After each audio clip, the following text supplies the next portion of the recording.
The night was strangely still, as if the very air was holding its breath. The stars hung low, shimmering like fragments of ancient fire, casting their quiet light over the hills and valleys of Zorah. Beneath that sky, a woman knelt in her home, her hands trembling as she clutched her shawl to her chest. She had no words left to pray, only silence, the same silence that had stretched across years of unanswered hopes. Her name was not one that people would remember. She wasn't a queen or a warrior, just a barren woman whose name had never been etched into history. In those days, to be without children was to carry a mark of shame, a sign that the heavens had closed their doors to you. Each morning she awoke to the quiet ache of emptiness. Each evening, her husband's eyes would linger on her a little longer, his sorrow unspoken but felt in every corner of their small home. But on this night, something shifted in the air. The shadows seemed to dance on the walls, and suddenly, a figure stood before her. Not a man, not quite human at all, but radiant, a being whose very presence seemed to hum with power and mystery.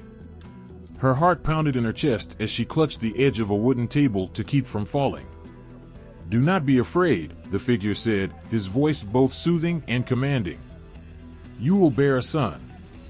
She blinked, her mind unable to grasp the weight of those words. A son?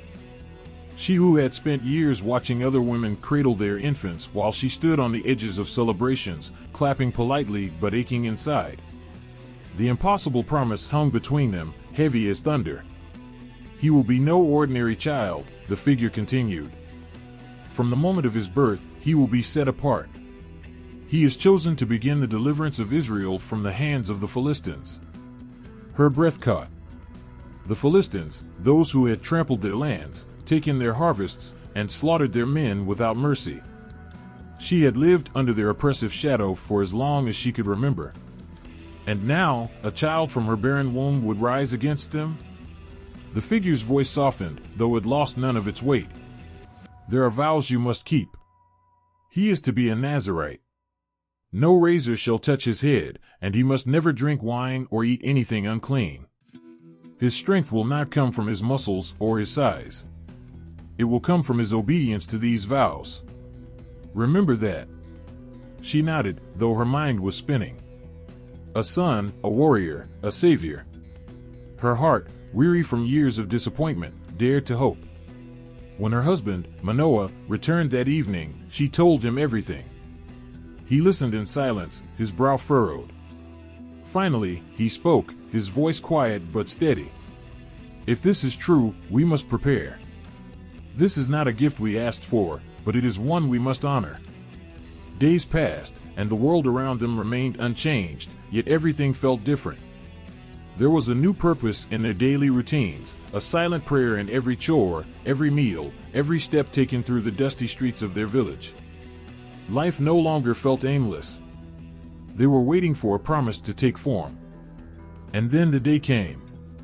The woman gripped Manoah's hand as the first sharp pains of labor struck. Her cries echoed through the walls of their home, mingling with the whispers of women outside, those who had gathered to wait, curious about the child promised by an angel. Hours later, when the baby's first wail pierced the air, the woman sobbed, cradling the tiny boy to her chest. His dark hair curled at his temples, already thick and wild, as if it knew it was never meant to be cut. His fists clenched tightly, strong even in infancy. She marveled at him, running her fingers over his tiny hands, whispering his name softly, reverently. Samson. From the moment he took his first breath, Samson's presence filled every room he entered. As he grew, people couldn't help but notice him. There was something untamed about him, an intensity in his gaze, a quiet power in his movements. He wasn't like the other children who ran barefoot through the fields. Even as a boy, Samson carried himself with a confidence that others couldn't explain. And then there was his strength. It began with small things. At 5, he lifted a stone that grown men struggled to move. By 7, he could snap a branch as thick as a man's arm without breaking a sweat. The villagers whispered about him, some with awe, others with fear. But strength alone doesn't make a hero. Strength can crush or protect, destroy or save. And with every act of might Samson displayed, there lingered a question: What would he choose to be? His mother watched him with a quiet anxiety that never left her heart. She knew the weight of the prophecy that hung over his head. This was a boy born with a purpose, a mission placed upon him before he even opened his eyes. But how could a mother prepare a child for something so immense? She would remind him of his vows. "Samson," she would say softly, brushing his hair, "you are set apart. You must never forget who you are." Sometimes he listened, his eyes serious and thoughtful. Other times, he would brush her words aside, restless to run through the hills or wrestle with the older boys. He was young, after all, and the weight of destiny isn't always something a child can grasp. But there were moments, fleeting, yet unmistakable, when something stirred in him, something ancient and fierce. Once, when he was barely 12, he wandered into the fields alone. There, he stumbled upon a lion, its golden eyes fixed on him with a predator's hunger. Any other boy would have run. But not Samson. His heart beat faster, but not from fear. He felt something awaken inside him, something primal and unstoppable. Without thinking, he grabbed the lion by its jaws, his fingers pressing into the beast's flesh, and with a roar of his own, he tore the creature apart. When he returned home that evening, blood smeared across his tunic, his mother gasped. What happened? He only shrugged, his eyes distant. A lion. That night, as he lay in bed, he stared at the ceiling, the scent of the lion's blood still lingering on his skin. He didn't understand it yet, but he felt it, the force inside him, the strength that went beyond his muscles. It wasn't just power. It was purpose. And purpose, once awakened, doesn't sleep for long. The child of promise was growing, and with each passing day, the boy who wrestled lions drew closer to the man who would wrestle with fate itself. The dawn light crept through the cracks of the wooden shutters, casting golden streaks across the stone floor. The boy sat on a small stool, his legs swinging back and forth. His wild, dark hair tumbled over his shoulders, untouched by scissors since birth. His mother knelt before him, holding a bowl of water in one hand and a cloth in the other. As she gently washed his face, her eyes lingered on him, her son, her promise, her burden. "Samson," she whispered, her voice soft yet firm. "There are things you must never forget." The boy tilted his head, curiosity flickering in his gaze. He had heard these words before, over and over. But today, something in her tone was different. It felt heavier, like the air before a storm. "You are bound by vows," she continued. "Vows made to God before you were even born. They set you apart from all others. They are not chains to hold you down, they are your strength. Without them, you are like any other man." Samson's brow furrowed. Strength. That word echoed inside him. He had always known he was different. His hands could lift what others couldn't. His steps carried a weight that made the earth seem to tremble beneath him. But his mother's words carried a warning, one he didn't yet fully understand. She reached out and ran her fingers through his thick hair, tangled from days spent running through the hills. "Your hair must never be cut. It is a sign of your promise to God. As long as it grows, you will have the strength He has given you." He nodded slowly, though his mind wandered. Why his hair? Why not his arms, his hands, the muscles that flexed when he lifted stones and wrestled goats? He didn't ask. He knew better than to question the ways of the Almighty. But the question simmered beneath his quiet gaze. "There's more," his mother said, pulling him back to her words. "You must never drink wine or strong drink. You must never touch what is unclean, not even the dead, not even if it seems harmless." Her voice softened, almost pleading. "These things will weaken you in ways you cannot see. They will break the bond between you and God." Samson leaned back against the wall, his mind restless. His friends in the village often gathered around fires, laughing as they passed clay jars of wine. He'd seen men return from battles, blood on their hands, hailed as heroes for what they'd done. And yet here he was, told to keep himself apart, to remain pure, untouched by the things that seemed to give others power and pride. "What if I break them?" he asked suddenly, his voice quiet. His mother's hands froze for a moment, her eyes locking with his. There was pain there, fear that ran deep. If you break them, Samson, you break the trust placed in you. You are not like other men. The vows are not chains, they are what hold your purpose together. Without them, you will lose everything. Everything. The word lingered between them, unspoken but felt. As he grew older, the vows became both a source of pride and frustration. The boys in the village whispered about him. They pointed at his long hair, laughing behind their hands. Look at the wild man, they'd say. Look at the one who's never touched a drop of wine. There were days Samson's fists clenched with anger, his knuckles turning white as he resisted the urge to retaliate. But there was something stronger inside him, a quiet voice that reminded him of his mother's words. You are not like them. One day, while walking through the fields, Samson came across a group of boys gathered around a wine jar. They passed it from hand to hand, their laughter carrying on the breeze. When they saw him, their smiles twisted into sneers. Come, Samson, one of them called, holding the jar aloft. A sip won't kill you. Or are you afraid it'll turn you into a normal man? Samson's jaw tightened, but he kept walking. The laughter followed him, biting at his heels like wild dogs. It burned inside him, the desire to prove himself, to show them he was no coward. But he knew better. It wasn't strength to give in. It was strength to walk away. Still, there were times when the weight of his vows pressed down on him like a yoke. He watched the world around him, filled with people who lived without restraint, who indulged in every desire. And there he was, bound by invisible strings, tied to promises made before he even knew what they meant. Yet, on nights when doubt crept in like a thief, he would recall the stories his mother told him. Stories of men who had been chosen by God, men like Moses, who parted seas, and Joshua, who brought down walls with a shout. There were men who had walked paths set before them, guided not by their own desires, but by something greater. And then he would remember the lion. It wasn't long after his mother's warning that he faced the beast in the fields. The memory of its golden eyes haunted him still. He hadn't called out for help. He hadn't run.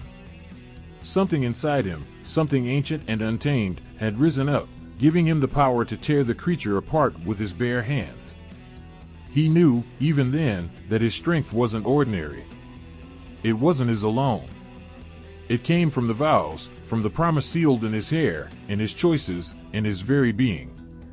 And that knowledge both empowered and terrified him. Years passed, and Samson grew into a man whose name began to spread beyond the borders of his village.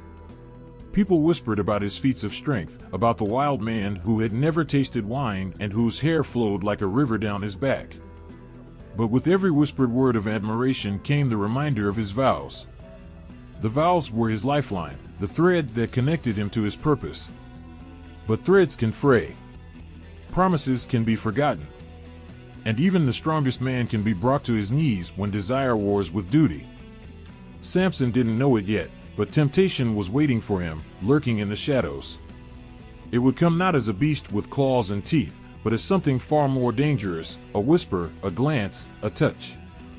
And when it came, the question would not be whether he was strong enough to fight it. The question would be whether he remembered who he was. The sun dipped low on the horizon, painting the sky in streaks of orange and crimson. The fields outside Zorah stretched endlessly, their golden stalks swaying gently in the breeze. Samson stood at the edge of the village, his hands caked with dirt from a day's labor. He wiped his brow with the back of his hand, squinting into the distance. The boy was gone. In his place stood a man, tall, broad-shouldered, with hair that spilled down his back in thick, unruly waves. His hands, calloused from work, bore the strength of 100 men.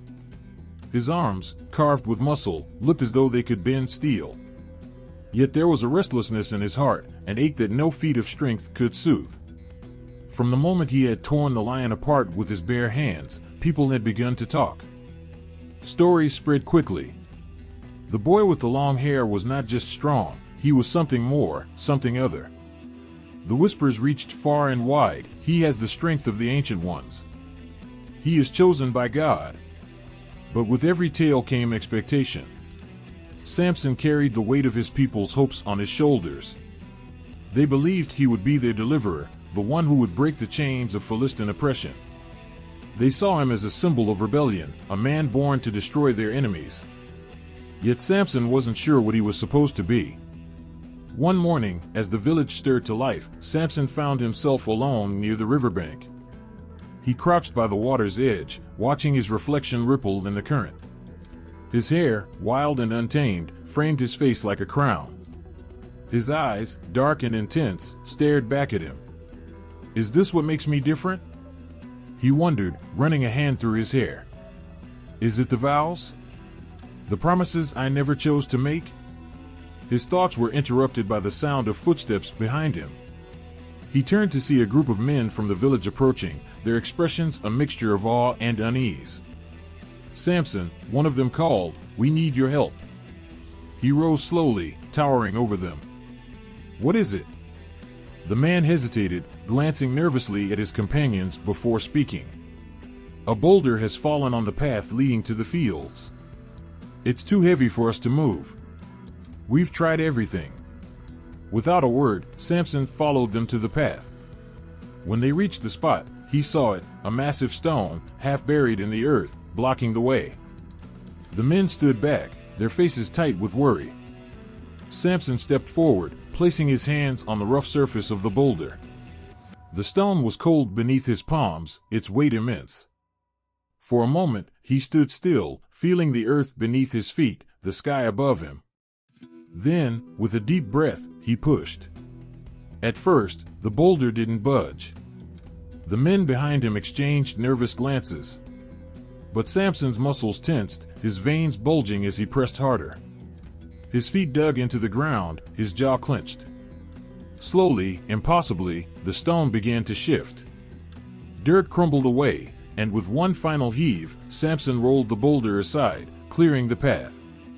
The men stared, wide-eyed and speechless. Samson straightened, breathing heavily. His heart pounded in his chest, not from exertion, but from something else, a rush, a thrill. He had done what no other man could. There was a fire in his veins, a power that surged through him like a river breaking free of its dam. One of the men stepped forward cautiously. "Thank you," he whispered, his voice trembling with awe. "You've saved us."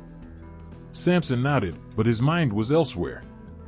As the men left, their whispers trailing behind them, he stood alone on the path, staring at his hands. What is this strength? He thought. Is it a blessing or a curse? Days turned into weeks, and Samson's feats of strength grew legendary. He lifted what others could not. He fought wild animals with his bare hands. He carried the gates of the city on his shoulders, walking miles with them as if they weighed nothing. Yet with every act of power, a part of him felt more distant from the boy he once was. Strength had become his identity.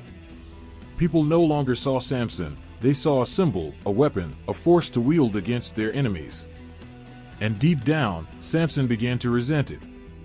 One evening, as he walked through the hills, he spotted a group of Philistines in the distance.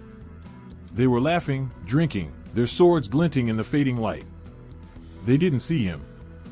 They didn't know that the man standing in the shadows could crush them like insects. Samson's fists clenched. The rage inside him simmered, threatening to boil over. These were the men who had enslaved his people, who had killed without mercy. He could end them right here, right now. But something held him back. He stood there, watching, until the Philistines mounted their horses and rode away, their laughter echoing through the hills. That night, as he lay in his bed, Samson's mind was restless. He thought of his mother's words, the vows he had kept since birth. He thought of the lion, the boulder, the Philistines. And he thought of the power that coursed through his veins. Was this strength truly his to wield?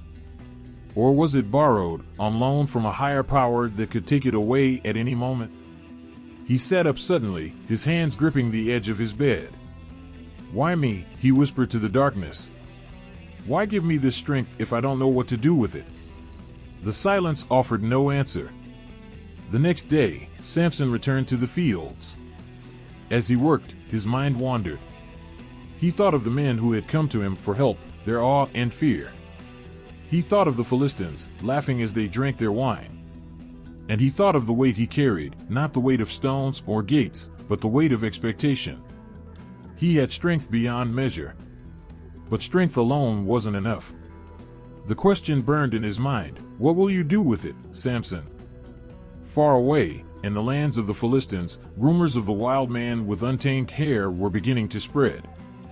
They spoke of his strength, his defiance, his refusal to bow to anyone. And in the shadows, those who sought to bring him down were already plotting. Strength can move mountains, but it can also crumble empires. It can build or destroy, heal or harm. Samson's strength was unmatched, but so was the danger that came with it. For strength without purpose is a storm without direction. And storms, once unleashed, have no master. The sun was high, beating down on the dusty path that stretched between the hills. Samson walked alone, his sandals kicking up small clouds of dirt. His long hair, wild and unbound, swayed in the breeze as he moved. There was a restlessness in his stride, a fire in his chest that he couldn't explain. Something was calling him beyond the familiar fields of Zorah, pulling him toward a place he'd never been. Ahead lay the vineyards of Timnah, a land known for its fertile soil and dark-skinned grapes. But it wasn't the vineyards that drew Samson, it was a woman. A Philistine woman. Her beauty had captivated him, and against the warnings of his parents, he had made up his mind. He would marry her. The thought filled him with both excitement and defiance. He knew what his people would say. The Philistines were their oppressors, enemies of Israel. But Samson wasn't concerned with politics or tradition. He had seen her, and that was enough. His heart was set. The path narrowed as he entered the vineyards, the air thick with the scent of ripening fruit. The silence was heavy, broken only by the rustle of leaves and the occasional chirp of birds. Samson's thoughts wandered as he walked, but a sudden sound snapped him back to reality, a low, guttural growl rumbling from the shadows. He froze. From between the vines, a lion emerged. Its golden eyes locked onto Samson, unblinking, calculating.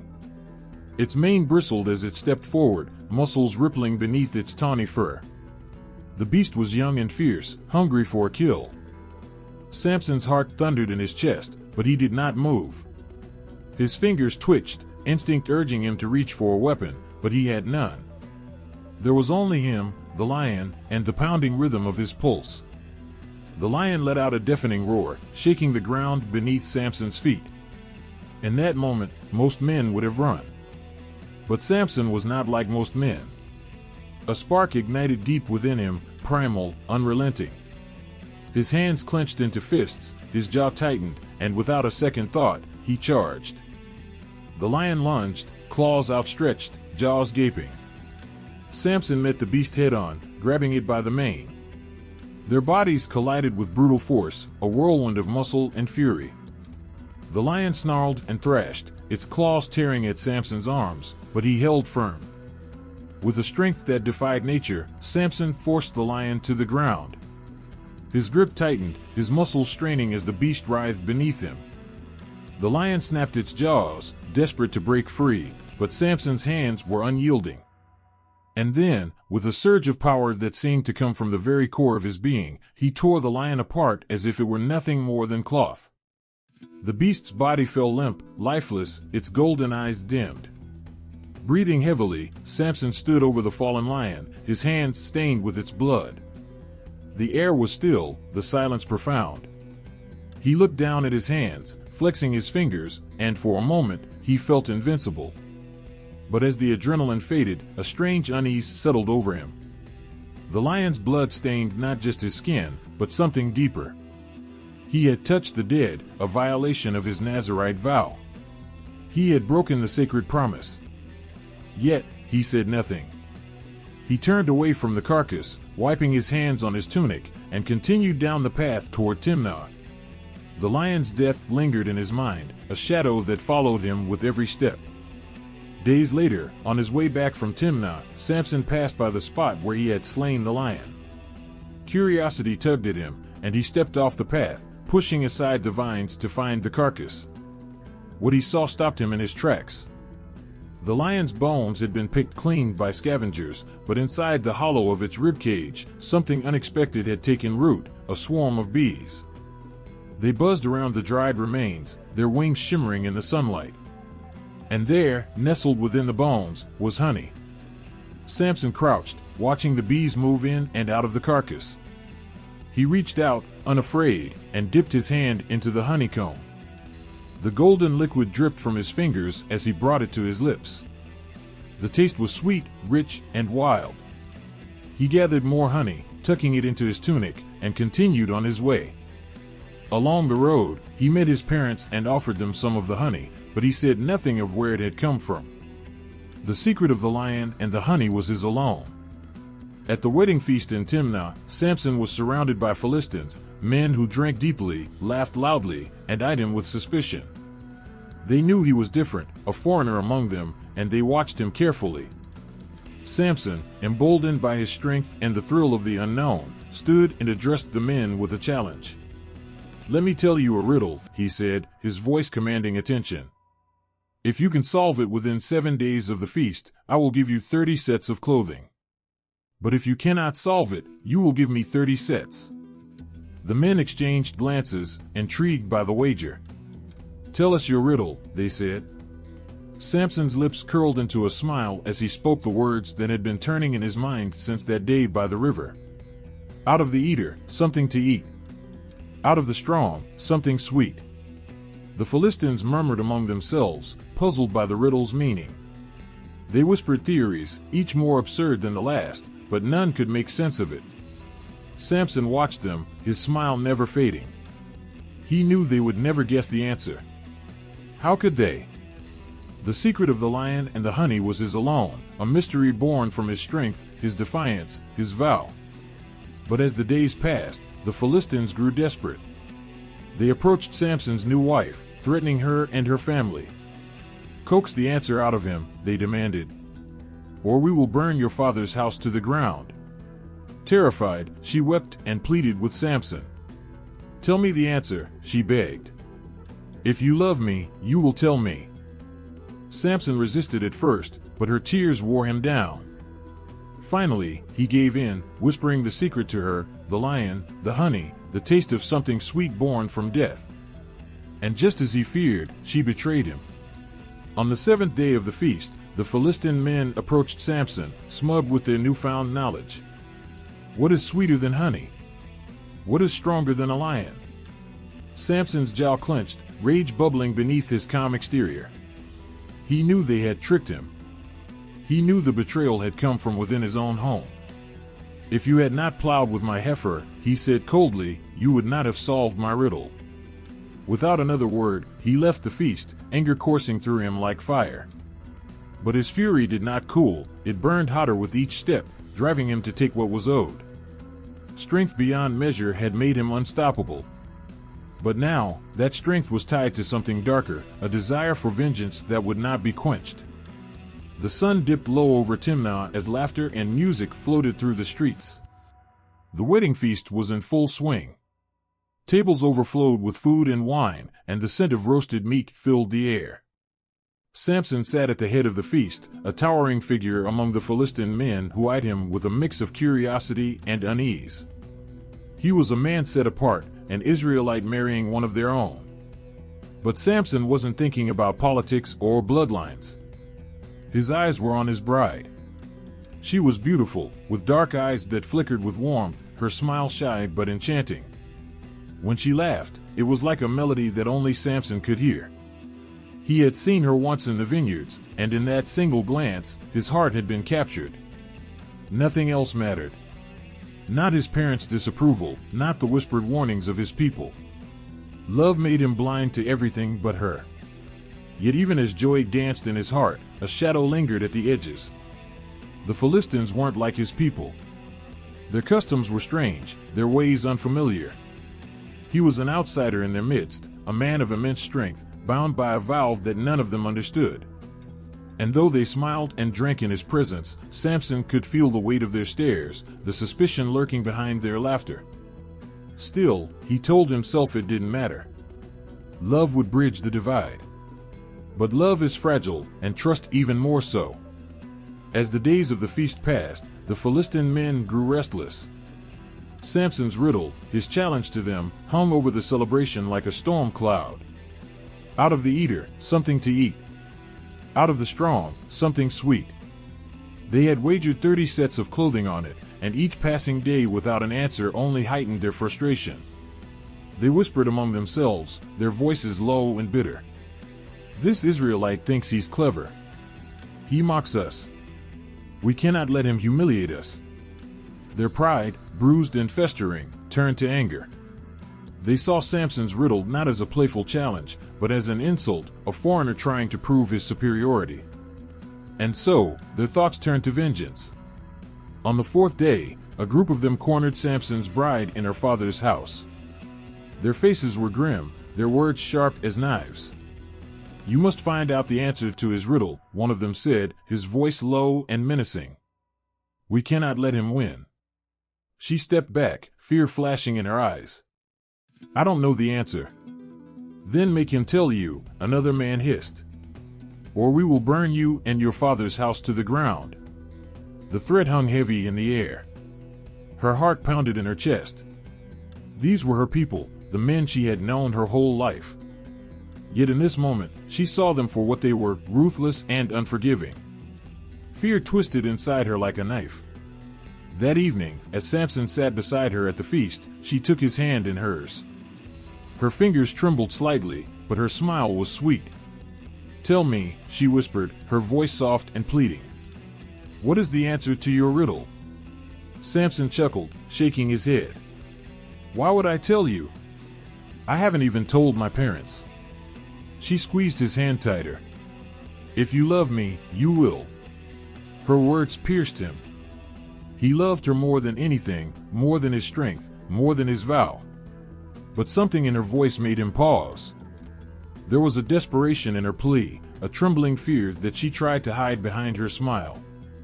For days, she pressed him, her tears falling like rain. "Tell me," she begged. "Please, Samson. If you love me, you'll trust me." And finally, on the 7th day, he relented. Her tears wore down his resolve, breaking through his defenses. He leaned in close, his voice low. "It came from a lion," he murmured. "Honey from its carcass." Her eyes widened as she listened, and a strange look flickered across her face, relief, mixed with something darker. Samson kissed her cheek, unaware that he had sealed his fate. Later that day, as the feast drew to a close, the Philistine men approached Samson. Their faces were smug, their smiles sharp as daggers.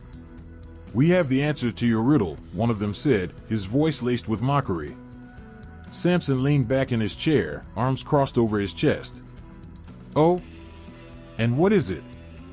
The men exchanged glances before answering in unison. "What is sweeter than honey? What is stronger than a lion?" Samson's smile vanished. His eyes darkened, and his jaw clenched tight. Rage boiled in his chest, a storm threatening to break free. He knew. He knew they could never have guessed the answer on their own. Someone had betrayed him. His gaze shifted to his bride, who stood a few steps away, her hands clasped nervously in front of her. She couldn't meet his eyes.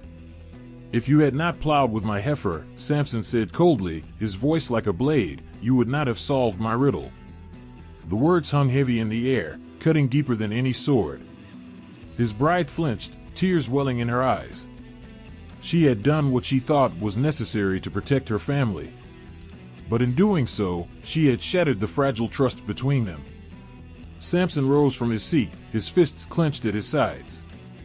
The Philistines' laughter rang in his ears, mocking him. They thought they had won. They thought they had humiliated him. But they had no idea who they were dealing with. Without a word, Samson strode out of the feast, his heart burning with fury. He made his way to the nearby town of Ashkelon, where he found 30 Philistine men. With the strength of a lion, he struck them down, one by one, their blood staining the earth beneath his feet. He stripped them of their garments, carrying the spoils back to Timnah. When he returned to the feast, he threw the clothing at the feet of the men who had mocked him. "Here's what you asked for," he said, his voice cold and empty. 30 sets of clothing. The Philistines stared in stunned silence, their laughter silenced by the sight of Samson's bloodied hands. But Samson didn't stay. The betrayal cut too deep. Heartbroken and enraged, he left Timnah, abandoning his bride and returning to his father's house. The woman he had loved, the woman he had fought for, had broken his trust. And trust, once shattered, is hard to mend. In his absence, her father made a choice that would spark an even greater fire of vengeance. He gave her to another man, a Philistine. Love had made Samson vulnerable. It had opened his heart, only to have it crushed beneath the weight of betrayal. But the Philistines had made a fatal mistake. They thought they had broken him. They hadn't. They had only awakened the lion within. The night was heavy with silence, broken only by the rustling of the dry fields under a restless wind. The moon hung low, casting pale light over the land of the Philistines, illuminating the wheat fields that stretched endlessly into the dark. It should have been a peaceful night, a night of rest and quiet. But peace was a distant memory for Samson. His heart beat with a steady thrum of fury, each pulse a reminder of the betrayal he couldn't shake. The woman he loved was gone. His bride, the one for whom he had defied tradition and family, the one he had fought for, had been given to another man. Her father, without so much as a word to Samson, had handed her to one of his companions. As if she were nothing. As if Samson's love had meant nothing. The news had hit him like a hammer to the chest, shattering the last remnants of his restraint. Betrayal upon betrayal, piling up like stones in his heart. He couldn't forget the look in her eyes at the feast, the tears that had fallen when she begged for the riddle's answer. And now, that love, tainted by fear, twisted by circumstance, was ash in his hands. But Samson was not a man to be broken. Anger coursed through him like a river in flood, unstoppable and wild. He clenched his fists, feeling the raw power in his body, a strength that even he could barely comprehend. The air around him seemed to hum with tension, as if the very earth could sense the storm building within him. The Philistines had wronged him. They had mocked him, stolen from him, humiliated him. They thought they had won. They thought they had taken everything. But they hadn't counted on the fire that burned in Samson's soul. He moved through the fields with a purpose, his steps silent but sure. In his mind, a plan had already formed, a plan as wild and furious as the man himself. Ahead, in the distance, he spotted movement. Animals. Foxes, darting through the brush, their sleek bodies blending with the shadows. Samson's lips curled into a grim smile. These creatures, cunning and quick, would serve his purpose well. One by one, he caught them, his strength making the task seem effortless. The foxes snarled and twisted in his grasp, but they were no match for Samson's grip. He worked tirelessly, his mind focused, his heart hardened. Pairs of foxes, tied tail to tail. Between each pair, he fastened a burning torch, the flames crackling to life in the cool night air. The firelight flickered in Samson's eyes, reflecting the blaze within him. With each torch he lit, he thought of the wrongs done to him. Of the laughter at the feast. Of the betrayal in his bride's eyes. Of the emptiness that now filled the place where love once lived. When the last torch was lit, Samson stood back, breathing heavily. The foxes, restless and frightened, pulled against their bonds. The flames danced and flickered, eager to consume. Without a word, Samson released them. The foxes scattered in every direction, their torches trailing flames behind them like comets streaking across the night sky. They tore through the fields of the Philistines, through the vineyards and the olive groves, leaving a path of destruction in their wake. The dry wheat caught fire almost instantly. Flames leapt from stalk to stalk, a roaring sea of orange and gold. The fire spread with terrifying speed, devouring everything in its path. It climbed the vineyard trellises, licked at the twisted trunks of olive trees, and filled the air with the acrid scent of burning crops. The wind, as if in league with Samson's fury, fanned the flames higher. Within moments, the peaceful night was transformed into a nightmare. Philistine farmers, roused by the crackling of fire and the shouts of their neighbors, stumbled from their homes.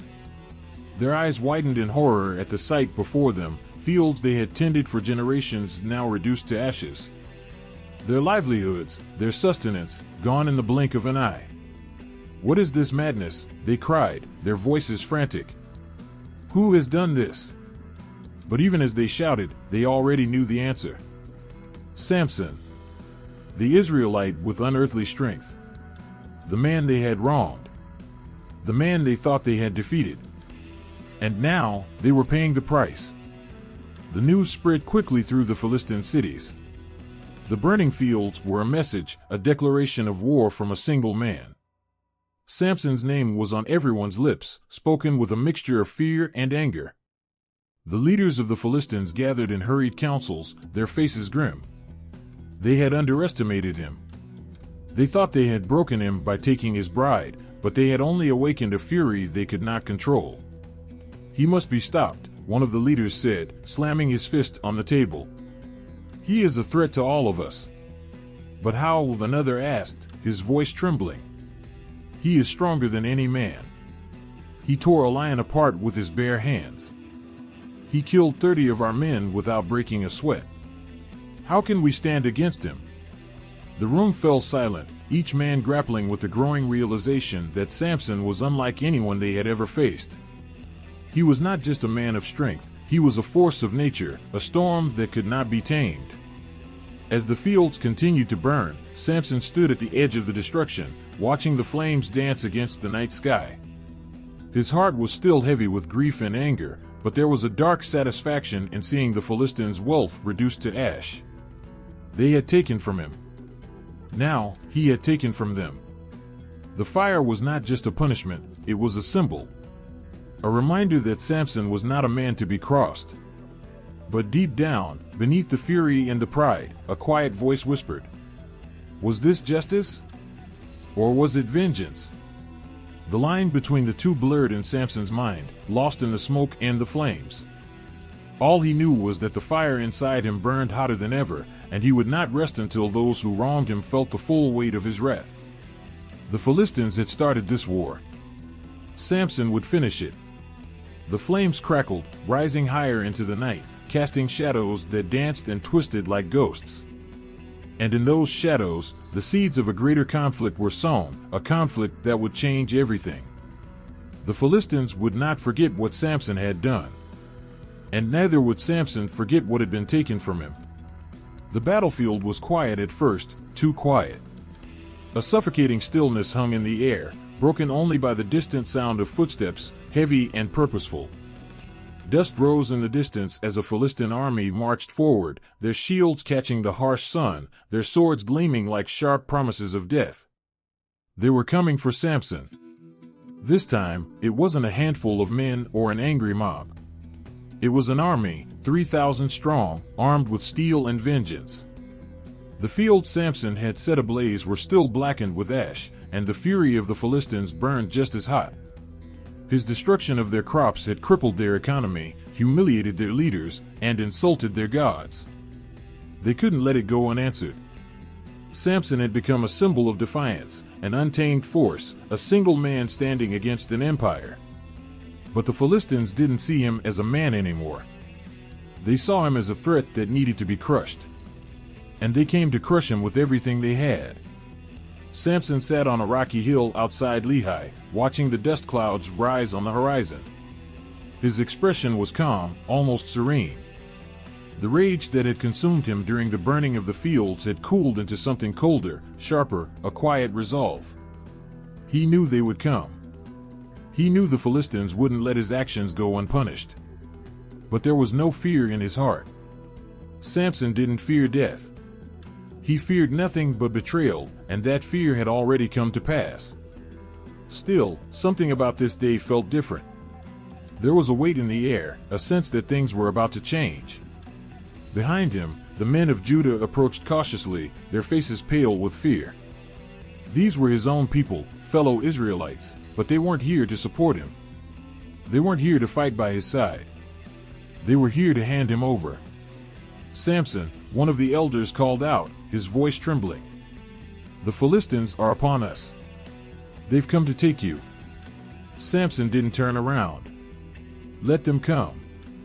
The elder swallowed hard, exchanging uneasy glances with the others. "You don't understand. They've brought an army. Thousands of them. They've threatened to destroy us if we don't give you up." Samson stood slowly, his towering figure casting a long shadow over the men of Judah. His gaze was steady, his eyes dark with unspoken emotion. "So you've come to hand me over to them," he said quietly. The elder lowered his head, ashamed. "We have no choice. They will kill us all if we don't." Samson took a deep breath, his chest rising and falling like the swell of an ocean wave. His own people, his own blood, were prepared to sacrifice him to save themselves. The sting of betrayal was a familiar ache by now, but it didn't make it hurt any less. "Still," he nodded. "Swear to me one thing," he said. "Swear you won't kill me yourselves." The men of Judah looked at each other in confusion. "We won't harm you," the elder promised. "We will only bind you and hand you over to the Philistines." Samson extended his hands, letting them tie him with thick, new ropes. His strength could have snapped them in an instant, but he remained still, letting them do what they thought they had to. The men of Judah breathed a sigh of relief. They believed they had done what was necessary to save their people. But they didn't understand the storm they were about to unleash. The Philistine army waited at the base of the hill, their swords drawn, their shields raised. When they saw the men of Judah leading Samson down in ropes, a triumphant cheer rose from their ranks. "There he is," one of the commanders shouted. "Samson, the terror of Timnah, the destroyer of our fields. At last, we have him." The soldiers surged forward, eager to claim their prize. They saw Samson as a broken man, bound and defeated. But Samson's eyes, calm and unyielding, told a different story. As the Philistines drew closer, something shifted in the air. The ropes binding Samson's wrists began to stretch, groaning under the pressure of his sheer strength. His muscles tensed, and in one explosive movement, he snapped the ropes as if they were threads, the broken strands falling to the ground like discarded chains. The cheers of the Philistines turned to shouts of alarm. Samson stood tall, free and fierce, his gaze locked on the approaching army. He bent down, his hand closing around a discarded jawbone of a donkey, weathered and rough, but solid in his grip. A strange calm settled over him. His strength, a gift from birth, surged through his veins like wildfire. This wasn't just a battle for survival. It was a reckoning. The Philistines hesitated for a moment, stunned by the sight of Samson standing unbound. But hesitation turned to rage, and they charged. Samson met them head-on. The first soldier fell with a sickening crack as the jawbone smashed into his skull. Blood sprayed the air, staining the dirt beneath Samson's feet. Another soldier lunged at him, but Samson moved with a speed and precision that belied his size. The jawbone swung again, and another life was claimed. The battle became a blur of chaos and carnage. Philistine soldiers swarmed around him, swords slashing, shields raised, but Samson fought with the fury of a lion. His strength seemed limitless, each swing of the jawbone felling another enemy. The ground was littered with bodies, the air thick with the metallic scent of blood and the sound of dying men's cries. Yet Samson fought on, his arms tireless, his resolve unshaken. The Philistines had come to crush him. But it was they who were being crushed. As the sun dipped lower, the battlefield grew quiet once more. Samson stood alone, his chest heaving, the jawbone slick with blood. Around him lay 1,000 Philistine corpses, men who had come to take him, men who had underestimated the strength of a single man with a divine purpose. He dropped the jawbone, the thud echoing in the silence. With bloodied hands, he lifted his gaze to the heavens. With a donkey's jawbone, he murmured, his voice hoarse, "I have made donkeys of them. With a donkey's jawbone, I have slain 1,000 men." His words hung in the air, a testament to his strength, but also to the loneliness of his path. Victory had come at a cost. He was still an outsider, still a man set apart. The men of Judah watched from the distance, awestruck and terrified. Samson turned away from the battlefield, his heart heavy with the weight of what he had done and what he would still have to do. For the Philistines would come again. And Samson knew that the battles were far from over. The dawn broke over the hills, its light creeping slowly across the land like a hesitant messenger.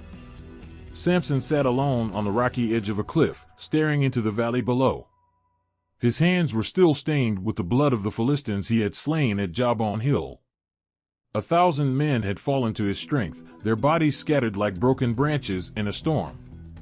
But now, in the cold light of morning, that victory felt hollow. The weight of his actions hung heavy on him. The battlefield was silent, but inside his mind, echoes of the dying lingered, cries of pain, gasps of terror. His strength had always been his gift, his destiny, his burden. But for the first time, Samson wondered if it was a curse. He clenched his fists, his knuckles white against the dark stains. The power in his body had never wavered, but something inside him felt fractured. Who was he becoming? The people of Judah kept their distance from Samson. Even after he had saved them from the wrath of the Philistines, they looked at him with fear in their eyes. They whispered his name with awe and dread, as if he were more beast than man. "He's unstoppable," they said. "A force of destruction.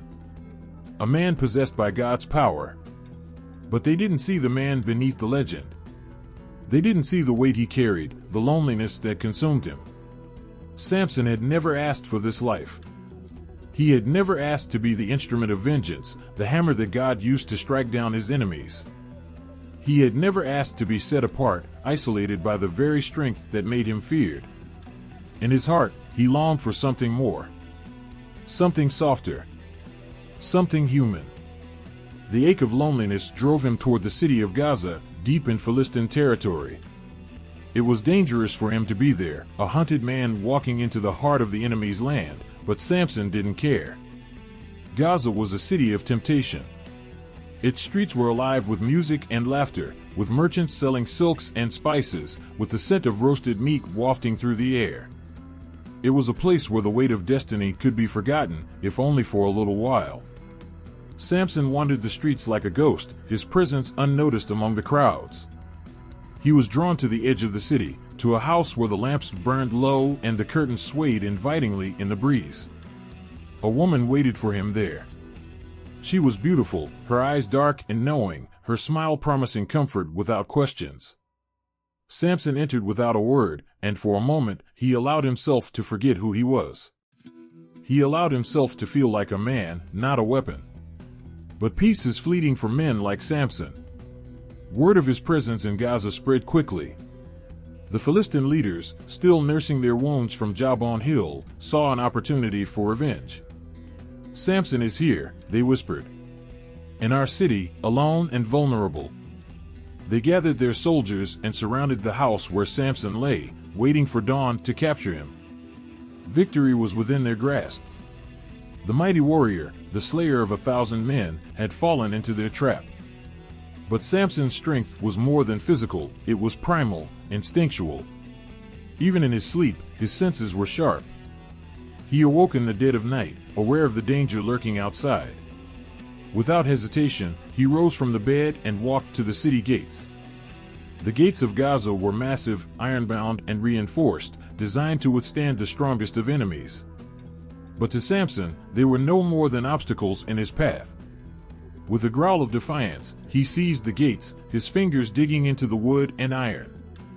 Muscles strained, veins bulged, and with a roar that shook the very ground, Samson ripped the gates from their hinges. The Philistine soldiers watched in horror as he lifted the gates onto his shoulders, a feat no mortal man could accomplish, and carried them away. He walked through the night, up to the hill facing Hebron, and planted the gates there as a symbol of his unyielding strength. The people of Gaza trembled in fear. But Samson felt no triumph. He didn't feel like a hero. He felt like a man running from his own shadows, dragging the weight of his destiny behind him. As dawn broke, Samson stood on the hill, gazing out at the horizon. The gates of Gaza loomed behind him, a reminder of his power and his isolation. The sun warmed his skin, but it couldn't reach the cold place inside him, the part of him that longed for connection, for purpose beyond destruction. He had strength beyond measure, but what did it mean if he stood alone? His victories were stained with sorrow. His battles left him more broken than his enemies. And no matter how far he walked, no matter how many gates he tore from their hinges, he couldn't escape the burden of who he was. In the distance, another city waited. Another temptation. Another test. And somewhere in that city, a woman with a name that would be etched into history waited for him. Her name was Delilah. The path to his fall had begun. The night was still, the streets of Gaza bathed in a pale, silvery glow from the moon. It should have been peaceful, a night for rest and quiet. But for Samson, rest was a distant memory. He had walked through the gates of Gaza days earlier, drawn by the weight of loneliness, seeking some reprieve from the gnawing ache in his chest. But instead of finding solace, he had found only shadows. The shadow of his strength. The shadow of his choices. And, inevitably, the shadow of her. Delilah. She had been waiting, like a storm on the horizon, silent and patient, her beauty a siren's call that no man could resist. And Samson, the strongest of men, the one who had torn down the gates of Gaza with his bare hands, was no exception. She had entered his life like a whispered promise, her gaze sharp and knowing, her lips curving with the mystery of a woman who held the power of temptation in her very presence. Delilah didn't need to speak to draw him in. Her mere existence was enough. Samson didn't know why he had let her in. Maybe it was because he was tired. Maybe it was because for the first time in years, someone saw him as something more than a weapon, more than the destroyer of enemies.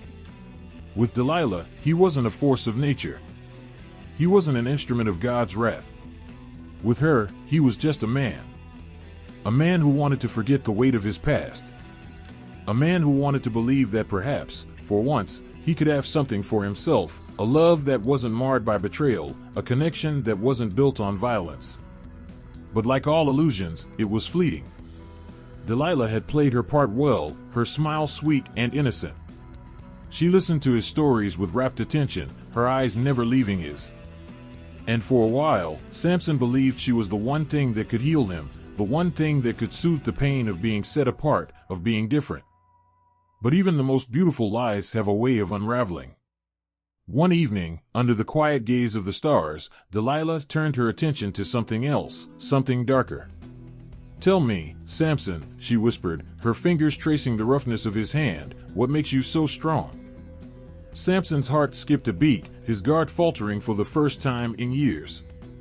He looked down at her, at the woman who had come to mean so much to him, who had shown him a fleeting sense of peace. Her eyes were wide with genuine curiosity, or so it seemed. She was asking the question every person had wondered about him, the question that no one had dared to ask aloud. He laughed softly, but there was a hint of something darker in his voice, something almost warning. "You know what gives me my strength," he said, the words feeling heavier than they should have. "It's the vow I made to God. The Nazirite vow. I've never cut my hair, and I never will." Delilah's gaze never wavered, her lips curling into a smile that was both gentle and calculating. "That's what you believe gives you strength," she murmured. "But surely there's more to it than that." Samson shifted uncomfortably, suddenly aware of the weight of her question. He had always been cautious with others about the secret of his strength. But with Delilah, he had allowed himself to be vulnerable, to believe she cared in a way that no one else ever had. But what was care? Was it simply her love for him? Or was it something more insidious, a need to possess the power she couldn't understand? The days that followed were filled with subtle questions, gentle nudges. Delilah had a way of making him feel safe, of drawing out the stories that Samson had kept buried. With every word she whispered, the truth of his strength was revealed to her bit by bit. And each night, as she listened, a part of him slipped deeper into her grasp. The Philistine leaders had noticed Samson's growing attachment to her, his vulnerability in her presence. They had seen the man who had torn their cities apart, who had humiliated their best warriors, and they had finally found their weapon. They knew the secret to his power, his uncut hair, and they saw the perfect opportunity to turn it against him. One night, When the air was thick with the scent of jasmine and the stars seemed to hang just a little too low, Delilah approached him again. This time, her voice was softer, more coaxing. "Samson," she breathed, her fingers threading through his hair, "tell me again. How does your strength work? What would it take to break it? To make you like any other man?"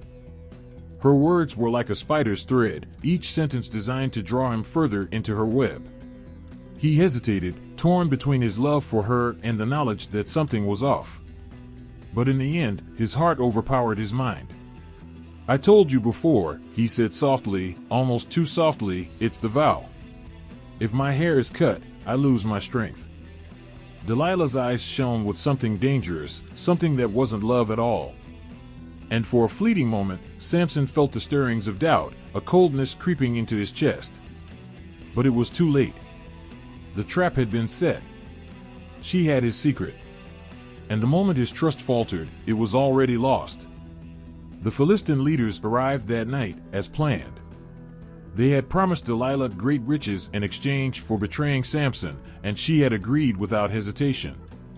She had led them into the chamber where Samson lay, asleep in the quiet of the night.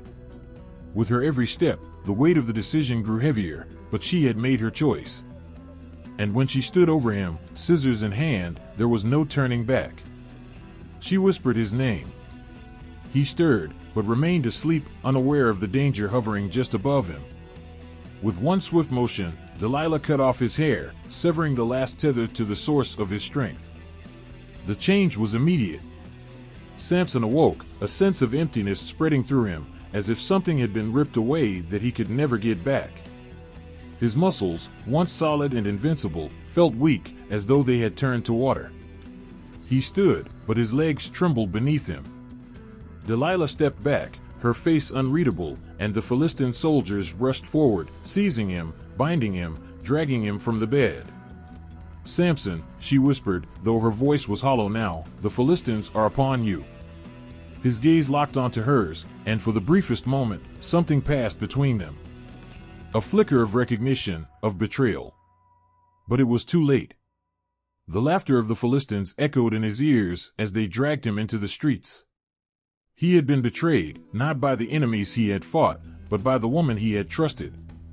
Delilah's figure stood in the doorway, watching as the man who had once been a god among men was brought to his knees. Her smile was empty, her heart hardened by the weight of the choice she had made. Samson had fallen. And so, too, had his grace. The night air was thick with tension, the moon casting long, ghostly shadows across the streets of Gaza. The city lay quiet, unaware of the storm that was about to descend upon it. The Philistine soldiers, too, were still, waiting, watching, as they planned to trap Samson, the man who had become a living legend, a terror to their people. Samson knew they were coming for him. He had known it the moment his feet had touched the ground in Gaza. The Philistines had made their intentions clear. They had cornered him in the city, and their plans for vengeance were set in motion. There would be no escape, no mercy, no room for negotiation. They intended to capture him, to break him, to show the world that even a man like Samson could be brought to his knees. But Samson was no ordinary man. As he walked through the streets, his heart did not race with fear. It beat steady and strong, just as his steps were, confident, resolute, and unyielding. His mind was calm, his thoughts focused on only one thing, survival. He knew that if the Philistines were going to take him, they would have to do it with their own hands. And so, he moved through the streets of Gaza like a shadow, unseen and unnoticed by the Philistine soldiers who patrolled. They were confident. They believed they had him. They had underestimated him once before, but now, they believed he had nowhere left to run. Samson was trapped. But Samson knew something they didn't. The gates of Gaza were not just a symbol of the city's strength. They were a challenge that Samson could not ignore. They were designed to be impenetrable, crafted from the finest materials, their towering structure meant to keep enemies out and protect the city from invaders. No man could tear them down. No army could breach their walls. But Samson wasn't just any man. Under the cover of darkness, Samson approached the gates. He had been here before, many times, in the quiet moments of his life when he had been alone, when he had felt the weight of his destiny bearing down on him. The gates had always stood tall, a reminder of the power of the Philistine city, a reminder of the men who had thought they could control everything, including him. Samson stood in front of them now, his gaze fixed on the massive gates that were meant to keep him contained. He had done the impossible before. He had torn down the lion, he had burned the fields of the Philistines, and he had slain 1,000 men with nothing more than a jawbone. But this was different. The gates stood before him, solid and unmoving. The Philistines had no idea what they had created when they built them. They thought the gates would be his prison. They thought the city would hold him captive. But Samson was about to show them just how wrong they were. With a deep breath, he gripped the gates of Gaza, his hands wrapping around the iron and wood. The metal was cold against his skin, but it did nothing to deter him. His body tensed, his muscles tightening as he pulled, his strength surging through his arms and chest. The ground beneath him trembled slightly as he gripped the gates with everything he had. For a moment, there was silence. The air seemed to hold its breath, waiting to see if this was the moment that the great Samson would fail. Would the gates remain unmoved, an unyielding wall of defeat? But Samson was not a man who failed. With a roar of defiance, he wrenched the gates from their frame, tearing the iron from the stone, the sound of grinding metal ringing through the streets like the call of a warrior's battle cry. The gates groaned under his force, but they could not withstand the power of a man who had been chosen for something greater. In one mighty motion, Samson lifted the gates, his arms flexing as the weight of them settled onto his broad shoulders. The weight was immense, the gates heavy enough to crush any man beneath them, but Samson didn't falter. He didn't even hesitate. He walked forward, the gates of Gaza now in his grasp, a symbol of his defiance and his power. He carried them like they were nothing more than a burden he could bear. Each step he took sent a ripple through the city, a message that could not be ignored. Samson was not a man who could be controlled. He was not a prisoner.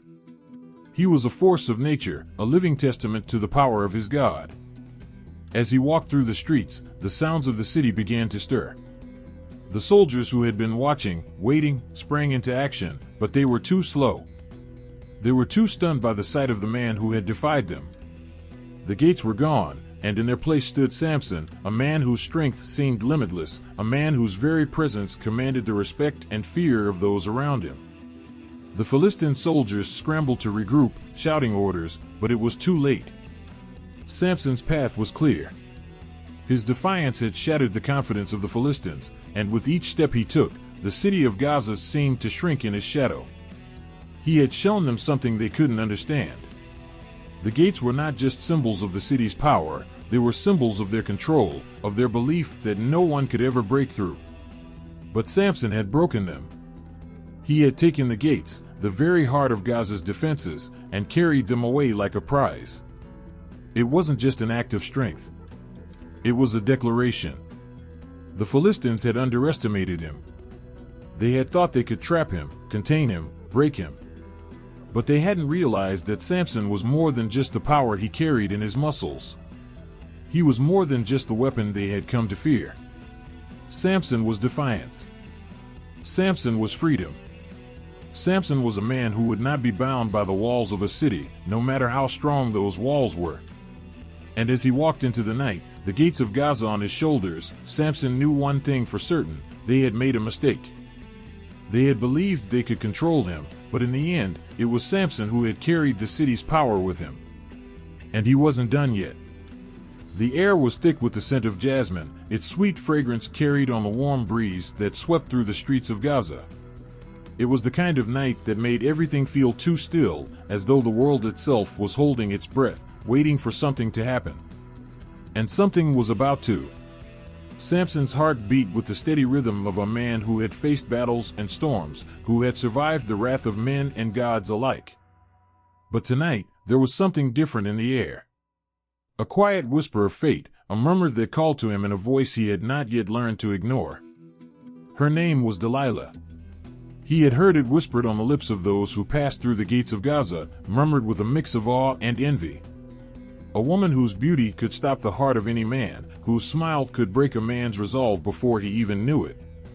But it wasn't just her beauty that intrigued him. It was something more, a mystery in her eyes, a promise in her gaze that he couldn't quite grasp. And now, as he walked through the streets of Gaza, he was drawn to her, like a moth to a flame, though he didn't yet know how deep the fire would burn. Delilah was waiting for him. Their first meeting was not one of grand gestures or words of destiny. It was quieter than that, simple in its beginnings, but filled with an undercurrent of something far greater.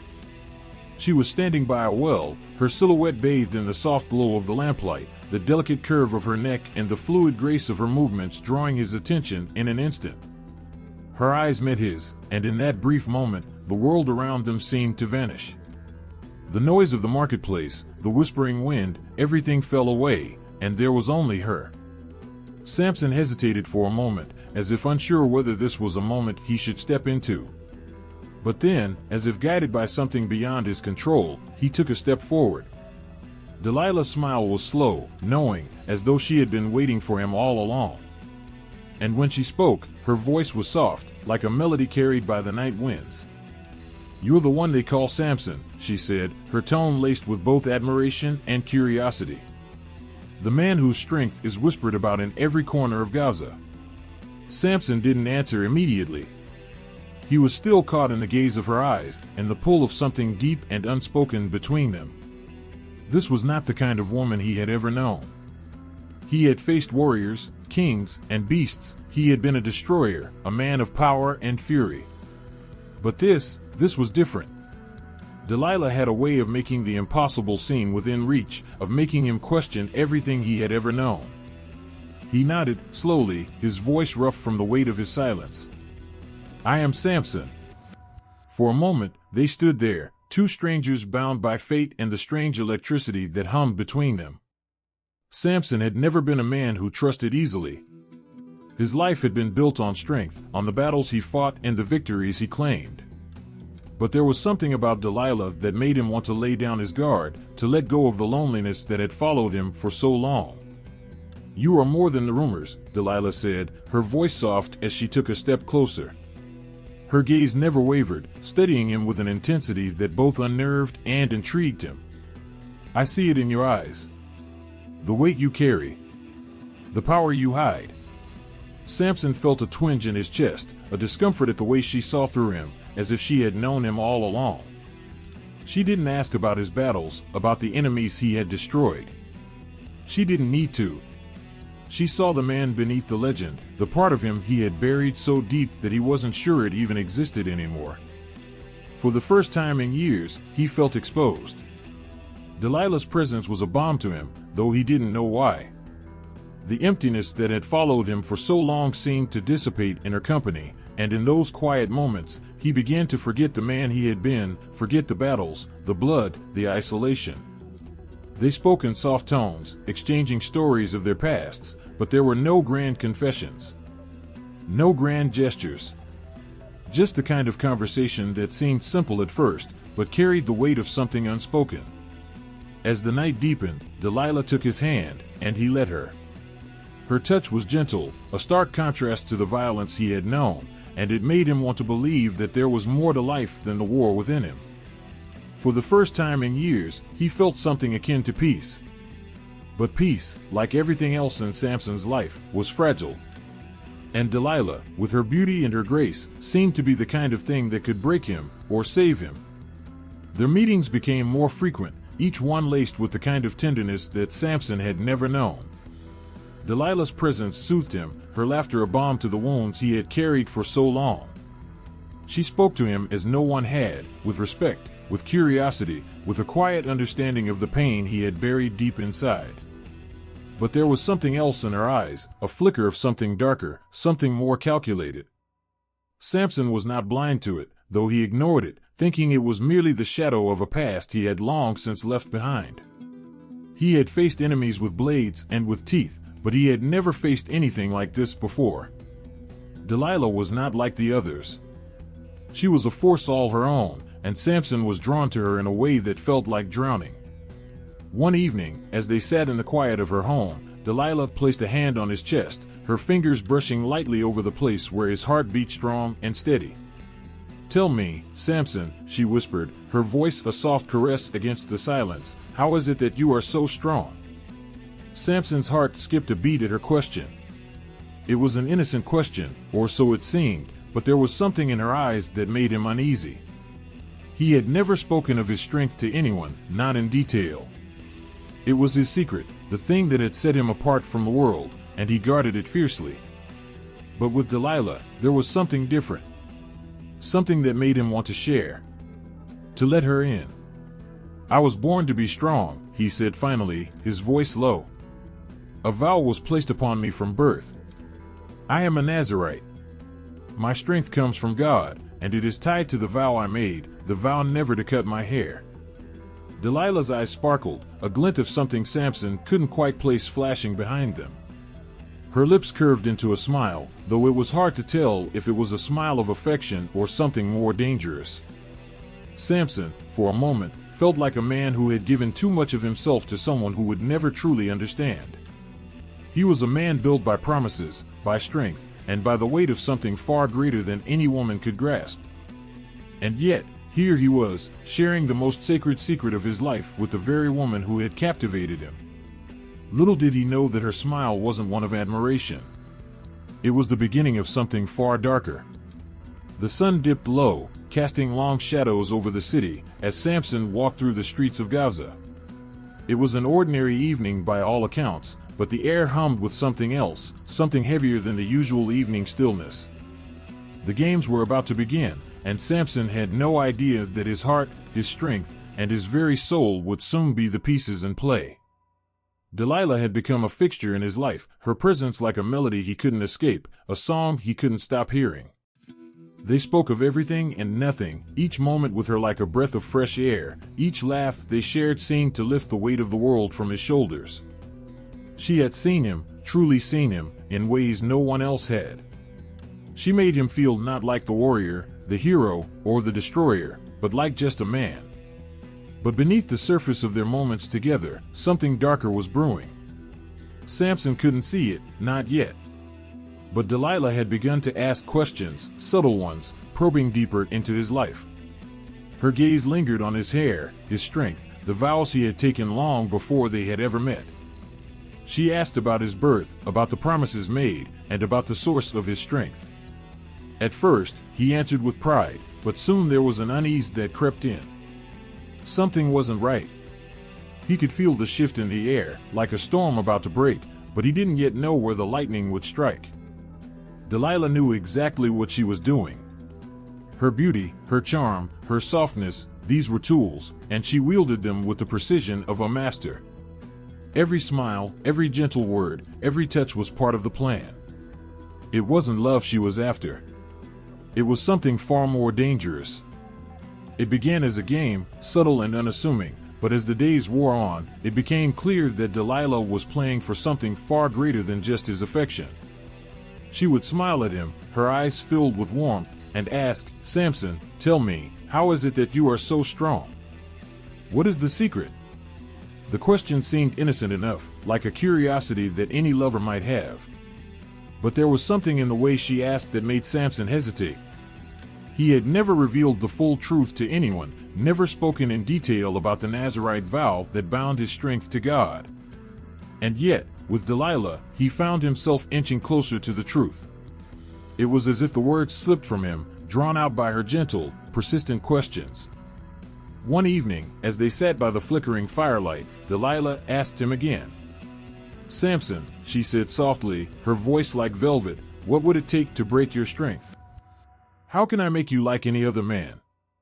Her words caught him off guard, but there was something else in her gaze that made him falter.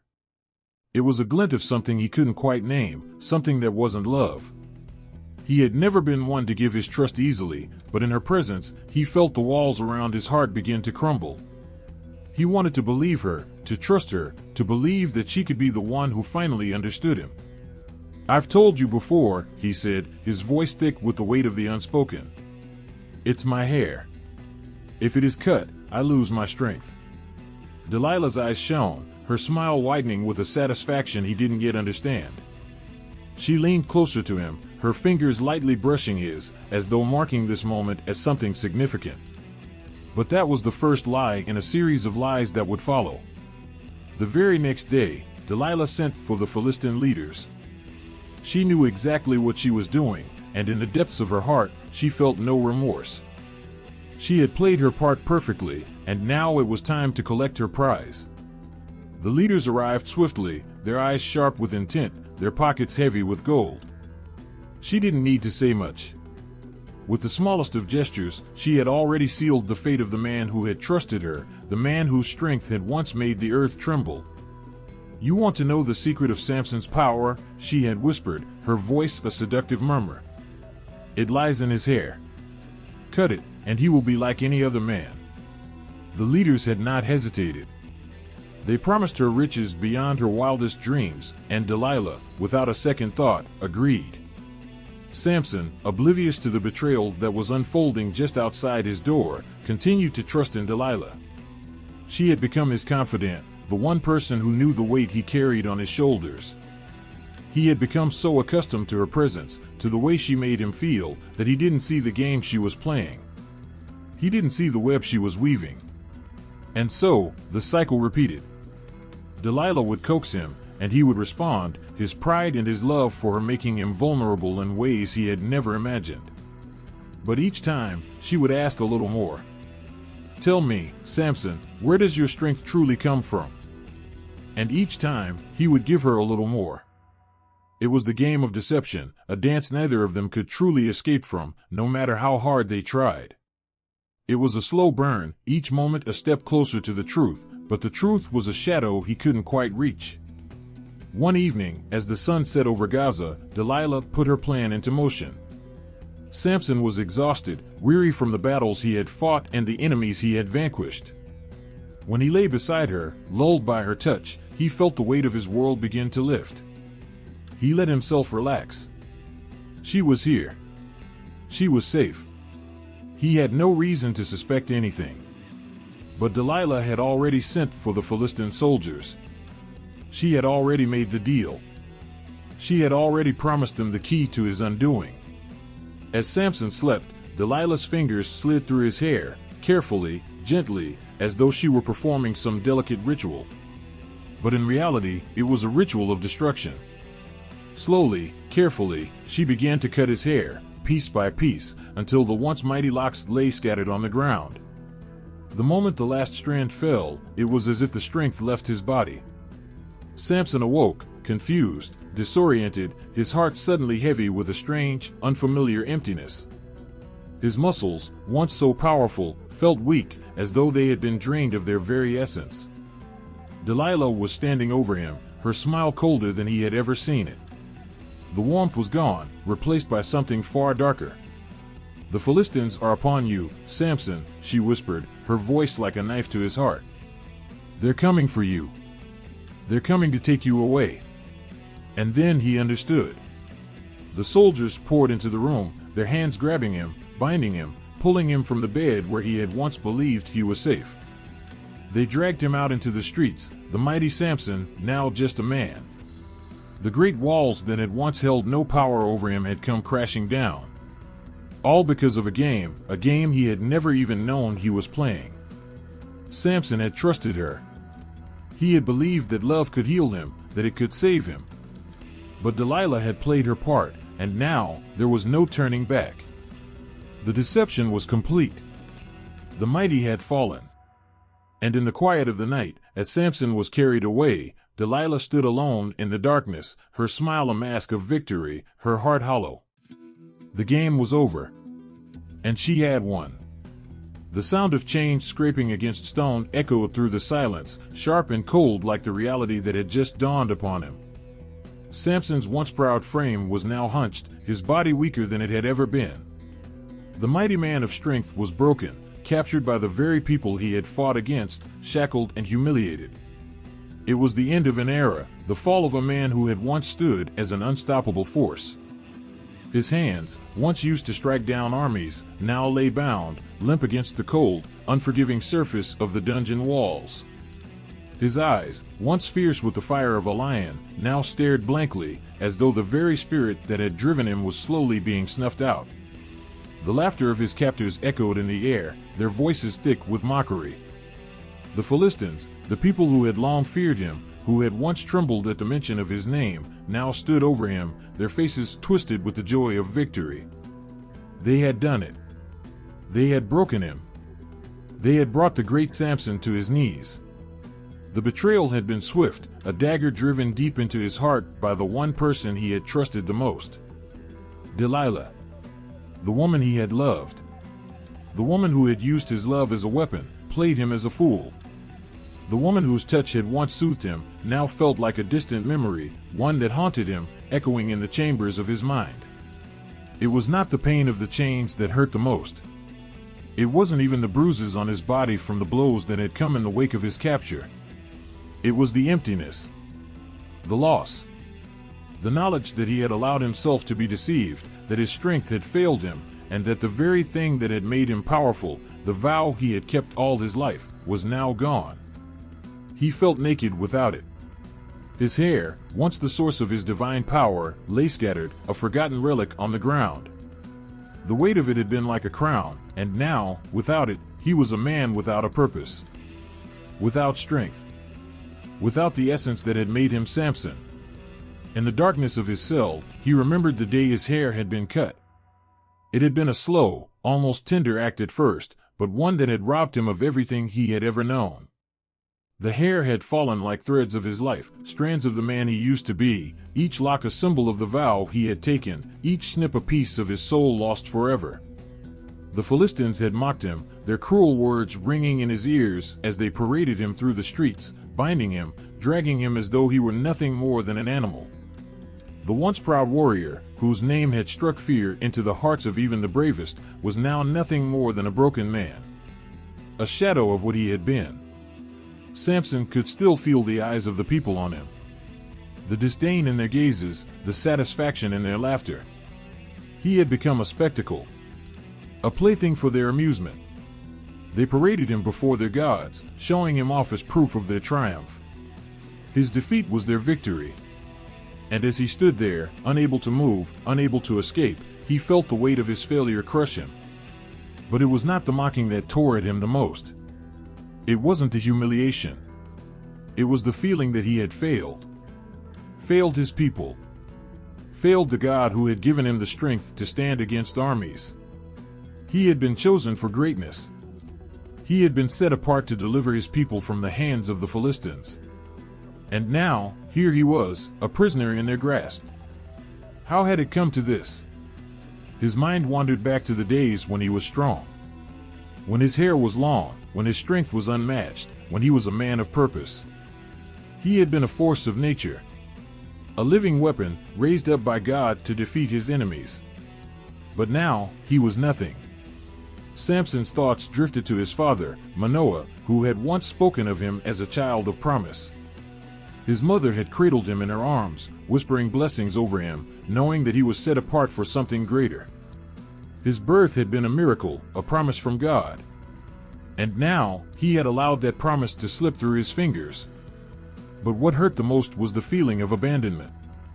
God had given him the strength, but now, with everything gone, Samson wondered if God had abandoned him, too. Was this the price he had to pay for his mistakes? For the betrayal of his own heart? Was this his punishment for trusting a woman who had ultimately destroyed him? The despair settled deeper into his soul, sinking into his bones like the chains that bound him. He had been so sure of himself, so certain of his purpose. But now, there was nothing left but the darkness and the questions that gnawed at him from the inside. As the days passed, Samson grew weaker. His body, deprived of the strength it had once known, seemed to wither under the weight of his despair. The once proud warrior, who had torn apart lions with his bare hands, who had struck down 1,000 men with the jawbone of a donkey, was now nothing more than a broken man, lost in the shadows of his own mind. But deep inside, there was still a flicker of something, a tiny, stubborn spark of the man he used to be. Even in his lowest moments, when the despair threatened to drown him, there was a part of him that refused to let go completely. A part of him that still clung to the hope that somehow he could be redeemed, that somehow he could rise again. The Philistine leaders, basking in the glory of their victory, didn't see the flicker of defiance in his eyes. They didn't see the subtle shift in his spirit, the way the embers of Samson's soul still burned deep within him, despite everything he had lost. They didn't know that even in the darkness, there was still the faintest whisper of strength, a strength that might one day rise again. But for now, there was only the darkness. Only the pain of a man who had fallen, who had trusted and been betrayed, who had lost everything, and yet, in his heart, still believed that the story wasn't over. Not yet. The chains dug into his wrists, cutting into the flesh where once there had been strength. Each movement, each attempt to shift his position, only served to remind him of the emptiness inside. Samson's body felt heavy, as though the weight of his failures had become part of him, pressed against his chest, suffocating him with every breath he took. The shackles were cold, unforgiving, just like the cruel reality that had taken root around him. In the darkened pit where they had thrown him, the only light came from the flickering torch that cast distorted shadows on the stone walls. It danced across the floor like ghosts of memories, flashes of the man he once was. The man who had torn lions apart with his bare hands. The man who had destroyed 1,000 men with the jawbone of a donkey. The man who had struck fear into the hearts of the strongest armies. Where was that man now? Samson closed his eyes, trying to block out the voices of his tormentors, the laughter that echoed in his mind, the jeers that had followed him from Gaza's gates. They had stripped him of everything, his strength, his dignity, his hope. And yet, it wasn't the chains around his wrists that kept him bound the most. It was the weight of his own thoughts, his own regrets, that held him prisoner. The memories of Delilah's betrayal haunted him like a nightmare that refused to end. Her touch, once so tender, now felt like poison in his veins. She had promised him love, yet it was only deceit. Her eyes, filled with so much sweetness, had hidden the sharpness of a dagger, twisted with lies. She had asked for his secret, and in his foolishness, he had told her. He had trusted her, and she had betrayed him. It was her hands that had cut his hair, and it was her voice that had led him to this fate. The woman who had stolen his strength had also stolen his heart. He could feel the absence of the long, flowing locks that had been a symbol of his vow to God. Samson had been set apart since birth, destined for greatness, destined to lead his people against their enemies. And yet, the same vow that had granted him strength had also become the very thing he had forsaken. His hair had been his connection to his power, to his purpose. And now, with every inch of it gone, he felt like a shell of the man he once was. But worse than the loss of his hair was the loss of the connection to God. His mind wandered to the days when he had been chosen, when the Spirit of the Lord had come upon him like a fire. Those moments of raw power, when it had felt as though he could conquer anything. But now, there was nothing. Only silence. Only distance. The Philistines had taken everything. They had made a spectacle of his fall. The people of Gaza had celebrated his capture, their laughter ringing in the air like a cruel mockery of the man who had once been their greatest enemy. They had paraded him, tied and shackled, through the streets. And then, they had locked him away, forgotten in the bowels of their fortress. He had tried to fight. He had tried to break free. But now, the chains held him in place, a symbol of his helplessness, a constant reminder of what he had lost. The physical pain of the chains was nothing compared to the torment in his heart. Every time he moved, the rough metal of the shackles would scrape against his skin, but it was the deep, gnawing ache in his chest that truly hurt. It wasn't just his body that was confined, it was his spirit. The man who had once stood free, defying armies, who had walked through life without fear, now found himself trapped by his own thoughts. The chains on his wrists were nothing compared to the chains of guilt that had shackled his soul. In the dark, there was no escape. No one to speak to. No hope of redemption. No sign that he would ever see the light of day again. His strength, once so overwhelming, had been stripped away, and in its place was an emptiness so vast it threatened to swallow him whole. But there was still one thing he could do. One thing that had always remained within his grasp, even when everything else was lost. Samson closed his eyes, and for the first time since his capture, he whispered a prayer. His voice was rough, as though the very act of speaking had become foreign to him. But still, he spoke, his words raw and desperate, rising from the depths of his soul. God, he whispered, his voice trembling with emotion, I have failed you. I have failed the people you sent me to deliver. I have given in to my own pride, my own weaknesses. I have fallen far. But if you will still have me, if you will still use me, I ask for your strength one last time. I ask for your forgiveness, and I ask for your power, even in this dark place. There was no immediate response. No thunder, no rushing wind. Just silence. The kind of silence that presses in on you, suffocating in its stillness. And yet, deep in his heart, Samson felt a flicker, a faint spark that had not been extinguished. It was as if something inside him was stirring. Something ancient. Something divine. The hours passed, and as the night wore on, Samson's thoughts drifted again to the past. He remembered the first time the Spirit of the Lord had come upon him. The way the power had surged through his veins, like a force greater than anything he had ever known. The way his strength had been a gift, one that had been given freely. He had never asked for it. Never earned it. It had simply been there, a sign of God's favor, a promise that he had been chosen to do great things. But somewhere along the way, he had lost sight of that purpose. He had let his pride, his desires, and his own choices take over. And now, here he was, broken, shackled, forgotten. But as he sat there, in the cold, dark cell, the flicker of hope that had ignited within him began to grow stronger. He was not done yet. Not completely. There was still time. Even in the darkest of places, even in the deepest of pits, God could still work. It was not too late for redemption. Samson closed his eyes, and for the first time in a long while, he allowed himself to dream again. To imagine that the chains, though heavy and painful, would not hold him forever. That the God who had chosen him before could still find a way to use him. The chains might have bound his body, but they could not bind his heart. His spirit would remain free. The time would come. It had to. And when it did, Samson would rise again. The sound of the millstone scraping against the stone floor echoed through the cold, dimly lit chamber. It was a monotonous, repetitive sound, one that seemed to seep into Samson's very bones, draining him of what little remained of his strength. His wrists were shackled, each movement of his hands restricted by the rough metal.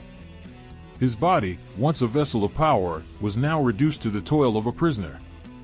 The grain he ground beneath his feet was a cruel reminder of how far he had fallen, a fallen hero turned to nothing more than a laborer in chains. Samson's muscles burned with each rotation of the wheel. His hands, once strong enough to break the backs of lions, were now trembling with the weight of his punishment.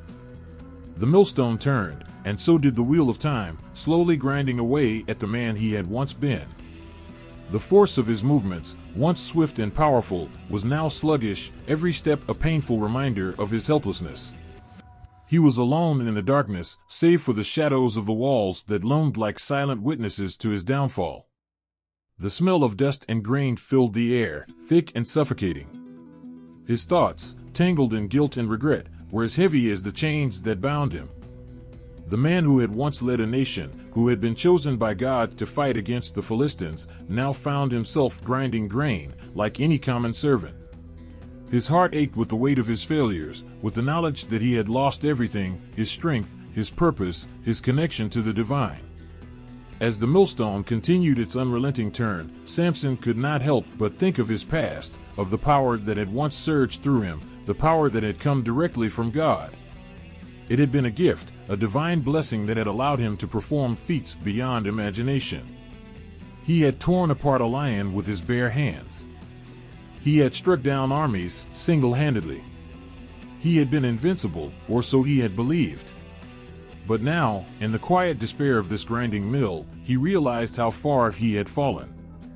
The very strength that had once made him unstoppable now seemed like a distant memory, a whisper from a time long past. He could still hear the whispers of the Philistines, their mocking voices echoing in his ears as they paraded him through the streets of Gaza. The mighty Samson, brought low, they had jeered. The man who feared no one, now a prisoner, a slave. Their words had pierced him deeper than any weapon. The man who had fought to free his people was now bound in chains, performing the most menial of tasks. The weight of the humiliation pressed down on him, suffocating him in a way the shackles never could. But even in the midst of this crushing defeat, there was a part of Samson that refused to give up completely. A small, stubborn ember of hope remained hidden beneath the layers of despair. It was the same ember that had sparked his strength in the first place, the flame that had been kindled by God's promise, by the vow he had taken as a Nazirite. Though his hair had been cut, though his strength had left him, there was still something inside him that whispered, "You are not finished. Not yet." With every turn of the wheel, Samson felt the weight of his past mistakes pressing down on him. He had failed to live up to his calling, to honor the vow he had made. But as the stone ground the grain beneath him, a flicker of determination stirred within him. The man who had been born to deliver Israel had not been entirely forsaken. Even in this pit of despair, there was still a purpose for his life, even if he could not see it yet. The grinding of grain became a strange kind of rhythm, an endless cycle that mirrored the pattern of his own life: pain, failure, repetition. But amidst the crushing monotony, there was a part of him that began to understand something he had never fully grasped before. Strength wasn't just about power. It wasn't just about the physical feats he had once accomplished. True strength came from endurance, from perseverance, from finding the will to keep moving, even when everything seemed lost. He had once been too proud to see that, too caught up in his own sense of invincibility. He had believed that he was unstoppable, that nothing could break him. But now, as he ground the grain, he realized that his strength had never been his own. It had always come from God. The power he had wielded, the victories he had achieved, had never been about him. They had been about God's plan, about fulfilling a purpose that was bigger than himself. It was that understanding, that realization, that began to change something within him. It was as though the grinding of the millstone had become a metaphor for his own soul, rough, jagged, and scarred, but still, it turned. And as it turned, there was the faintest glimmer of hope, a hope that maybe, just maybe, there was still a future for him, even in the lowest point of his life. The days blurred together, each one indistinguishable from the last. But as the grain sifted through his hands, Samson began to pray again. This time, not with the desperation of a man seeking redemption, but with a quiet confidence that maybe God had not abandoned him after all. Maybe the purpose for his life wasn't over. Maybe the grinding of grain was just the beginning of something new. The sound of the millstone grinding grain became less of a torment and more of a reminder that he was still alive, still breathing, still capable of change. His body might have been bound, but his spirit, his soul, could not be contained. It would not be silenced. And with every turn of the wheel, Samson could feel the faint stirrings of something inside him that was slowly waking up. It was as though the long years of captivity, the endless days of humiliation, had forged something stronger than the physical strength he had once known. His heart, broken and bruised, was beginning to heal in ways he had never anticipated. The purpose for his life had always been about more than his own glory. It had been about delivering his people, about fulfilling a divine calling, even if that calling had been clouded by pride and mistakes. And now, in the quiet, grinding of the millstone, Samson realized something else, that the pain he had endured was not without purpose. It had shaped him, had taught him lessons he could never have learned in the days of his strength. There was a deeper power now, a quiet, unshakable resolve that had been born from the very chains that bound him. As the grain ground beneath him, Samson's heart began to stir with the first seeds of hope. The journey was not over. There was still a story left to be told. The grinding of the grain, though tedious and painful, had become the beginning of his redemption. The man who had been broken was starting to rise again, one small turn of the wheel at a time. The chains clinked against the stone floor as Samson shuffled back into his cell. His body was weak from days of labor, and his soul, battered by years of defeat, was heavy with regret. The darkness of the prison cell seemed to close in around him, suffocating him with its silence. The torches on the walls flickered, casting long, distorted shadows across the ground. There was no escape, no comfort, only the echoing memories of his past failures. Yet, in the depths of that crushing despair, something unexpected stirred within him, a flicker of something far stronger than the iron chains that held him down. Faith. It wasn't a grand, triumphant moment. It wasn't a revelation that came in a burst of light. No, it was quieter than that, a subtle warmth that began to seep into the cold, hollow spaces of his heart. A feeling that, perhaps, all was not lost. Perhaps there was still a chance for him to rise again. Samson sank to the ground, the hard stone cool beneath him. The weight of his failures pressed down on him, but now, for the first time in what felt like an eternity, he didn't run from it. He didn't try to push it away. Instead, he sat in the silence of his own brokenness, and he allowed himself to feel the depth of his pain. His eyes stung, but the tears didn't come. They were not needed anymore. He had wept for what he had lost, for the strength that had been taken from him, for the life that had slipped through his fingers. But now, there was a shift, a movement within him. He could still feel the echo of the spirit within him, as faint as it was. Samson had always been a man of extremes. When he was strong, he had been unstoppable, fierce in his devotion to his purpose. When he had fallen, he had crashed into the depths, consumed by pride and regret. But now, in the stillness, in the darkness of his cell, he could hear a whisper, gentle but unmistakable. "You are not finished." It was as if a veil had been lifted from his heart. He had spent so many days dwelling on his failures, on the mistakes that had led him to this prison. The loss of his strength, the betrayal of his love, the fall from grace, all of it had felt like an insurmountable weight. But in the stillness of his cell, Samson began to realize that the journey was not over. That God had not abandoned him, even when he had abandoned his purpose. The vow he had taken, the divine calling that had set him apart, still lingered somewhere deep within him. It hadn't been taken from him. It hadn't been forgotten. He could feel it, faint but real. The millstone, the endless labor, it had all led him to this moment. The grinding of grain had been a physical manifestation of the emotional toll he had been paying. But through it, he had been brought to the humbling realization that his strength was not his own. It had never been. It had always been a gift, a power bestowed upon him by God. And though his hair had been cut, though his pride had betrayed him, the essence of that divine strength had never truly left him. It had merely been waiting for him to remember. Samson raised his hands to his face, his fingers brushing the stubble where once his thick, flowing hair had been. His hands trembled, but this time, it was not from weakness. It was from a quiet resolve that began to take shape. His hair had grown back, slowly, almost imperceptibly, as the days turned into weeks and then months. His physical strength had not returned entirely, but it was not the physical that mattered anymore. It was the renewal of his spirit. The realization that, despite everything he had been through, despite the shame of his mistakes, God was still willing to work through him. The walls of the prison, the chains around his wrists, none of it could confine the power of faith. Samson had been bound by more than chains. He had been bound by his own doubts, by the shame of his failures. But now, those chains seemed lighter. He no longer felt trapped by the past. He understood, for the first time, that God's strength was never about human might. It was about the willingness to surrender, to trust, and to rise again, even from the lowest places. Samson's prayer was no longer one of desperation.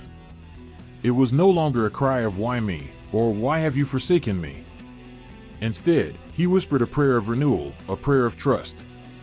"God, I don't know how, but I trust that you still have a plan for me. I trust that even in this place, you can use me. I have failed you before, but I know that you are a God of mercy. Please, give me strength again." As the words left his lips, he felt a warmth, a quiet assurance settle over him. The chains, while still heavy on his wrists, no longer felt as if they could keep him bound forever. The God who had given him strength in his youth was still with him. The God who had chosen him for a greater purpose had not turned away. Samson had not been abandoned.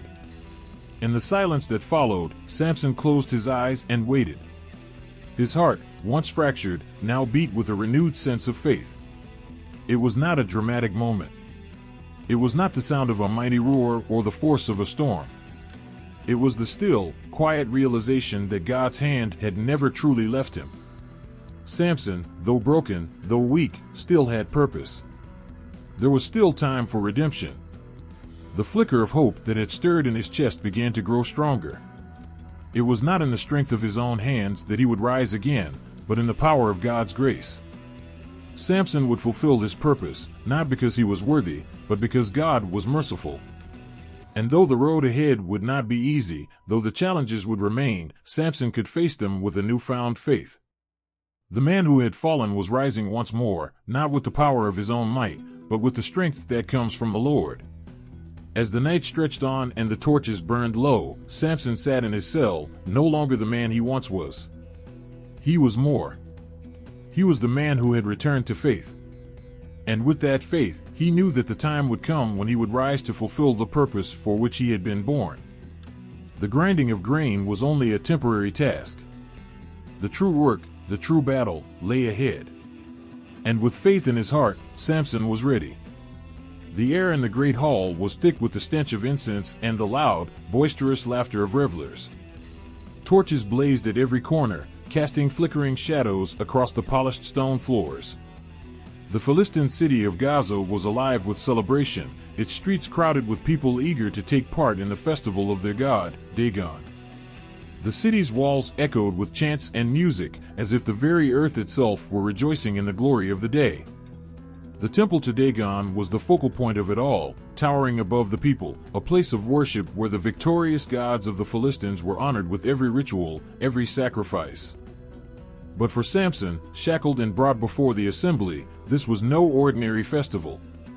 It was a celebration of his fall. The mighty man who had once torn lions apart with his bare hands, who had struck down 1,000 men with a donkey's jawbone, was now nothing more than a spectacle.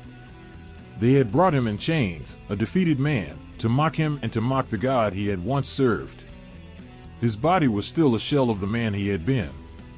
The hair that had been cut, the strength that had faded, all served to make him appear smaller, weaker, as though the gods of the Philistines had claimed him for their own. The crowd laughed and jeered, their voices rising above the music. They had gathered to offer their praises to Dagon for the humiliation of Samson, their sworn enemy. For the Philistines, it was not just a festival, it was a public display of their victory, a way to exalt their God over the God of Israel. In their eyes, Samson was not just a man, he was a symbol of everything they had overcome, everything they had triumphed over.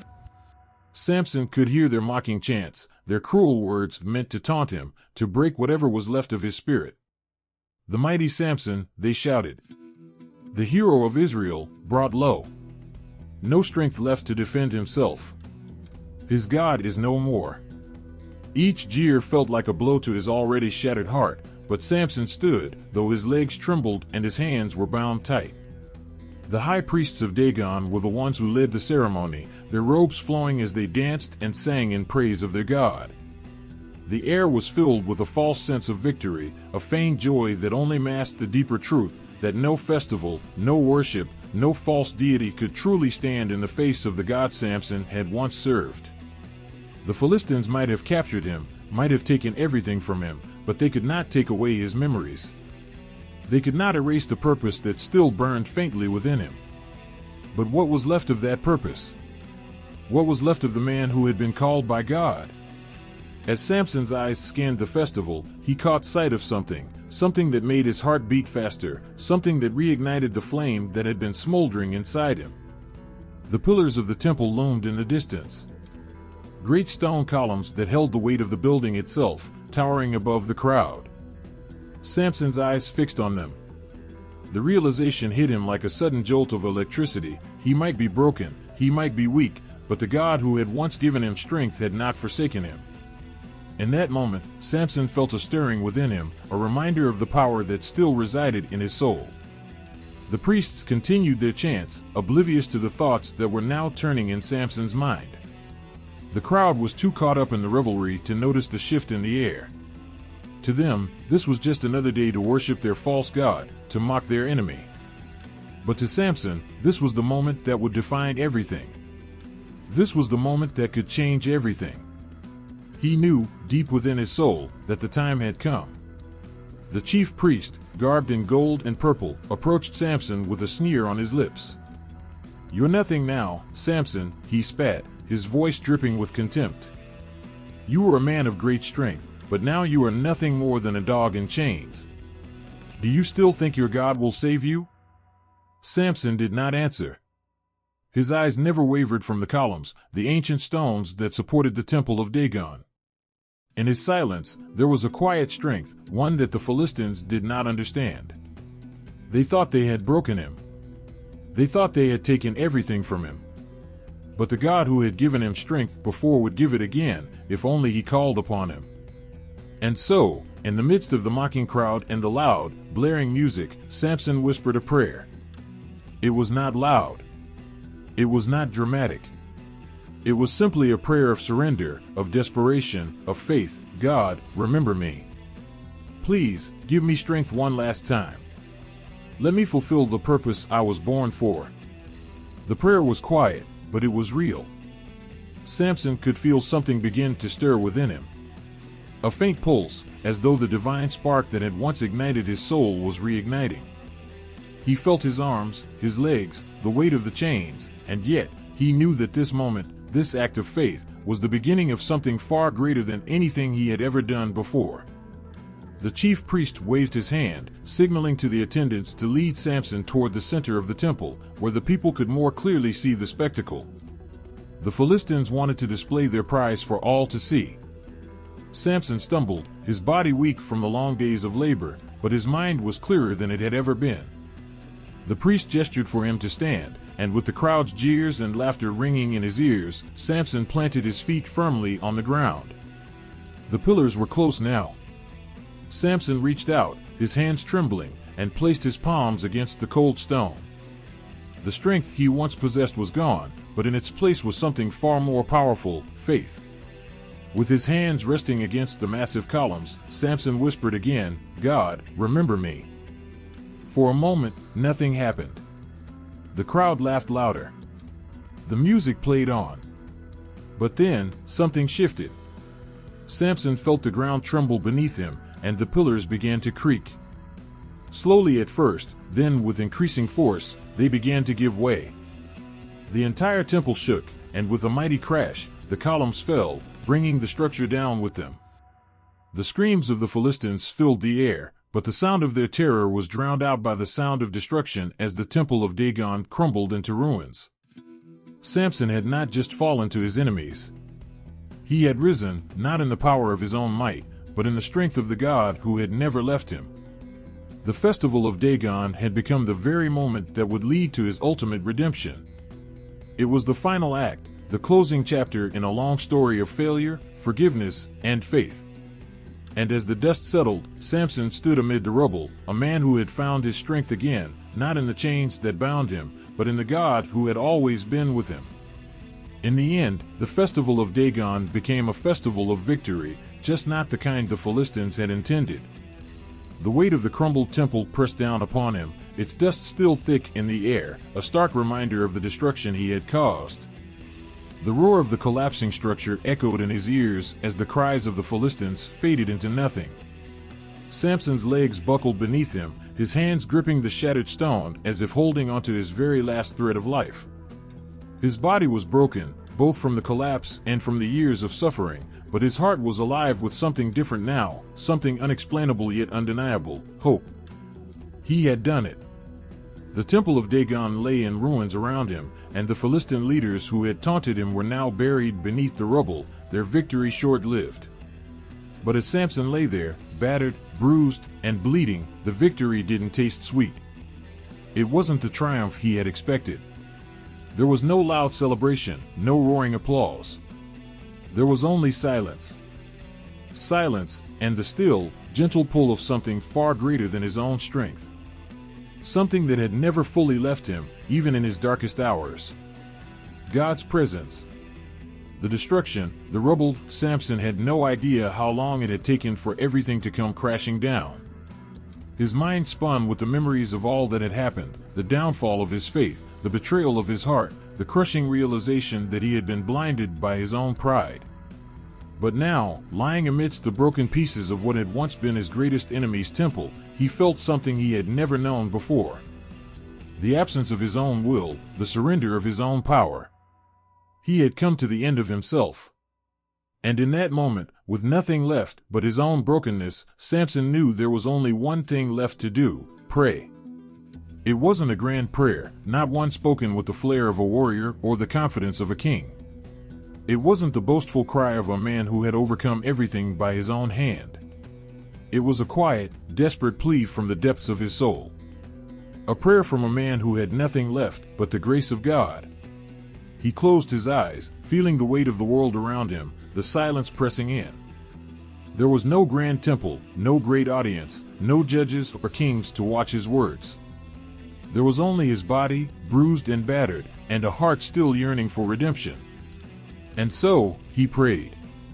Lord, I failed. I failed you, I failed myself. All the strength, all the power you gave me, and I squandered it. I turned away.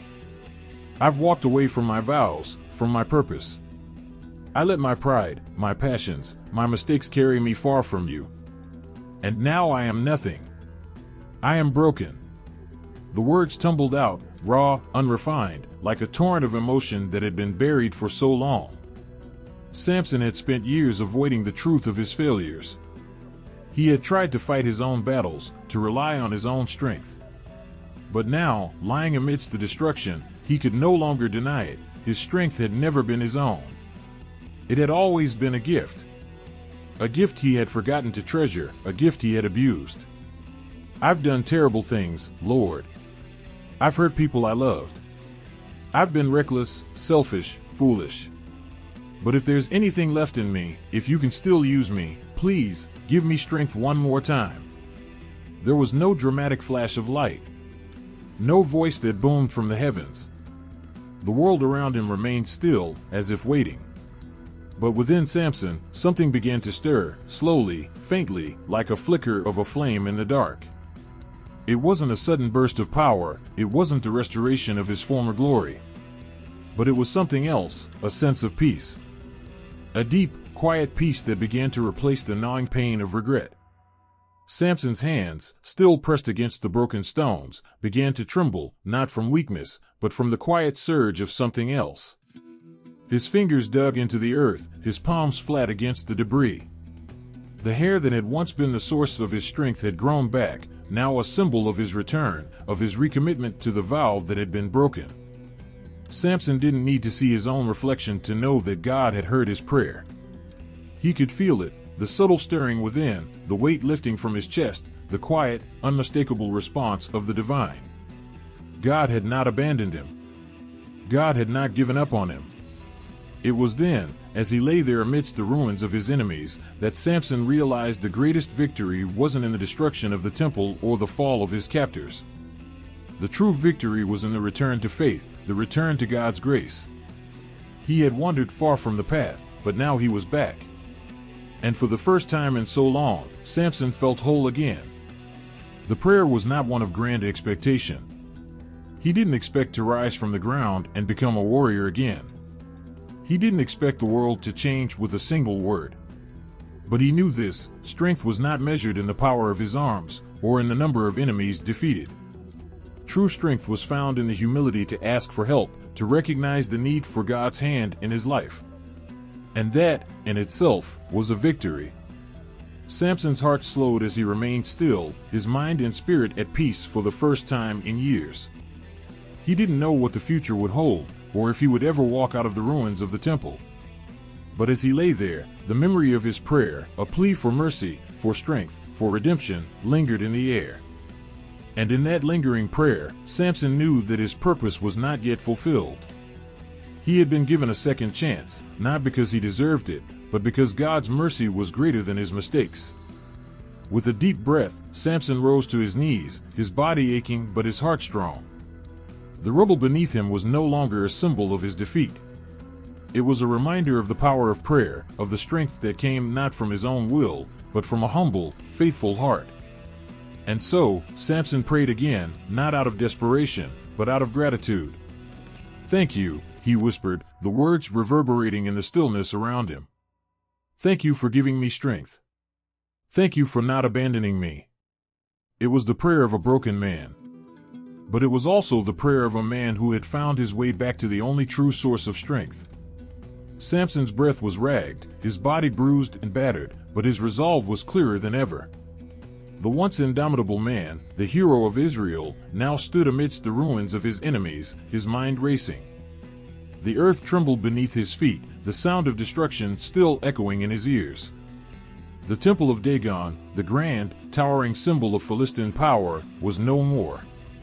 The pillars that held it up had begun to crack, to groan with the weight of history and idolatry, and now they had crumbled. The dust from the temple's collapse hung thick in the air like smoke from a fire, and in the midst of it, Samson stood alone, a figure of shattered strength and quiet determination. The weight of his actions pressed down on him. The loud, terrified cries of the Philistine rulers still rang in his ears. They had come to mock him, to use him as a spectacle in the celebration of their victory.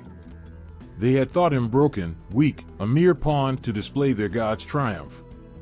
And now, in their moment of supposed glory, they were witnessing their fall.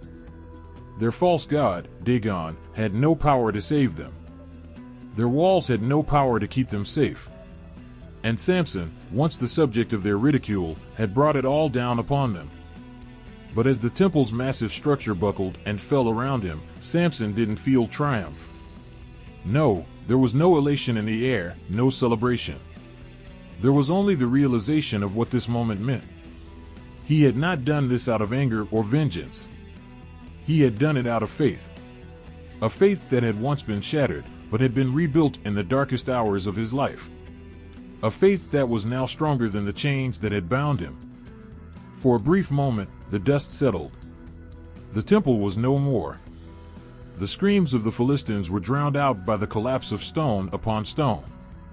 And in the midst of it all, in the silence that followed the chaos, Samson knew that his purpose had been fulfilled, not in the strength of his own arms, but in the strength of his prayer.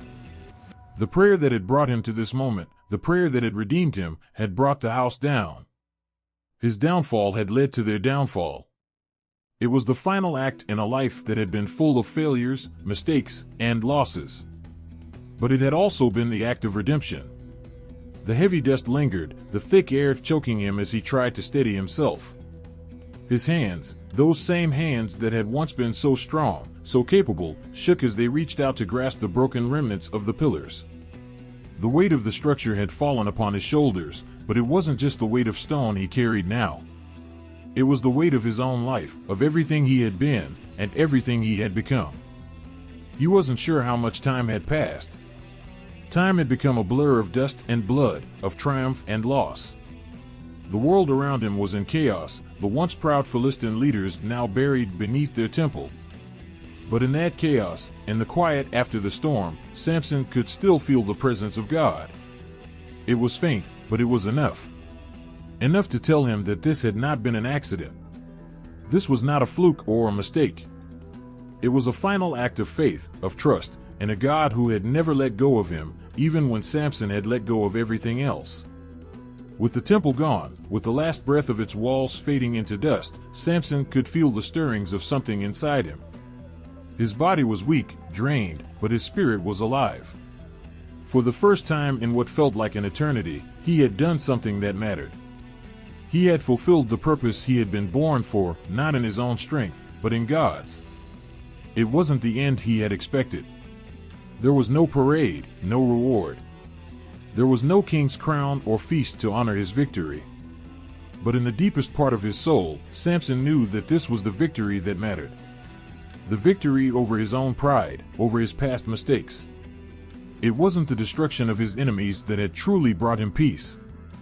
It was the act of surrender, the prayer of redemption, the return of his faith.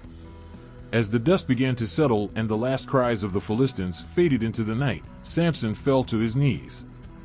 His body was weak, his heart exhausted, but the burden he had carried for so long was beginning to lift. The ruin of the temple was not a symbol of defeat, it was a symbol of something far greater. It was the destruction of everything that had held him captive, the pride, the sin, the foolishness that had clouded his heart. And in that destruction, in the crumbling stones and shattered pillars, he had found a new beginning. Samson's prayer had been answered, not in the way he had imagined, but in the way he needed. It wasn't just about the downfall of the Philistine god. It was about the rebuilding of his own faith. The temple may have fallen, but the foundation of his heart had been restored. With the last of his strength, Samson reached up, his hands trembling as he touched the broken remains of the temple. And in that quiet moment, with nothing left but the rubble, he whispered a final prayer, "Lord, I am yours." And in that moment, the full weight of his journey hit him. He had started as a man of great strength, full of potential but consumed by pride. He had fallen, humiliated, broken, but in his brokenness, he had found redemption. He had found faith. And that, in the end, was all that mattered. As the temple's crumbled remains lay still, Samson closed his eyes, the weight of his life heavy in the silence. He had fulfilled his purpose. The Philistines were defeated, Dagon was no more, and Samson was no longer the man he had been. He was something new, something redeemed, a man who had fallen and risen again, not in strength, but in faith. The fall of the temple was not just the fall of a building. It was the fall of an old life and the birth of a new one. And as the dust settled around him, Samson's heart, though broken, was at peace. The once great Philistine temple lay in ruins, its destruction now a quiet echo in the air, mingling with the cries of the few survivors who staggered from the debris.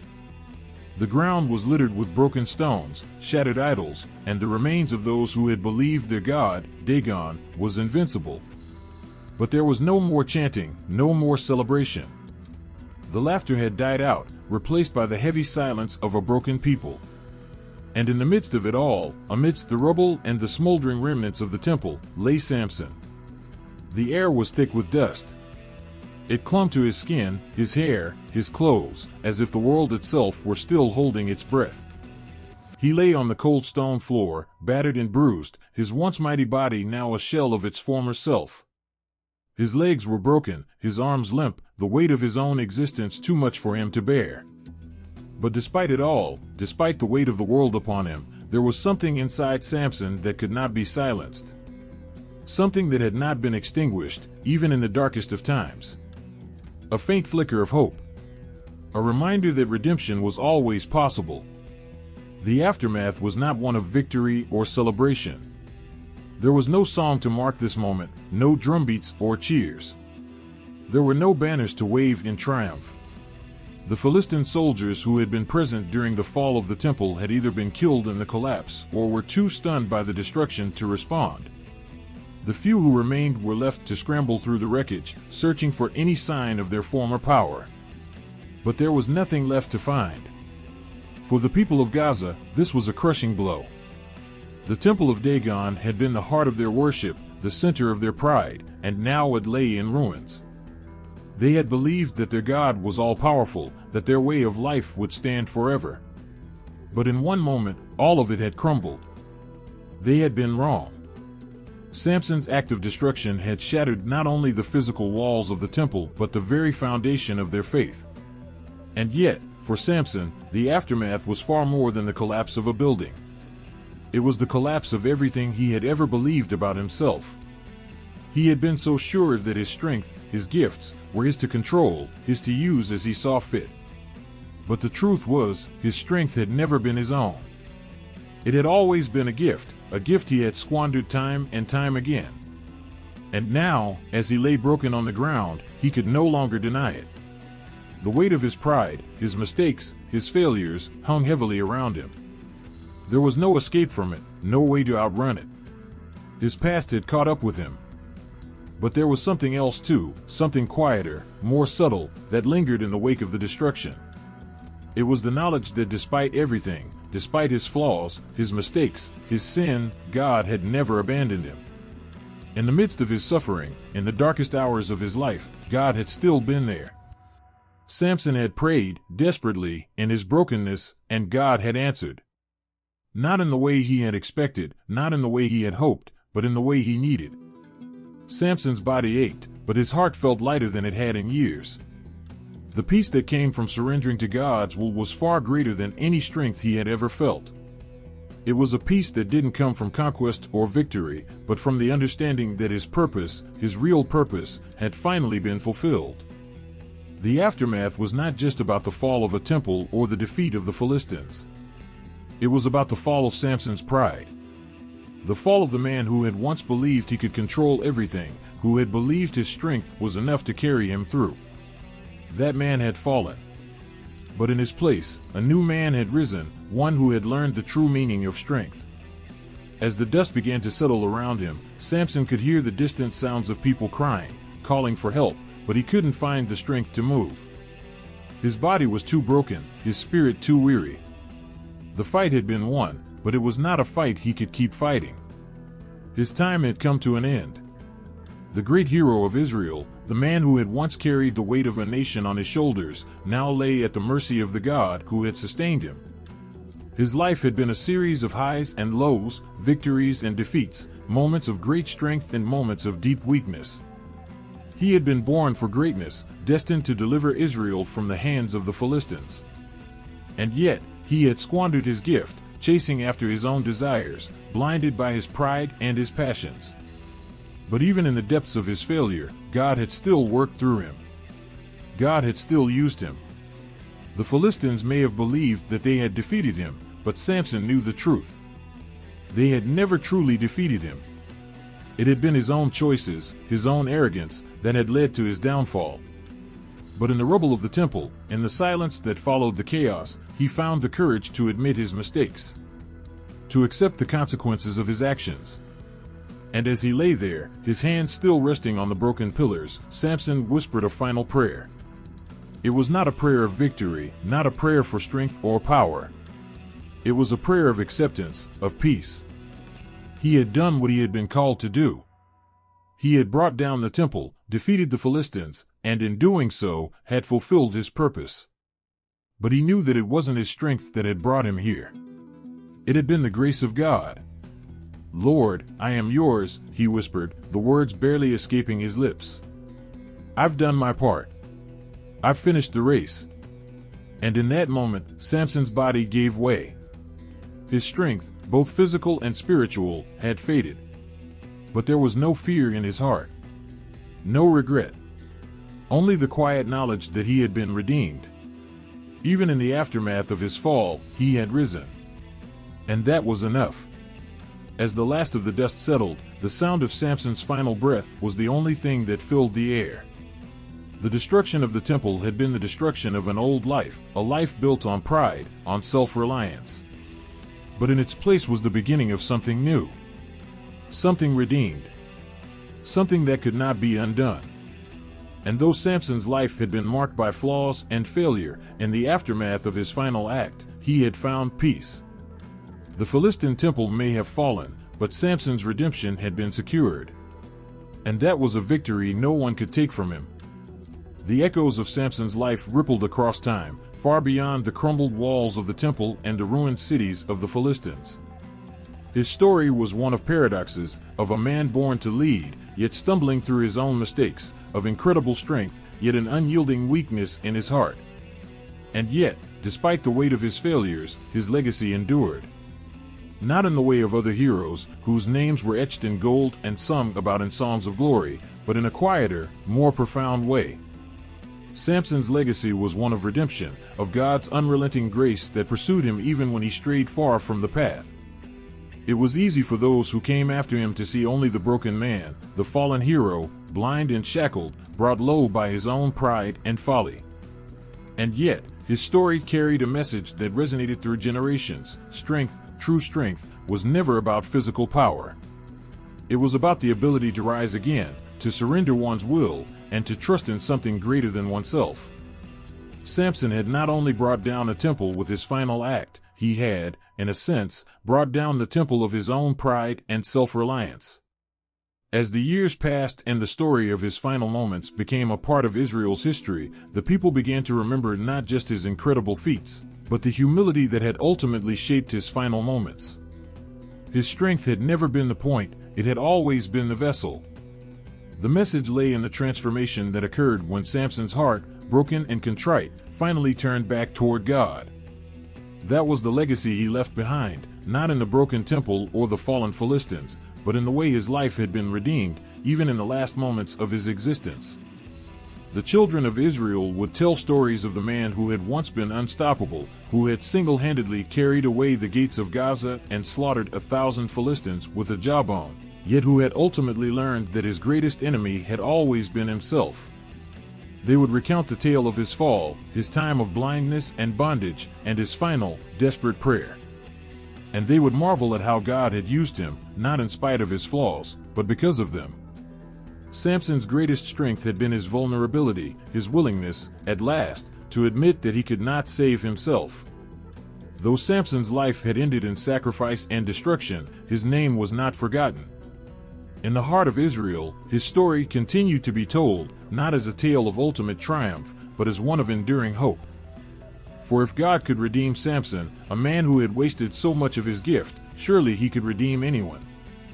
His legacy lived on in the hearts of the people who remembered his story. Every time a young Israelite would hear of the hero who had fallen from grace, only to rise again in his final act of surrender, they would understand that their own lives could be more than the sum of their mistakes. That redemption was possible, no matter how far one had strayed. In the end, Samson's strength did not lie in his arms, his jawbone, or the power of his mighty feats. His true strength lay in his ability to turn back to the God who had never turned away from him, no matter how far he had wandered. As Israel faced new trials, new enemies, and new battles, Samson's name would be invoked as a reminder that the battle was not just against physical foes, but against the pride and arrogance that so often entangled the hearts of men. His legacy would be one of faith, faith in a God who could use even the weakest, the broken, and the flawed to bring about his purposes. Samson's life had been marked by ups and downs, by moments of greatness and moments of humiliation, but his legacy would be remembered as a testament to the power of faith and the possibility of redemption. His strength had not been the source of his legacy, but his willingness to turn back to God, to rely on divine strength instead of his own, was what would be remembered. Samson's final act had not been one of destruction for destruction's sake. It had been an act of surrender to God's will, and through that surrender, the fulfillment of the promise he had been given at birth. And so, the story of Samson would live on, not as a cautionary tale alone, but as a symbol of the grace that could restore even the most broken. The legacy of strength he left behind was not about the feats of power, but about the strength to admit one's weakness, to face one's mistakes, and to trust that God could make something beautiful out of the broken pieces. Generations would come and go, but the story of Samson would echo through time. It would remind them all that strength was not found in the muscles of a warrior, but in the heart of a man who had learned to lean on God when all else failed. His was a legacy that would never fade, for it was not built on the fleeting triumphs of man, but on the eternal grace of God. The land of Israel lay still in the aftermath of the chaos. The years of oppression under the Philistines had weighed heavily on the people, broken homes, shattered lives, and a sense of hopelessness that had spread like a dark cloud across the land. But in the silence that followed Samson's final act, something began to stir. It was a quiet, almost imperceptible movement at first, like the first gust of wind before a storm. The people of Israel, bruised and beaten, began to lift their heads. They began to look to the horizon, no longer burdened by the weight of their despair, but with a new, tentative hope. Samson's sacrifice, his final act of surrender and redemption, had done more than bring down the temple of Dagon. It had planted a seed of renewal in the hearts of the Israelites. They had watched him, a man who had once been full of pride and arrogance, fall to the lowest depths of despair, blinded, chained, and humiliated, and yet rise again in his final moments to defeat their greatest enemies. In that final, desperate prayer, he had done more than restore his own faith, he had restored the faith of an entire nation. The story of his downfall, his redemption, and his ultimate sacrifice became a symbol of hope. If Samson could rise from the ashes of his own failure, perhaps Israel could rise as well. The rebuilding began slowly, almost imperceptibly, as the people of Israel looked at the land they had once known as their own, now scarred by years of Philistine domination. Cities had crumbled, homes had been burned, and families had been torn apart by the weight of their subjugation. But now, there was something different in the air. It wasn't a grand miracle or a sudden shift in power. It was something more profound. It was the quiet stirrings of a people determined to rebuild, to reclaim what had been lost. And so, the work began. Families returned to their lands, plowing fields that had been neglected for far too long. The sound of hammers and saws filled the air as men and women repaired homes, rebuilt walls, and restored what the Philistines had taken from them. There was no fanfare, no grand speeches, only the steady, relentless determination of a people who had endured enough and now, inspired by the courage of Samson, were ready to rise again. Unity began to take root in the hearts of the Israelites.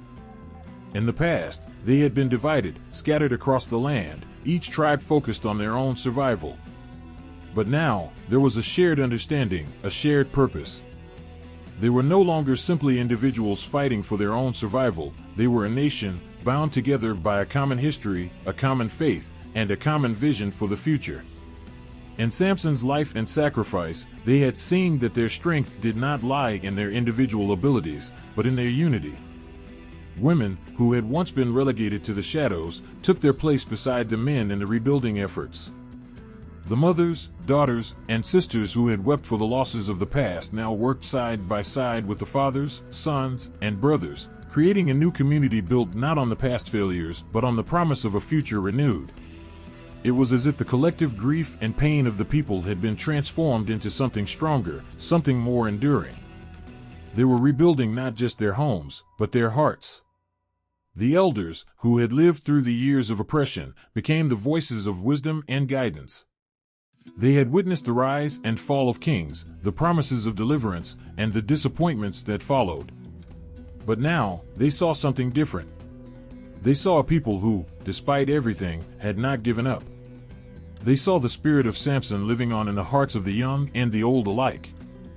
And they knew that this time, the rebuilding would not be in vain. And it wasn't just the physical reconstruction of the land that took place. It was the spiritual rebuilding as well. The Israelites returned to their faith with a new sense of purpose. The idols of the Philistines, the false gods that had once seemed so powerful, were now rejected. The Israelites, inspired by Samson's final prayer, renewed their covenant with the Lord. They remembered the promises made long ago to their ancestors and recommitted themselves to serving the one true God. It was not a renewal born out of fear or desperation, but out of a deep and abiding faith. The God who had redeemed Samson, the God who had heard his final prayer, was the same God who would lead them forward into a new day. As the years passed, the scars of the past began to fade, replaced by the growing strength of a nation united by a common purpose. The land flourished again. The fields, once barren, were now fertile. The cities, once hollowed out by war, now teemed with life. Children played in the streets, their laughter a testament to the future they had reclaimed. There were still struggles ahead, challenges to face, but the people of Israel knew that they were no longer alone. They had each other, and they had the God who had never abandoned them, even in their darkest hour.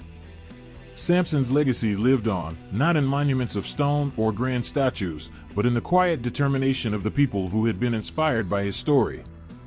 They had learned that strength was not in the might of an individual, but in the resilience of a people who chose to rise again, no matter how many times they had fallen. They had learned that faith, when placed in the right hands, could rebuild what had been lost. And so, Israel rebuilt. Not just their homes and cities, but their spirit, their unity, and their faith. They had been broken, but they had not been defeated. And in the years that followed, their resilience became a beacon to the world, proof that even in the most shattered of circumstances, there was always the possibility of renewal. Samson had fallen, yes, but his final act of redemption had set something in motion that could never be undone. The people of Israel had learned, through his life and sacrifice, that no matter the depth of their struggle, they could rebuild. And rebuild they did. The winds of change began to stir in the land of Israel, whispers of a new generation rising up. Children who had grown up hearing the stories of the mighty Samson, his feats of strength, his struggles, his final sacrifice, now walked the earth with fire in their hearts. They were a generation born in the shadow of oppression, raised under the weight of Philistine rule, but they were not broken. They were determined to do what their forefathers had failed to do, to break the chains that had held their people captive for so long. Samson's story had spread far and wide, carried on the lips of the elders, shared around campfires, and passed down through the generations. In the tale of his strength, his fall, and his redemption, they saw not just a man, but a symbol. A symbol of defiance. A symbol of the power that comes when one man stands against the tyranny of the world. And now, that symbol was alive in their hearts. It was more than a story, it was a call to action. A call to resistance. The Philistines, in their arrogance, had believed that Israel was broken beyond repair. They had expected the Israelites to forget their own history, to accept their subjugation as the new normal. But they had underestimated the power of a people who refused to forget. They had underestimated the power of a story passed from one generation to the next, one that could ignite courage even in the hearts of the most downtrodden. The youth of Israel gathered in secret, huddling in the shadows of their villages, plotting and planning. Their leaders were not kings or warriors with grand titles, but ordinary men and women who had been inspired by the legend of Samson. They spoke of the times when Samson had carried the weight of a nation on his shoulders, when he had stood firm against the impossible odds, when he had brought down the temple of Dagon with nothing but his faith and his God-given strength. They spoke of how he had died a hero, his final act of victory not just for Israel, but for all who would dare to stand up to oppression. And in those stories, they found their courage. It was in the quiet moments, around the flickering light of a fire, that the spirit of resistance began to take root. The young men and women of Israel began to see that they were not the first to face oppression, nor would they be the last. But they were determined to be the ones who would stand up. They would not go quietly into the night. They would fight. They would resist. And they would do it in the name of the man whose story had fueled their fire, Samson, the mighty, the fallen, the redeemed. The Philistines had believed that their power was absolute, but they had forgotten one thing: stories do not die. They live on in the hearts of those who carry them, and in this new generation, Samson's story lived on. It was a spark, a flicker of hope that refused to be snuffed out. Each time a child learned of Samson's courage, each time a young man heard the tale of his triumphs and failures, a new wave of resistance grew stronger. The walls of fear that had once kept them quiet began to crumble. They began to understand that their own lives could be shaped by the same courage that had driven Samson, that they, too, could resist. They didn't need to be giants to stand tall. They didn't need superhuman strength to fight back. What they needed was the fire in their hearts, the courage to stand up and say, "No more." They needed the belief that their cause was just, that they were worthy of freedom, and that no matter how many times they were crushed, they could rise again. Just like Samson had. The story of Samson, once a tale of a man and his mighty feats, was now a movement. It was more than just words, it was action. Men and women took up arms, and the spirit of resistance began to grow in their ranks. There were no grand speeches, no grand army at first, only the quiet, determined resistance of a people who knew what it meant to fight for their freedom. Their courage wasn't born of military might, but of something far stronger, the unwavering belief that they were capable of changing their destiny. And their rallying cry was Samson's name, his strength, his faith, and his unyielding determination. Samson's life, his failures, and his ultimate sacrifice were now woven into the fabric of their own lives. They understood that every story carried a power that could change the course of history. And in that understanding, they found their own courage. They knew that they were not alone. The spirit of Samson walked with them. It whispered in the winds, it burned in the hearts of those who believed in the power of resistance. In every small victory, a broken chain, a liberated village, a quiet rebellion that went unnoticed by their oppressors, they saw a reflection of Samson. Every act of defiance was a tribute to the man who had defied the impossible. Every moment of courage was an echo of the strength that had once been so evident in his life, and that had ultimately shaped his sacrifice. And the Philistines, though they still held power over many lands, began to feel the shift. They could not understand it at first. They had taken their toll on the Israelites for so long. How could a few whispers, a few stories, possibly shake their dominion? But the Philistines were blind to the truth. They had underestimated the strength of the human spirit. They had underestimated the power of a people united by a common cause, inspired by a single, unshakable story. Samson had been their hero, their deliverer, but he was no longer just one man. He had become a movement, a spirit, a flame that would not be extinguished. His story was not just the tale of one fallen man, it was the embodiment of every person who had ever stood up against tyranny, against oppression, and against the forces that sought to crush them. As the new generation rose, as the spirit of resistance took root in the hearts of the Israelites, the Philistines could no longer ignore the truth that had been before them all along. Samson's spirit had become more powerful than any army, more enduring than any weapon. It had become a symbol that no force could defeat. Manoah sat alone in the quiet of the evening, the fading light of the sun casting long shadows over the earth. The world around him was still, but inside, his heart raced with memories of a time when his son was a child, innocent and full of promise. He had been just a boy then, his eyes full of wonder and curiosity, a gift from God that had been more than any parent could have ever hoped for. Samson, his son, his heart. The weight of those years, both joyous and painful, hung heavy on him now, in the solitude of his reflection. Samson had been a miracle, given to them when they had thought their hopes were long extinguished. The angel had come to his wife, told her of the child she would bear, and the promises made to them seemed too grand to fathom. Their son would be a Nazirite from birth, dedicated to the service of God, and through him, Israel would be delivered from the Philistines. The weight of that promise had rested on Samson's tiny shoulders from the very beginning. And though Manoah had been filled with hope and pride, he had also known the heavy burden of expectation that came with such a calling. A burden that, over time, had weighed on both him and his son. Now, in the stillness of the evening, as the birds settled into their nests and the stars began to blink into existence, Manoah wondered how it had all gone so wrong. His heart tightened as he remembered the moments of pride, his son, so strong, so confident, so sure of himself, only to be followed by moments of despair. The rash decisions, the temptations, the moments of weakness that led to Samson's fall. The love he had for his son had never wavered, but it had been tested. There had been times when Manoah had felt helpless, watching his son stray farther from the path that had been set before him. But now, after all the pain, after the fall, after the betrayal, after the blindness and chains, there was peace. Samson had fulfilled his divine purpose. It was not in the way that Manoah had imagined, nor in the way that many would have expected, but it was, in its own strange, broken way, complete.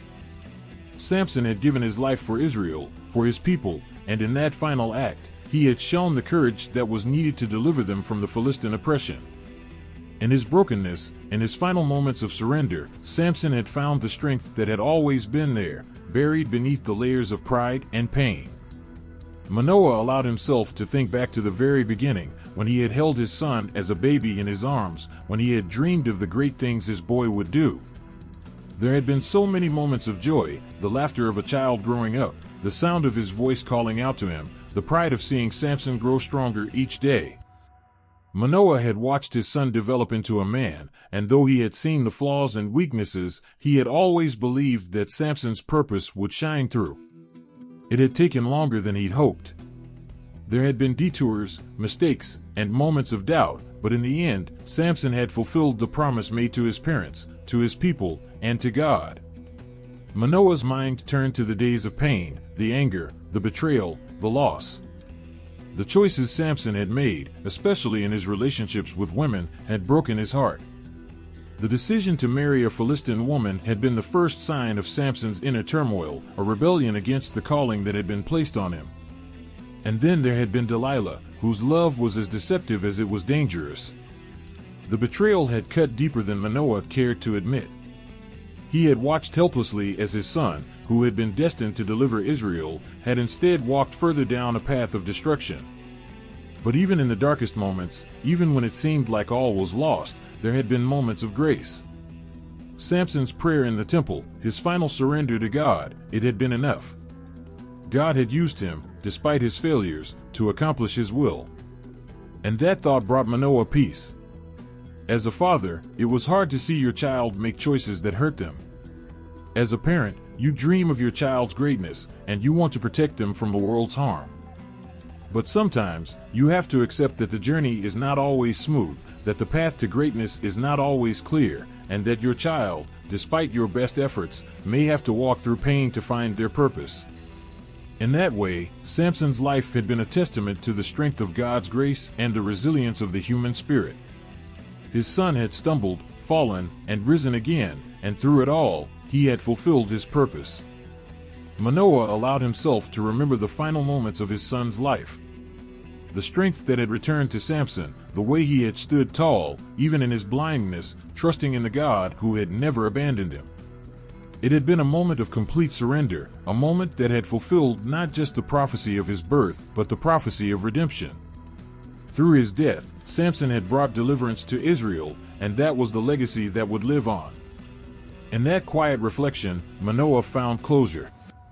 He could not undo the mistakes, the moments of grief, or the times when he had felt powerless. But he could see, with clarity, that his son had not lived in vain. The story of Samson, with all its triumphs and failures, would be remembered as a story of divine purpose, of a man who had been given great strength and had used it, in the end, to fulfill his calling. Manoah closed his eyes, allowing the weight of his thoughts to settle. His heart, once heavy with grief and regret, was now light. He knew that Samson had given everything for the people of Israel, and in doing so, had fulfilled his purpose in ways that no one, not even Samson, could have foreseen. He had answered the call, even when it had led him down painful roads, and in the end, it had been enough. As Manoah rose from his seat and looked toward the stars, he whispered a quiet prayer. Not of sadness, but of gratitude. Gratitude for the son he had been given. Gratitude for the chance to watch him grow. Gratitude for the peace that had come, not in the way he had expected, but in the quiet understanding that Samson had found his place in God's plan, just as every parent hopes their child will. And with that, Manoah found the peace he had long sought. The story of his son, Samson, would live on in his heart, in the hearts of all who remembered, and in the lives of those who had been touched by the strength and sacrifice of the man he had loved so dearly. The morning sun rose slowly over the hills, casting a soft golden light across the land of Israel. The people gathered in small circles, their voices murmuring like a quiet breeze, sharing the story of the man who had once been their hero. Samson, the mighty warrior who had torn a lion apart with his bare hands, who had carried the gates of Gaza on his shoulders, who had shaken the earth with his strength. But as the days turned into weeks, and weeks into months, the story of his life began to change. People no longer just spoke of the strength he had shown in his hands or the power he had displayed in battle.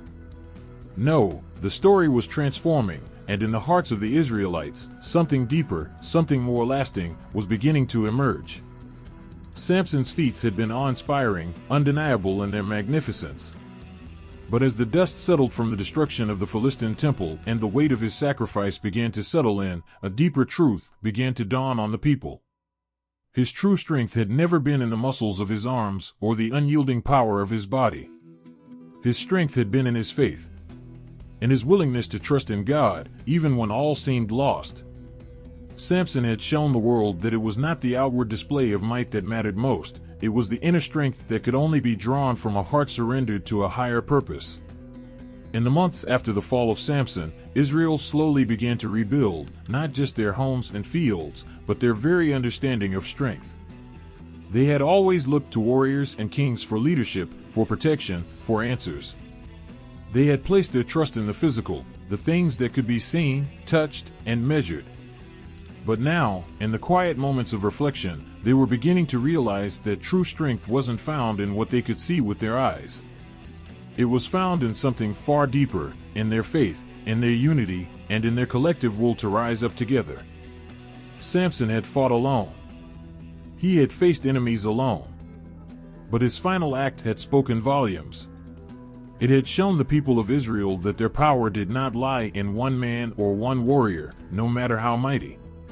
It lay in the collective strength of a people bound together by faith, by a shared history, and by a shared purpose. Samson had been a hero, yes, but he had also been a symbol of what could be achieved when a people were united, when they placed their trust in something greater than their own abilities. It was a truth that had always been in front of them, but they had not seen it clearly until now. The victories they had celebrated in the past had always been attributed to the strength of one leader, one warrior. But in the aftermath of Samson's death, they began to understand that their true power lay in their unity. Samson's strength had been the outward reflection of an inner conviction, but it was the strength of the community, the strength of the collective, that would carry them forward. Slowly, they began to come together. Families worked side by side to rebuild homes and farms. Neighbors gathered to help each other with what was needed, no longer seeing one another as isolated individuals, but as part of a greater whole. The strength of the people was no longer defined by a single individual, but by the way they supported one another, the way they worked together for a common cause. It was a strength born not of physical might, but of love, faith, and a shared commitment to a future that they would build together. The faith of the people also began to change. It had always been a part of their lives, but now it was something more. They had seen the power of God in Samson's life, in the moments when the impossible had been made possible, when the weak had been made strong. And they had seen the destruction that came when they turned away from him. Now, they were determined to rebuild their relationship with God, not as individuals seeking power, but as a people seeking purpose. They understood now that it was not their strength that would save them, but God's. And it was through their collective faith that they would find the true power to face the challenges ahead. The message of Samson's life began to spread beyond the borders of Israel. The nations around them, who had once seen the Israelites as weak and fragmented, began to see something different. They saw a people who, in the wake of the destruction of their greatest warrior, had risen not in individual glory but in collective strength. They saw a people who understood that it was their unity, their shared faith, and their commitment to one another that gave them the power to stand tall in the face of adversity. And so, as the people of Israel rebuilt, they did so with a new understanding. The great strength of Samson was no longer just a story of a man's physical power. It was a story of the strength that comes from within, the strength of faith, of unity, and of hope. Samson had been a man of extraordinary strength, but the true legacy of his life was not in his deeds alone. It was in the lesson he had left behind, that strength was not just about what you could carry in your hands, but about what you could carry in your heart. As the seasons passed and the Israelites grew stronger, they held fast to this truth. They knew now that the future of their nation would not depend on the might of any one man, but on the strength of their collective will. And with that knowledge came a renewed sense of hope, a hope that no matter what came their way, they would face it together. They had learned that true strength was not something that could be measured by the size of their armies or the power of their leaders. It was found in the way they cared for each other, in the way they lifted one another up, and in the way they held firm to the faith that bound them all. And so, the people of Israel moved forward, not as a collection of individuals fighting for their own survival, but as a united nation, stronger than ever before. Samson had been their hero, yes, but it was the strength of their hearts, their faith, and their unity that would carry them through the trials yet to come. Arius stood at the edge of the camp, watching as the sun dipped below the horizon, its last rays lighting the sky on fire. The world felt heavy, and yet, there was something stirring deep within him, a sense of destiny that he could not shake. His hand rested on the hilt of his sword, his fingers tracing the familiar grooves, the weight of the blade comforting in its solidity. It was a warrior's weapon, one that had been passed down through generations, but it was not just the sword that gave him strength. It was something more. A calling that had been placed in his heart long before he had ever picked up a weapon. The tribes of Israel had been fractured for so long, torn apart by their enemies and by their own divisions. They had lost their way, and Samson's death had been a stark reminder of how quickly the light of hope could be extinguished.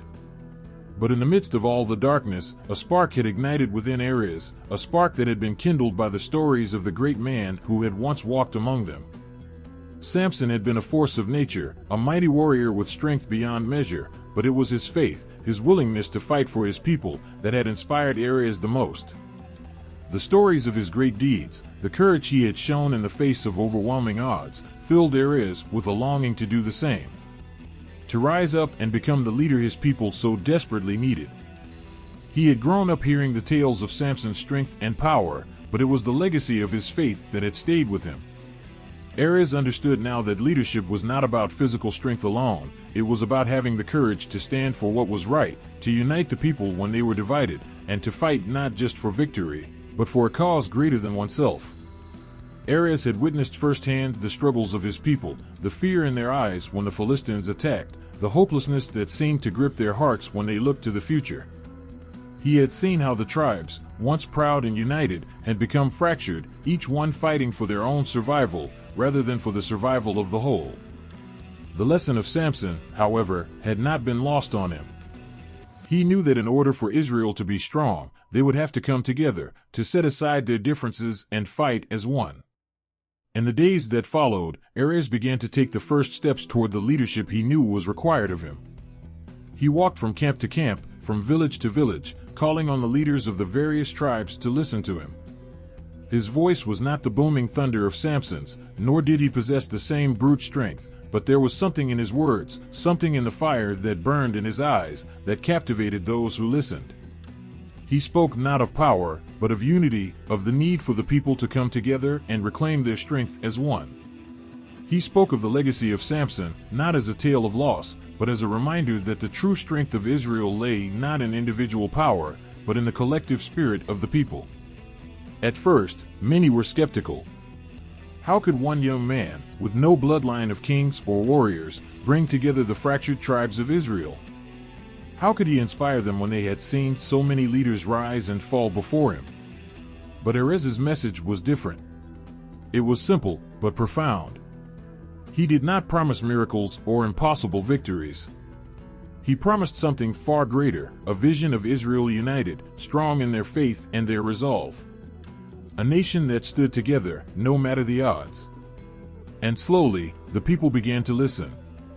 They saw the passion in his eyes, the sincerity in his voice. They remembered the sacrifices of those who had gone before them, like Samson, who had given everything for their freedom. They began to realize that their survival depended on their unity, on their ability to set aside their differences and stand as one people, with one purpose. Ares's leadership grew stronger with each passing day, and as he moved from one tribe to the next, he gathered not just followers, but believers. He did not command them with force or fear, he inspired them with the power of his conviction. He was not a king, nor a mighty warrior in the traditional sense, but his strength came from a place that resonated deeply with those who were tired of fighting alone. He was the embodiment of the hope that Samson had left behind, the spark of unity that was so desperately needed. But Ares knew that leadership was not just about words, it was about action. And so, he led by example. He fought alongside his people, showing them that true leadership was about being with them, not above them. When they faced their enemies, he stood at the front, not as a hero seeking glory, but as a brother fighting for the future of his people. He shared in their struggles and their victories, always reminding them that it was not his strength that mattered, but the strength of Israel as a whole. With time, Ares's influence spread throughout the land. The once fractured tribes began to unite, not out of fear, but out of hope. They saw in him the leader they had longed for, a man who understood their pain, their hopes, and their dreams. And as they gathered together under his banner, they began to remember what they had forgotten, the power of their unity, the strength of their faith, and the promise of a future where they stood together, as one people, with one voice. Ares had become the leader Israel needed, not because of his strength or his heritage, but because he had understood the true lesson of Samson. Leadership was not about power, it was about purpose. It was about inspiring others to believe in something greater than themselves, and to come together for the good of the whole. And so, a new chapter in Israel's history began. Ares was no Samson, but he didn't need to be. The legacy of Samson was not one of physical strength alone, it was a legacy of faith, of hope, and of the power of unity. And Ares had learned that the greatest strength of all came not from the muscles of a single man, but from the collective will of a people who believed in each other, in their purpose, and in the future they would build together. As the days stretched on, and the tribes of Israel began to stand side by side once more, they could feel the change. It was in the air, in the way they walked, in the way they looked at each other. They had a leader now, yes, but more than that, they had each other. And together, they would carry on the legacy of Samson, not through one mighty warrior, but through the strength of a united people. The air in the Philistine council chamber was thick with tension. The once bustling room, filled with the noise of triumph and the celebration of power, had fallen eerily silent. The flickering torches cast long shadows against the stone walls, their light barely reaching the faces of the men seated at the table. Each one looked weary, as though the weight of their recent defeat had drained them more than any battle could. The destruction of their great temple, the loss of their elite warriors, and the fall of their god Dagon, these were not mere blows to their pride, they were crushing wounds to their very identity. The Philistine people had built their empire on power, on fear, and on the belief that their gods were invincible. But the Israelites had proven that even the mightiest empire could fall.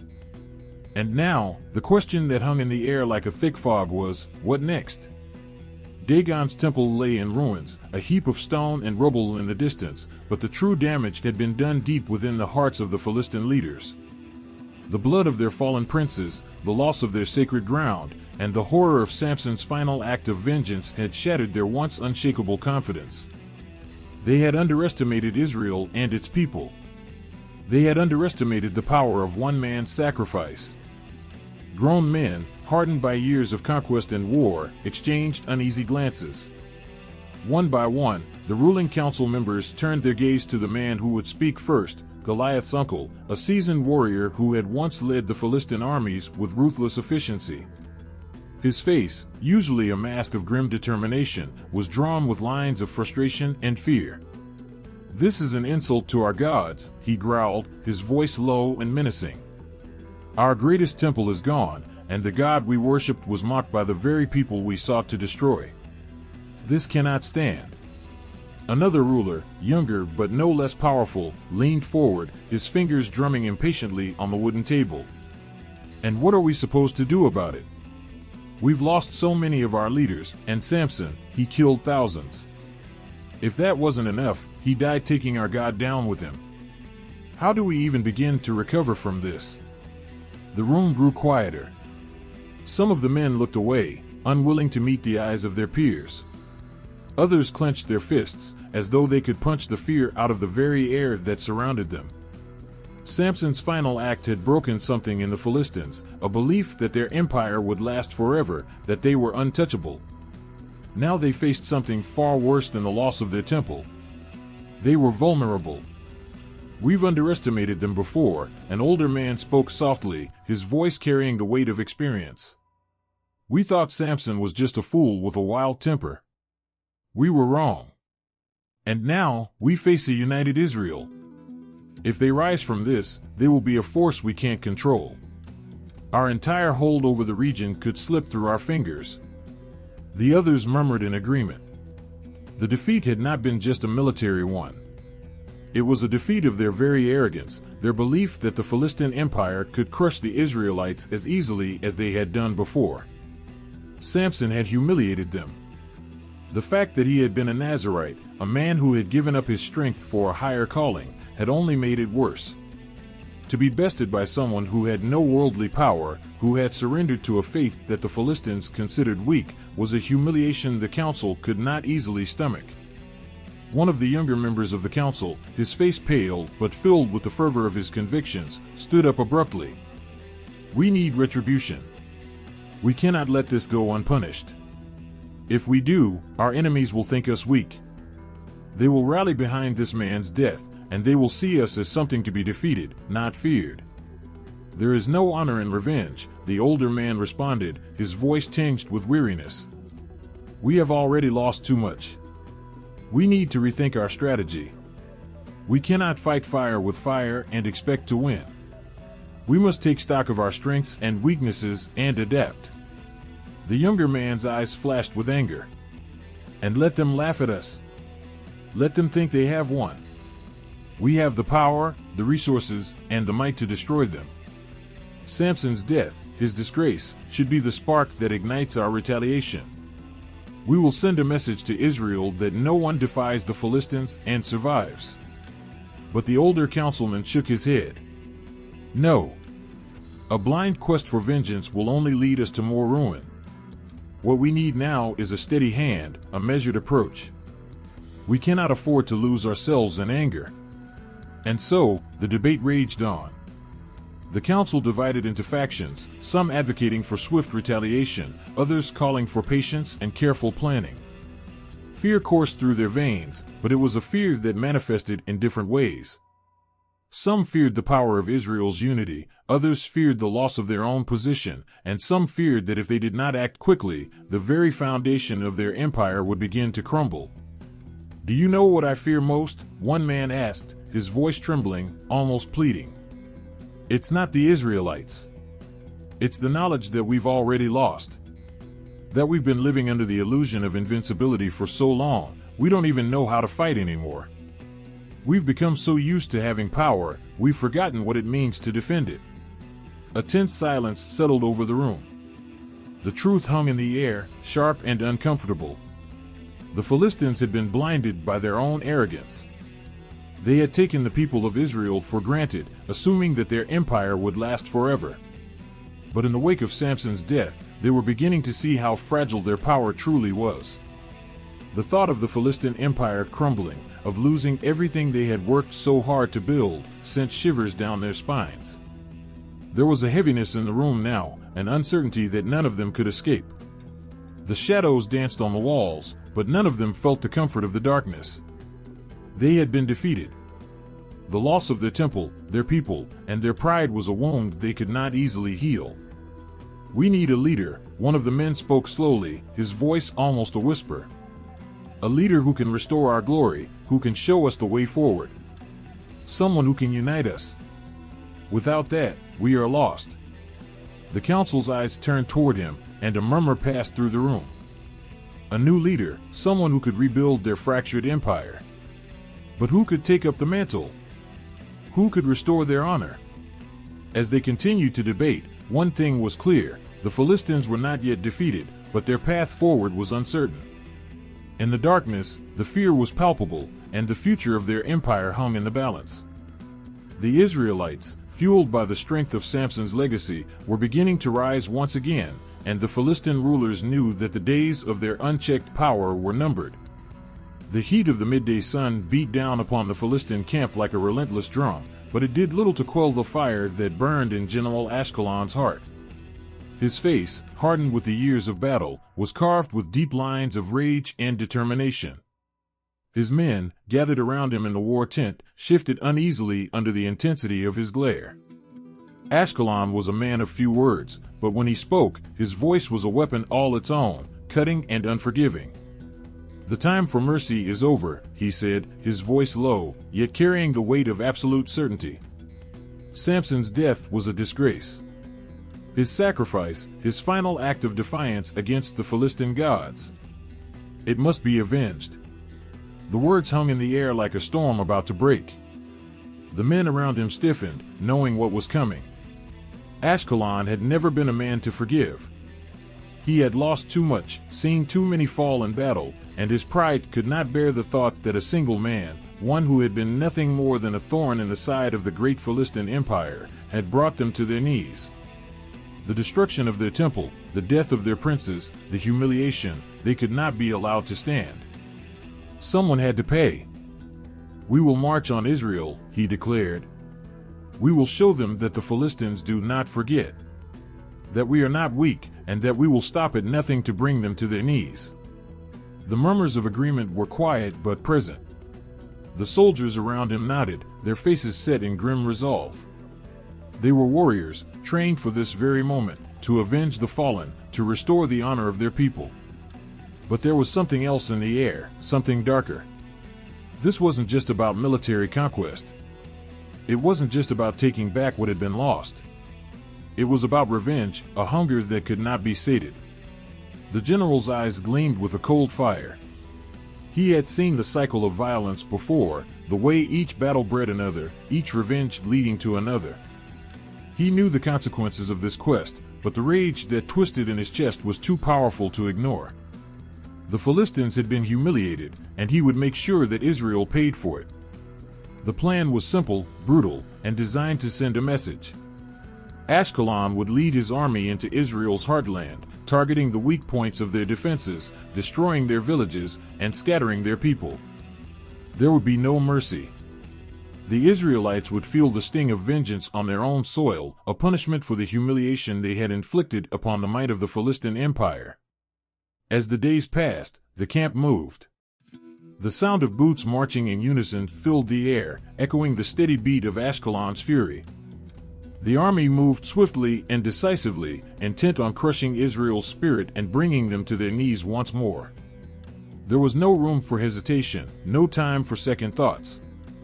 The momentum of vengeance had already been set into motion, and there was no turning back. The Israelites, unaware of the impending storm, were struggling to rebuild, to find their footing in the wake of Samson's death. Their resolve was shaken, but their faith was slowly beginning to grow again. But the news of the Philistine army's advance came like a whisper of death. It spread quickly through the villages, and panic set in. The shadow of the Philistine general loomed over them once more, and the fear that had gripped their hearts so many times before returned with a vengeance. The conflict, once defined by Samson's incredible strength, had now evolved into something more insidious. It was no longer about a single man, a single battle. It was about a cycle that could not be stopped. The thirst for revenge had been ignited, and both sides would be drawn deeper into the flames. Ashkelon's army swept across the land, leaving destruction in their wake. Whole villages were set aflame, their people scattered like leaves in the wind. The Philistines were relentless, determined to make Israel pay for every loss, every humiliation. They tore through the land with the ferocity of a storm, and Israel's defenses, still rebuilding from their own losses, could do little to stop them. In one village, the earth trembled beneath the weight of the Philistine siege. The Israelites, unable to defend themselves, took refuge in the hills, their hearts heavy with despair.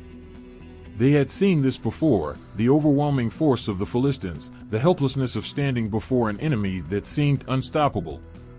The cries of the helpless echoed in the air as the Philistine soldiers ransacked the village, taking what they wanted and burning the rest. Ashkelon watched from a distance, his heart beating with cold satisfaction as the destruction unfolded before him. This was what revenge felt like.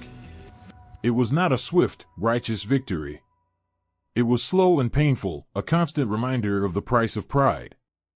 He had seen what happened when an empire like the Philistines was brought low, when they were made to feel the sting of their own vulnerability.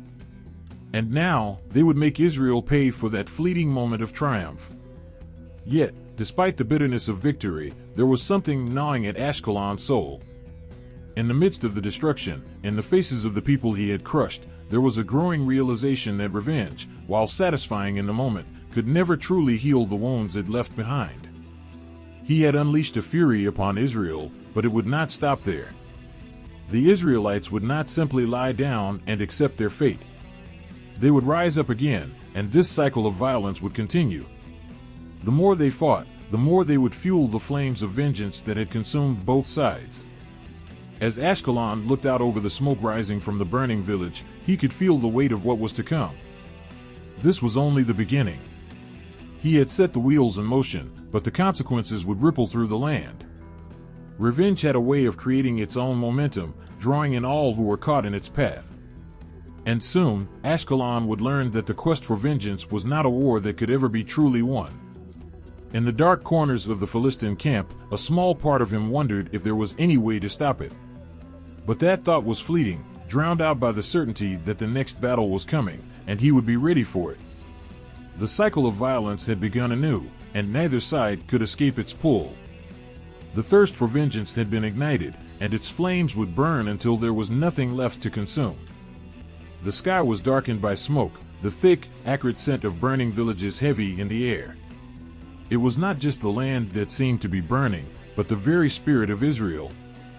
The people were weary, their hearts broken by loss, their bodies scarred from endless battles. But in the midst of the destruction, there was a flicker of something more, a flicker of hope, of something that refused to be extinguished. It was the spirit of Samson, the lessons of his sacrifice, his strength, and his faith, that now stirred within them. They had been brought to their knees, again and again, by the Philistine onslaught. The general's campaign had been merciless, each victory only breeding more fear, more doubt. But within the hearts of the Israelites, there was something unyielding, a defiance that could not be crushed. For in Samson's final moments, he had done something that no one could have predicted. He had taken the strength that had always been his greatest gift and used it for a purpose far greater than himself. He had given everything, not for revenge, but for his people, for the God he had served all his life. And now, his legacy lived on in the hearts of those who remained. Samson did not fall, only to be forgotten, one old man said, his voice strong despite the weariness in his bones. His strength was not just in his muscles, but in his faith. In his trust that God would deliver us, even when all seemed lost. His sacrifice was not the end, it was the beginning of something more. The word spread like fire through the ranks of the Israelites. They gathered together, soldiers, farmers, fathers, and sons. The very land they stood on had been scorched by fire and blood, but the fire in their hearts could not be doused. They knew what they faced. Another Philistine force was coming, a larger one, more determined than ever. The threat was real, the danger was dire, and yet, in their darkest hour, the Israelites found something they had lost along the way, a belief that they could endure, that they could rise above this. It wasn't their swords that gave them strength. It wasn't the number of soldiers they had gathered. It was something far deeper, a trust in the God who had once given Samson his strength, and the faith that he would be with them as they stood firm against the enemy. This was not about winning or losing. This was about survival, about standing tall even when the world seemed to be crashing down around them. It was about perseverance. As the Philistine army loomed on the horizon, ready to crush them once and for all, a hush fell over the camp. The Israelites gathered in the shadow of what had once been their hope, the ruins of Samson's final act. The great warrior had given everything, and now it was their turn to give what they could. "We do not fight for vengeance," one of the leaders said, standing at the front of the gathered crowd. "We fight because we are the children of God. We fight because our people have been broken, but we will not be defeated." Samson showed us that strength lies not in what we have, but in what we are willing to give. With those words, the Israelites found new strength. They didn't have the mighty walls of a fortress, the horses of a great army, or the weapons of a professional fighting force. What they had was the power of belief, the force of unity, and the lessons that Samson had left behind. They had each other, and they had their faith. The ground trembled as the Philistine army advanced, their footfalls heavy with the weight of impending victory. But as they drew nearer, they saw something they had not expected. The Israelites were not fleeing. They were not broken, as they had been before. No, they were standing tall, their backs straight, their faces set in grim determination. It was the quiet strength of a people who knew that they had nothing left to lose, but everything to fight for. Each man and woman in the ranks of Israel had a fire in their heart, a flame that had been kindled by Samson's sacrifice. They would not let it go out. The Philistines, accustomed to victory, faltered for just a moment. There was something unnerving about the sight before them, an army that had been on the brink of extinction, now rising like a storm, ready to fight with all that they had. For a brief, fleeting moment, the Philistines wondered if they had miscalculated. They were about to face something more dangerous than mere swords and shields. They were about to face a people who had learned the true meaning of perseverance. The battle began in a deafening roar, the clash of steel against steel, the cries of warriors as they fought with everything they had. The Philistine army surged forward, confident in their strength and their superiority. But the Israelites were different now. They fought not for glory, not for wealth, but for the survival of their people. They fought for the legacy of Samson, for the faith that had kept them alive when all seemed lost. In the heart of the battle, an Israelite soldier, barely more than a boy, faced a Philistine warrior twice his size. The young soldier's breath came in ragged gasps, his sword trembling in his hand. But in that moment, as he locked eyes with his enemy, something clicked within him. He thought of Samson, of the strength that had come not from his muscles, but from his belief. With a fierce cry, the boy lunged forward, striking down the Philistine with a single, powerful blow. It wasn't strength that had won the fight, it was faith. The battle raged on for hours, the Israelites pushing forward with a fervor that stunned their enemies. One by one, the Philistines began to falter, unsure of how to combat this unrelenting force. The fear that had gripped them began to turn into doubt, and the doubt turned to confusion. The Israelites were fighting not as individuals, but as a united people, bound by a shared belief in something greater than themselves. And with each passing minute, the Philistines realized that this was not just a battle for survival. It was a battle for the soul of a nation. And Israel would not go quietly into the night. As the sun began to set, casting a blood-red hue across the battlefield, the Philistine forces began to retreat. It wasn't a complete victory for Israel, but it was enough. They had stood firm. They had shown that they would not be easily broken. The lesson of Samson, the perseverance, the courage, and the faith, had carried them through. The Israelites had faced a dire threat, and while the battle was far from over, they had learned the most important lesson of all: when the world is at its darkest, when all seems lost, the strength to carry on is not found in weapons or walls. It is found in the heart, in the unwavering belief that no matter how hard the struggle, the spirit of Samson, the spirit of faith, will always light the way forward. The air was thick with anticipation. The battle-worn soldiers of Israel lined up in tight ranks, their faces drawn but determined. The sun, hanging low in the sky, painted the battlefield with a golden hue that contrasted sharply with the heavy darkness that had been their lives for so long. Today, it would be different. Today, the blood that soaked the ground would be theirs no longer. Today, Israel would rise. Across from them, the Philistine army loomed, as vast and unyielding as ever. Their generals stood tall, confident in their superiority, their armor glinting like a wall of stone. For years, they had oppressed Israel, crushed their hopes, and shattered their spirit. They had seen the Israelites as nothing more than a fleeting nuisance, something to be pushed aside. They had underestimated them at every turn. But now, the Israelites stood firm.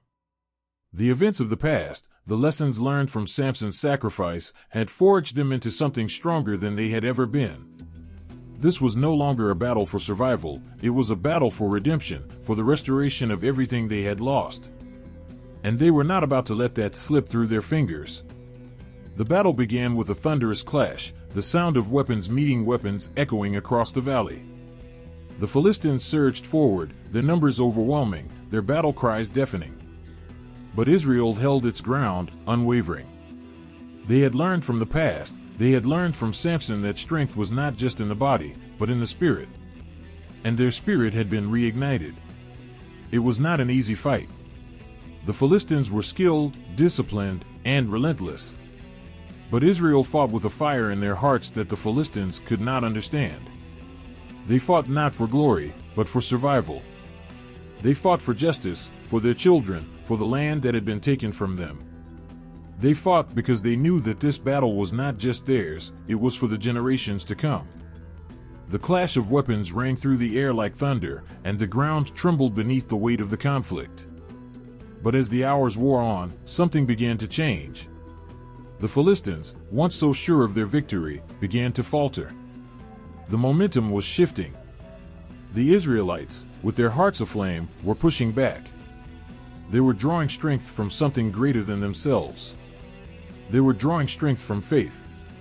A roar erupted from the Israelite ranks as they broke through the Philistine lines. The momentum of the battle had turned in their favor. The Philistine forces, caught off guard by the ferocity of the Israelites' counterattack, began to crumble. The tides of war, which had so long been against them, were now in their favor. The Philistines retreated, their confidence shattered, their ranks broken. The Israelites, with their eyes locked on victory, pressed forward relentlessly, pushing the enemy back, step by step. In the midst of the chaos, one Israelite warrior, a man whose name would be remembered for generations, led the charge. His sword cut through the air with a precision and power that had been born from years of struggle. His eyes, filled with the spirit of those who had come before him, those who had given everything for the land, never wavered. He knew this moment was not just for him. It was for Samson, for his people, and for the hope of a brighter future. With each swing of his sword, he carved the path to victory. And then, with a final, resounding cry, the Philistine army broke. The sound of their retreat was like the breaking of a dam, the flood of their once proud forces scattering in all directions. The Israelites, exhausted but triumphant, stood victorious. The battle was won. The Philistines had been defeated. The air was thick with the sound of victory, but there was a deep silence that followed, a silence that reverberated through the hearts of all who had witnessed the battle. It wasn't just the defeat of an army, it was the defeat of oppression, of tyranny, of fear. It was the victory of hope, of perseverance, and of faith. For the first time in years, the Israelites looked around and saw a land that was theirs again. A land that had been stolen from them, desecrated by years of war and suffering, was now theirs to rebuild. The heavens themselves seemed to echo the victory as the sun dipped below the horizon, casting a warm, golden light across the battlefield. The battle, however, was not just a victory of force, it was a victory of divine justice. The gods of the Philistines had not been able to save them. Their temple had been shattered. Their pride had been broken. And Israel had been delivered, not by the strength of their own hands, but by the will of God. It was a testament to the truth that no matter how dark the days, no matter how long the night, there would always be light at the end. The victory was not just theirs, it was God's. As the Israelites gathered to celebrate their victory, a new sense of unity began to form among them. The war was over, but the work had only just begun. It was not enough to win the battle, they would have to rebuild their nation, their homes, and their lives. But with the taste of victory on their lips, they knew they were stronger than they had ever been. They were a people who had endured, a people who had fought for what was right, a people who had been redeemed. And as they looked to the future, there was a new sense of hope that filled the air. The long years of suffering and oppression had come to an end. Israel would rise again. They had paid the price in blood, in tears, and in sacrifice, but they had emerged victorious. And in that victory, they saw the dawn of a new era where peace would reign, where justice would prevail, and where their faith would lead them forward, stronger than ever before. The echoes of the battle were still fresh in their ears, but already Israel was moving forward. With their enemies scattered and their land reclaimed, the people began to rebuild. The road ahead would be long, but they would walk it together, bound by the lessons of the past and the strength of their faith. This was their turning point. This was the moment when Israel was reborn. The sun was high in the sky, casting its warm light over the gathered tribes of Israel. For the first time in what felt like an eternity, the land was quiet. No battle cries rang out. No smoke rose from burning villages. The dust from war had settled, and in its place, something new was beginning to take shape. A deep, quiet unity, a bond that had been broken for generations, was slowly starting to grow. The tribes of Israel, once divided, now found themselves standing side by side, not out of necessity or force, but out of choice. They had weathered the storms of oppression, the trials of war, and the loss of heroes. And in the aftermath, they were beginning to understand something profound: they were stronger together. They were brothers and sisters, bound by blood, by faith, and by the shared history of their people. The leaders of each tribe stood at the front of the gathering, their faces marked by the hard lines of battle, but softened by the understanding that this moment was different. This moment was not one of conflict, but of collaboration. For the first time in years, the leaders looked into each other's eyes without suspicion or distrust. The divisions that had once kept them apart were slowly being healed. As the elders spoke, their voices carried the weight of history. They reminded the people of their shared past, of the days when the tribes had been united under the banner of God. They spoke of the promises made to their ancestors, of the covenant that had been established between them and their Creator. They spoke of the strength that came from unity, of how the children of Israel had once been a single nation, strong and unbreakable. And as the words were spoken, a shift took place.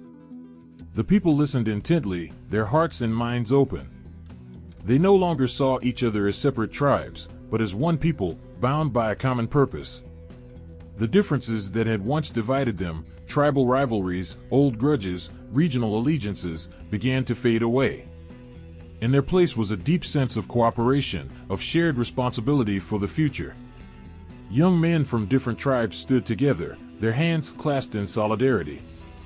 Old enemies, now brothers, worked side by side to rebuild the broken cities. Families from distant regions broke bread together, their laughter echoing across the fields. For the first time in their lives, the children of Israel knew what it meant to be united, not just in battle, but in peace. There was a quiet reverence in the air as the people began to realize what they had accomplished.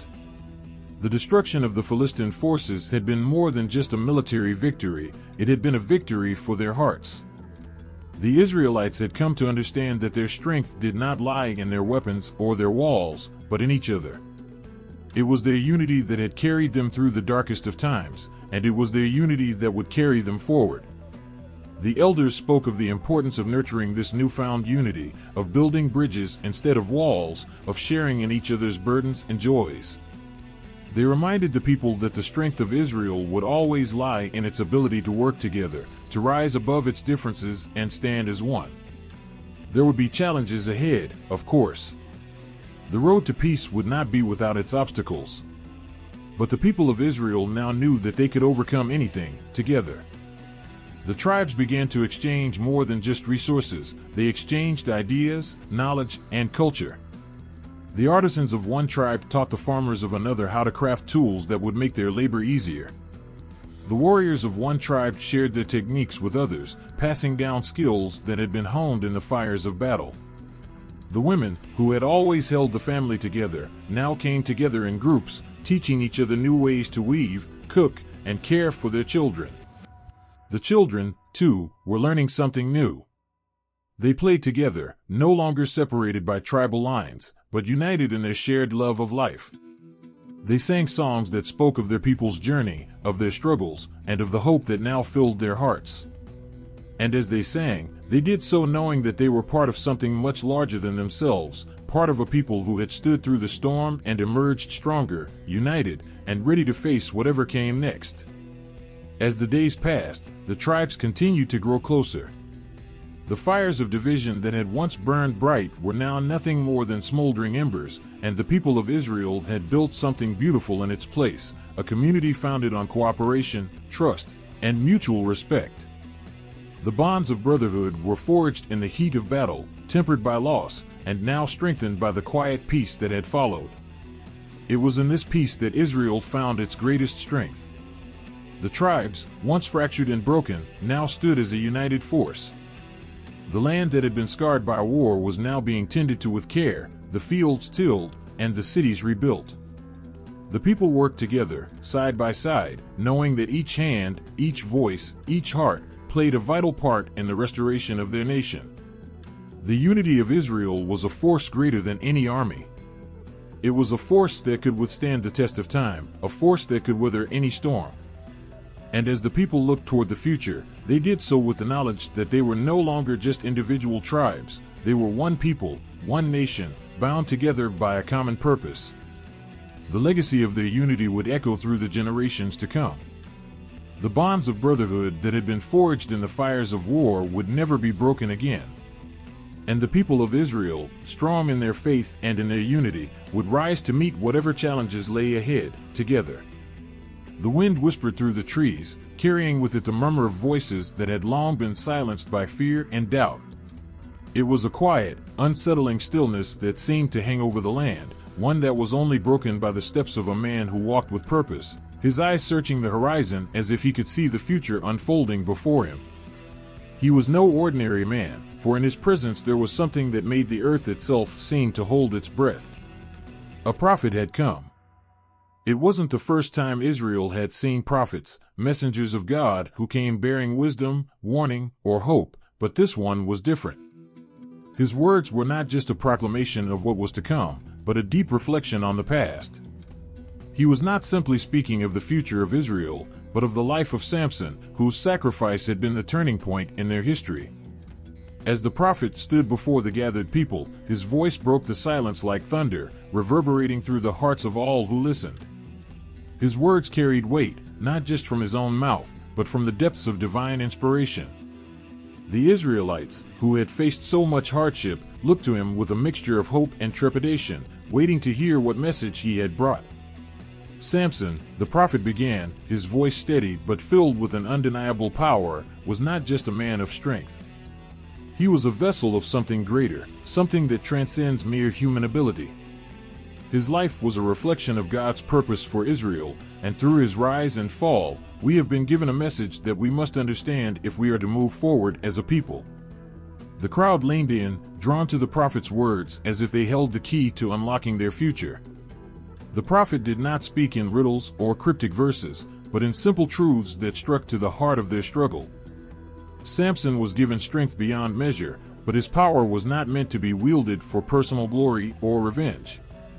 No, his strength was a sign that Israel, too, had been chosen for something greater, but that they must always remember where their strength truly lies. It is not in our arms, our weapons, or our numbers. It is in our faith, in our unity, and in our obedience to God's will. The prophet's words stirred something deep within the hearts of the people.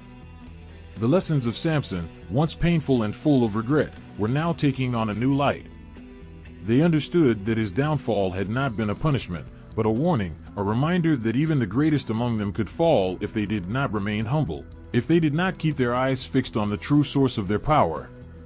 The story of Samson, the prophet continued, is not just about one man. It is about all of us. We have been chosen to be a light to the nations, a people set apart to reflect God's glory.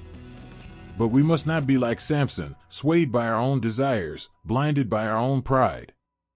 His life was a cautionary tale, a tale of a man who lost sight of his divine calling, who fell victim to the temptations of this world. But through his death, through his sacrifice, he fulfilled God's will in ways that none of us could have imagined. The prophet's eyes were fierce now, as if he were looking into the very soul of each listener. He was not simply recounting history, he was urging them to grasp its deeper meaning, to understand that their own future depended on it. Samson's strength, he said, was not for his own glory. His strength was a means to an end, to defeat the enemies of Israel, yes, but also to awaken in us the understanding that we cannot live by our own power alone. We are nothing without God. And if we are to move forward, we must embrace this truth with all our hearts. The prophet paused, letting his words settle like heavy stones into the hearts of the people. The air seemed thick with their thoughts, their realizations, as if the weight of Samson's life and death was finally making sense. It was not just about the physical strength that had once seemed so invincible. It was about something much deeper, much more enduring. It was about faith. He raised his hands to the heavens, and the crowd followed his gaze, eyes searching for answers in the sky. Samson's sacrifice, the prophet said, his voice now quiet but filled with immense conviction, was the turning point for Israel. His death marked the end of an era of division, of weakness, of blind suffering. But it is also the beginning of something new. If we learn from his story, if we take to heart the lessons that his life offers, then we too will find the strength to rebuild, to rise, and to live as God intended. The prophet's words were like a light in the darkness, cutting through the confusion and uncertainty that had plagued Israel for so long. They spoke not only to the people of that moment, but to every generation that would come after. The story of Samson, once a tale of loss and tragedy, was now a story of redemption, of divine purpose, and of hope. Do not let his life be in vain, the prophet warned. Learn from it. Let it be a guide for your future. Let it remind you that the strength you seek is not in yourselves, but in God. And if you are faithful, if you are united in purpose and spirit, then no enemy can stand against you. You will be a people not defined by their power, but by their faith. The prophet's final words lingered in the air, hanging like a prayer. The Israelites stood in silence, each one of them feeling the weight of his message settle into their hearts. It was a message of understanding, of divine guidance, of a future that was not yet written but could be shaped by their choices. As the prophet turned and walked away, the people remained still, their minds and hearts turning over the meaning of his words. They had been given a divine message, one that would carry them into the future if they could only hold on to it. And for the first time in years, the Israelites stood not just as a people of war and survival, but as a people of faith, ready to walk into the future with a renewed sense of purpose, understanding, and hope. The sun began to set, casting a golden glow across the land. In the distance, the silhouette of a towering structure slowly took shape, a monument, standing proud against the fading light. The Israelites gathered in silence around it, their faces a mixture of awe and reverence. This was not just a stone structure, it was a testament to something far greater. It was a symbol of sacrifice, strength, and unwavering faith. Samson's life had been one of extremes, extraordinary strength, and heartbreaking flaws. Yet, through the trials, the failures, and the ultimate sacrifice, he had left behind a legacy that could never be erased. And now, in this quiet moment of remembrance, the people were erecting a monument in his honor. A monument that would stand long after the dust of battle had settled and the voices of their ancestors had faded into the past. The Israelites, who had once been divided by fear and distrust, now stood together, united in their purpose. The monument was not just a pile of stones, it was a symbol of everything they had endured and everything they had become. Each stone was carefully placed by hands that had once wielded weapons of war, now working together to create something that would endure far longer than any battle. A silence filled the air as the final stone was set in place. The monument stood tall, its shape simple but powerful, a reminder of what could be achieved when the people of Israel came together, united in their faith and purpose. The monument was more than just a structure, it was a living testament to Samson's life, to the lessons he had taught, and to the hope he had ignited in their hearts. As the last stone was laid, the Israelites stepped back, their eyes fixed on the towering structure. There was no need for grand speeches or excessive praise. The monument spoke for itself. Its presence was enough to stir something deep inside each person who stood before it. It was a reminder of the strength that lay within them all, a reminder that no matter how dark the days had seemed, there was always hope. Samson had been a man of incredible strength, but it was not his physical prowess that made him a legend. It was his willingness to sacrifice everything for the sake of his people, for the sake of his God. It was that selfless act that had brought Israel to this moment, to this place of unity, and to this monument of strength. As the monument stood there, bathed in the last rays of the setting sun, a sense of peace began to settle over the land. The Israelites had been through so much, and yet they were still standing. They had been broken and scattered, but they were now united, stronger than ever before. And the monument would stand as a constant reminder that, no matter how hard the journey, they could rise again. They had risen from the ashes, just as Samson had risen to fulfill his divine purpose. The people began to gather around the monument, not in grief, but in gratitude. Children climbed up the stones, their laughter ringing through the air, as they began to see the monument not just as a symbol of the past, but as a beacon for the future. The generations to come would look at this monument and know that they were part of something much greater than themselves. They would understand that strength was not measured by the size of one's muscles or the weight of one's sword, but by the courage to stand for what was right, by the willingness to fight for something bigger than oneself. This was the legacy that Samson had left behind, one that was not defined by his victories or defeats, but by the strength of his spirit and his unwavering faith in God. The monument was not just a tribute to a man, it was a symbol of all that Israel had become and all that it could be.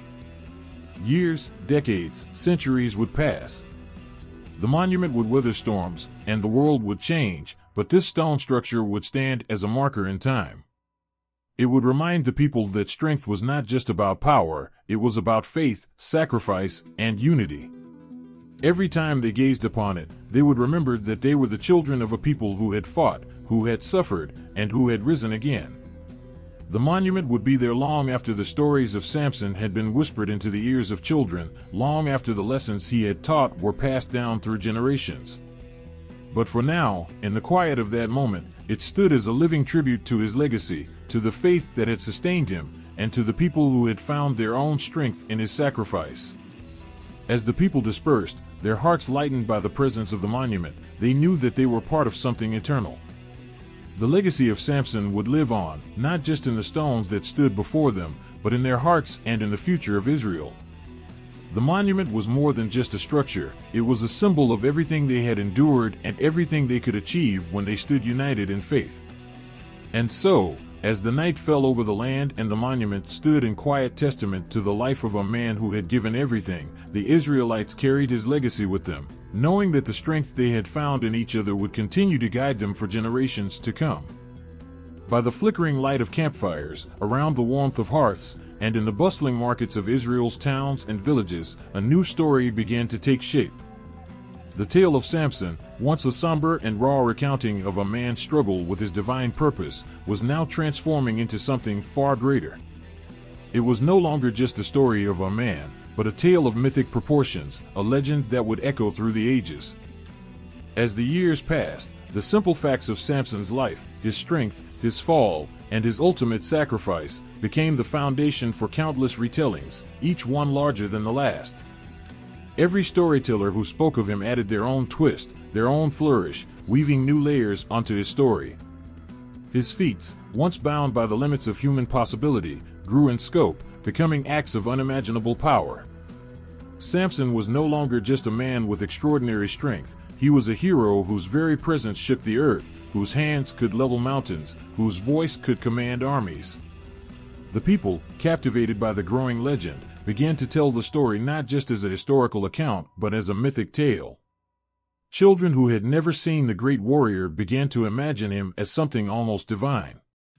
To them, Samson was not merely the Nazarite from Dan, he was a figure who existed between the divine and the mortal, a living symbol of strength and resilience. The story of how he had slain the lion, how he had taken down 1,000 Philistines with nothing but the jawbone of an ass, became not just a memory of a battle, but a mythical feat that had saved Israel from the brink of destruction. In every village, Samson's name was spoken with awe. Around campfires, his legendary battles were retold as epic tales of valor, each telling larger and grander than the last. When Samson fought the lion, one storyteller would say, it was not just any lion. It was a creature the size of a mountain, its roar shaking the heavens. Samson, with his bare hands, tore its jaws apart like a child would break a twig. And those gathered would gasp in amazement, their imagination stirred by the wild exaggerations of the tale. Another would speak of Samson's last battle, where the very foundations of the earth trembled as his hands brought down the temple of Dagon. The ground cracked open, he would say, and the sky grew dark as though the sun had forsaken the world.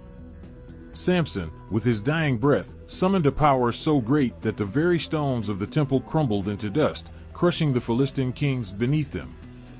Though the facts of Samson's life remained, they were no longer the focus. It was not the details of his birth, his vow, or even his death that the people gathered to hear. It was the grandeur of his feats, the way his legend had taken on a life of its own, growing and shifting with every telling. The story of Samson became less about a man's struggle with temptation and more about a hero whose power could reshape the world. As the years turned into decades, and the decades into centuries, the story evolved even further. The Israelites no longer just remembered Samson, they worshipped the idea of him. He became a symbol of the strength and courage that lay dormant within their hearts. Every man who faced an obstacle, every woman who endured suffering, began to look to Samson not as a historical figure, but as a divine figure who had walked among them. His tale became an inspiration, not just for the Israelites, but for anyone who dared to believe that strength could rise from sacrifice. And it wasn't just the spoken word that carried his story forward. Songs were composed, ballads sung, and plays performed, each telling the story of Samson in a new form. The culture of Israel began to shift, as each new generation found their own way of connecting to the myth. The children learned his story through fables, passed down by their elders. They heard of his impossible feats, his tragic love, and his ultimate triumph, and in these tales, they found a piece of themselves. In every generation, the myth grew, changed, adapted, and yet, always rooted in the idea of a single man who could shape the course of history with his strength. The storytelling wasn't confined to Israel alone. As word of Samson's legendary deeds spread, other cultures began to hear the tale of the mighty warrior. In the distant lands, where the Philistines had once ruled, his name took on a different hue. To them, Samson was not a hero, but a cautionary figure, a man who had defied the gods and paid the ultimate price for his arrogance. But even in their retellings, there was a grudging respect for his power, his tenacity. To the rest of the world, Samson became a figure of mythic awe, a man who had stood against overwhelming odds and, for a brief moment, had changed the world. Yet, no matter where the story traveled, no matter how far it spread, the heart of the tale remained the same. It was a story of strength, yes, but also a story of humility, of redemption, and of the cost of power.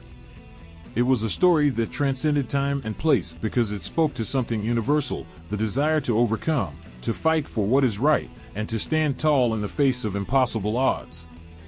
In the quiet corners of the world, as the sun set and the firelight flickered, men and women would lean in, captivated by the storyteller's voice. With each telling, the legend grew, weaving itself into the very fabric of Israel's culture. The story of Samson, once a personal tragedy, had evolved into something larger than life, a tale that inspired courage in the hearts of all who heard it, and reminded them that even in the darkest of times, there was strength to be found. Samson's feats, once bound by the limits of what a man could achieve, had expanded beyond the realm of possibility. They were no longer just stories, they were part of the culture, a shared heritage that transcended generations. The tale of the mighty Samson had become not just a myth, but the beating heart of Israel's identity, a reminder of their strength, their faith, and the power of their shared stories. The air was thick with the sweet scent of wildflowers, and the sound of gentle winds rustling through the trees mingled with the distant hum of voices. Around the flickering fires that dotted the village, the melodies began. Soft at first, then rising in crescendo, the songs of Samson floated across the night, carried by the wind. Minstrels and poets, inspired by the growing legend of Samson, had taken his story and woven it into their music. It was a form of memory, a way to preserve the deeds of the mighty man for generations to come. In these songs, his feats of strength were no longer mere tales, they became living, breathing parts of the culture, etched into the very rhythm of Israel's heart. The minstrels, with their lutes and harps, strummed chords that rang clear and pure through the night air. The people gathered, drawn to the sound, their faces lit by the warm glow of the fire, their hearts beating in time with the music. In each note, in every verse, the mighty Samson lived again. The tale of his strength, his love, and his ultimate sacrifice was now immortalized in song, ensuring that his memory would endure. A minstrel with wild hair, his face weathered by years of travel, strummed the strings of his harp with a gentle touch. His voice, deep and resonant, began to rise. Samson, son of light and shadow. With strength that made the mountains tremble, he fought the lion with hands so fierce, and tore its heart, so pure, so free. The crowd swayed, caught in the rhythm of the song. Every note seemed to hold the weight of Samson's life, as though each chord carried the very essence of his spirit. The words were simple, but their impact was profound. They spoke of strength, of battles fought with courage and faith, of a man who, though flawed, had given everything for his people. Another poet, younger and less seasoned, stood with a lute of his own, his voice trembling with the weight of the song he was about to sing. His hands brushed the strings, and he began, softly at first. In Gaza's heart, where shadows lay, Samson fell, but did not fade. A woman's love, a lie so deep. But in the end, he chose to keep his strength, his faith, his soul unbowed. He brought the temple to the ground. The crowd, mesmerized, hung on every word. The song was more than just a retelling, it was a tribute, a way to understand the layers of Samson's life. The poet had captured the essence of his tragic flaw, the way in which love and betrayal had twisted his fate. Yet, in the same breath, the poet had shown that Samson's sacrifice was a form of redemption, a final act of defiance against the forces that had sought to break him. These songs were not just for entertainment. They were a form of preservation. The art of storytelling through music had always been a central part of Israel's culture, and now, as the memory of Samson grew into legend, the songs became vessels of his legacy. They were passed down from generation to generation, etched into the fabric of the people's lives. To sing the songs of Samson was to remember him, to honor him, and to keep his spirit alive. Mothers would hum the tunes as they rocked their children to sleep, their soft voices lulling the little ones with the stories of Samson's might and sacrifice. The children, with wide eyes, would ask for more, repeating the lines of the songs as if the words themselves held magic. And when the day came for them to leave their homes and face the world, the songs would stay with them, woven into the very core of their identity. The poets and minstrels who sang of Samson's life did more than just preserve his story, they breathed life into it. Each performance, each verse sung, was an act of creation, a way of ensuring that the past never slipped away into nothingness. The songs became a living memory, constantly evolving, adapting, but always rooted in the same truth: Samson had been a man of extraordinary power, but it was his choice to sacrifice himself for his people that had made him truly legendary. As the years passed, the songs of Samson grew more elaborate. Poets crafted new verses, embellishing the tale with themes of divine intervention, of courage in the face of impossible odds, and of a man who, though burdened by his flaws, had managed to change the course of history. The lines of the songs began to blur between fact and myth. Samson was no longer just a man, he was a figure of mythic proportions, his feats becoming ever more extraordinary. The songs carried across borders, too. Traders and travelers who passed through Israel's lands would pick up the melodies and carry them far and wide, sharing the story of Samson wherever they went. In far-off lands, the songs of the mighty man would be sung, often with their own interpretations and twists, but always carrying the kernel of his legacy. His name spread, as did the memory of his strength and sacrifice. These songs, however, were not solely the province of poets and minstrels. The common people sang them too. Children played games in the streets, pretending to be Samson, their voices rising as they mimicked his legendary feats. The songs of Samson became part of Israel's daily life, woven into its rhythms, its victories, and its losses. In times of trial, when the people faced enemies at their gates or hardship in their hearts, they would sing Samson's songs. The words became a form of collective resilience. It was as if, through song, they could summon his strength, his courage, and his unwavering spirit. The songs reminded them that even in their darkest hour, they could draw upon the power of the past to fuel their future. And so, as the fires burned low and the last notes of the songs faded into the night, the people knew that Samson would never truly be gone. His story, wrapped in melody and verse, would continue to echo through the ages. For as long as his songs were sung, his memory would endure, ensuring that the legacy of his strength, his sacrifice, and his faith would live on in the hearts of those who listened. The fire crackled in the hearth, casting a soft glow across the faces of the gathered children. The elders, their faces lined with the wisdom of many years, sat in a circle, their voices steady and calm, ready to impart lessons that had been passed down through generations. Tonight, the story of Samson would be told again, not as a mere recounting of his feats, but as a teaching, a reminder of the virtues and dangers that shaped his life. One elder, his beard graying and his eyes reflecting a lifetime of experience, began the tale. His voice was low and steady, and as he spoke, the children fell into an attentive silence, knowing that the words he shared were not just stories, but lessons that would shape their future.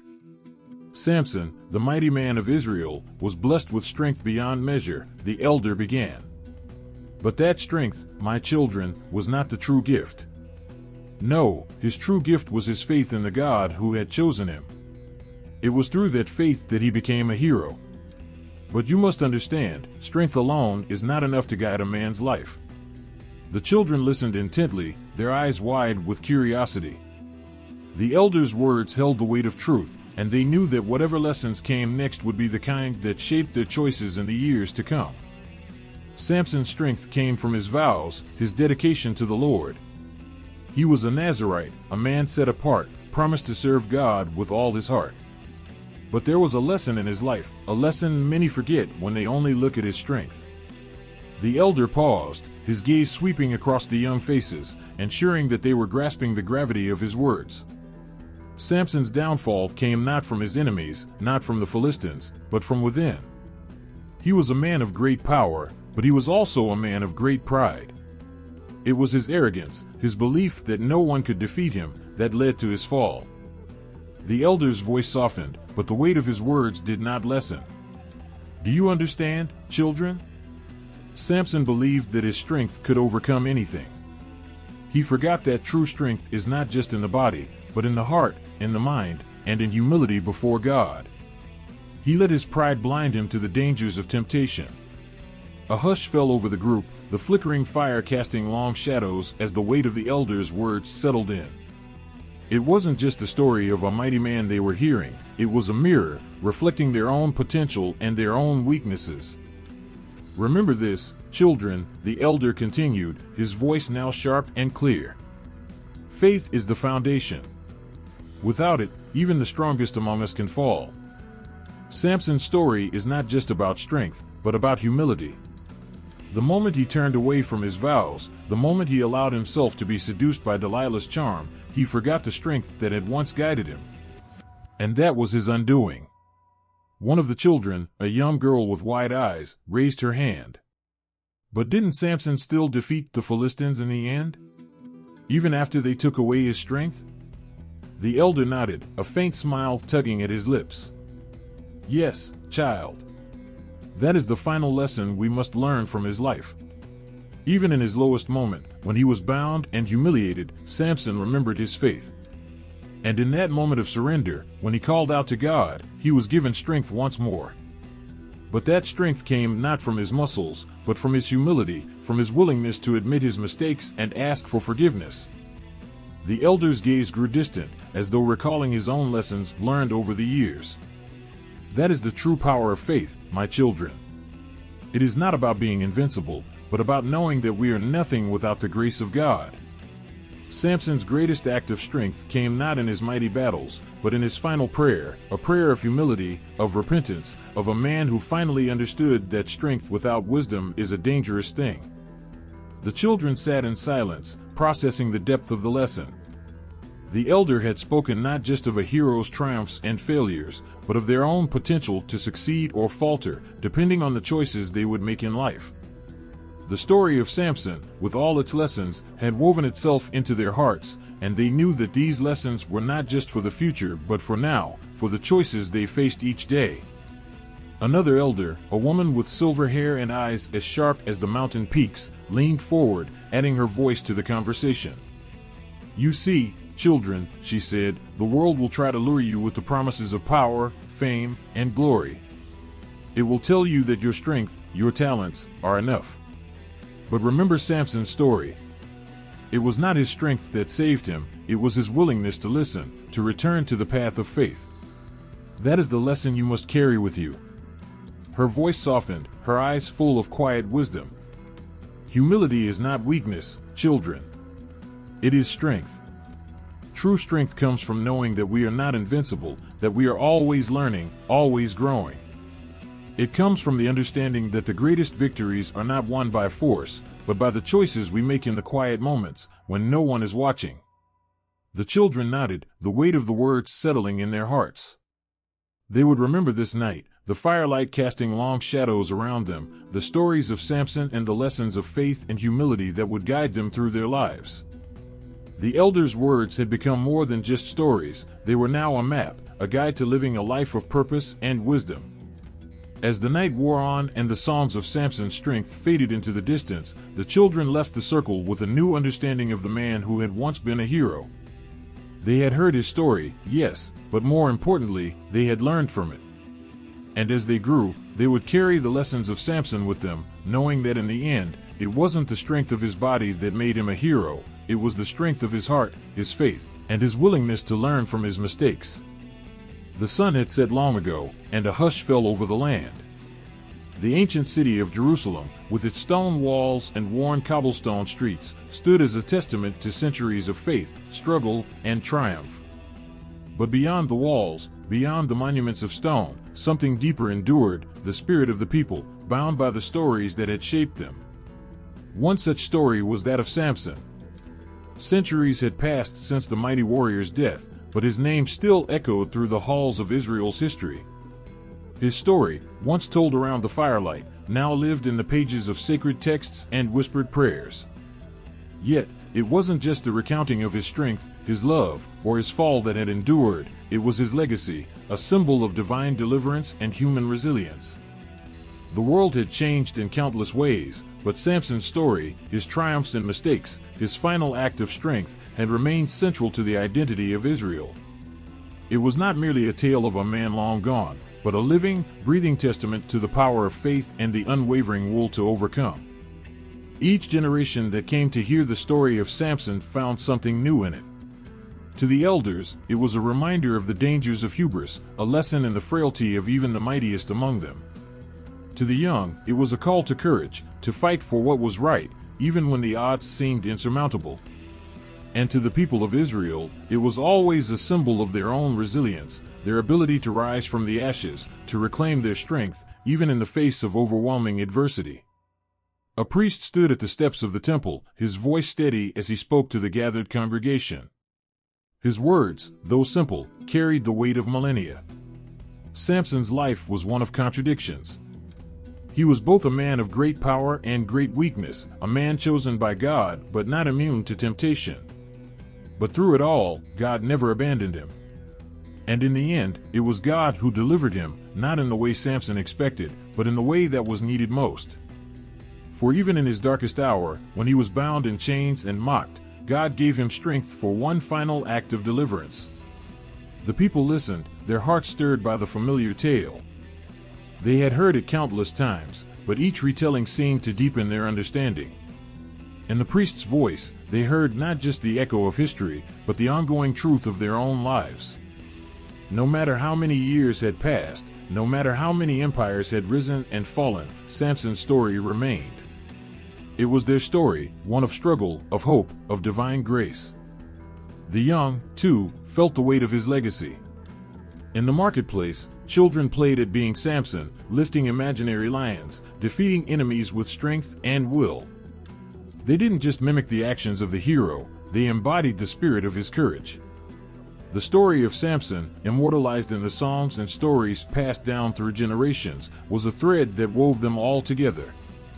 In the heart of every child, his strength, his sacrifice, lived on. And yet, the timelessness of Samson's story wasn't just in its retelling, it was in its ability to adapt. Over the centuries, as Israel faced new challenges, as invaders threatened their land, as kingdoms rose and fell, the story of Samson had become a touchstone, a symbol that reminded them of their own potential to overcome. The world outside Israel had changed, new empires had emerged, new gods worshipped, new nations formed. But in the heart of Israel, Samson's story remained unchanged. It was not the specifics of his life that mattered, it was the spirit of what he represented, the ability to stand tall against overwhelming forces, to find strength in faith, and to remain resilient, no matter the cost. In the quiet moments, the people reflected on the lessons Samson's life had imparted. It wasn't just about physical strength, it was about the strength of character, the ability to endure when everything seemed lost. It was about faith, not the blind faith of a man who had everything handed to him, but the faith of someone who had to fight for it, who struggled with their own flaws, yet still found the courage to rise again. The image of Samson, though ancient, was ever present. His muscular frame, his long hair, and his defiance against the Philistines had become more than just symbols, they were a living part of Israel's cultural identity. To speak of Samson was to speak of the very soul of the nation, its power, its vulnerability, its resilience. And as the years turned to centuries, as the faces of the people changed and the lands they walked upon shifted, one truth remained: Samson's story would never be forgotten. His life had become part of the foundation upon which Israel's identity was built. Through the ebb and flow of history, his story had endured, not just because it was a story of heroism, but because it spoke to something deeper, the unbreakable bond between a people and their faith.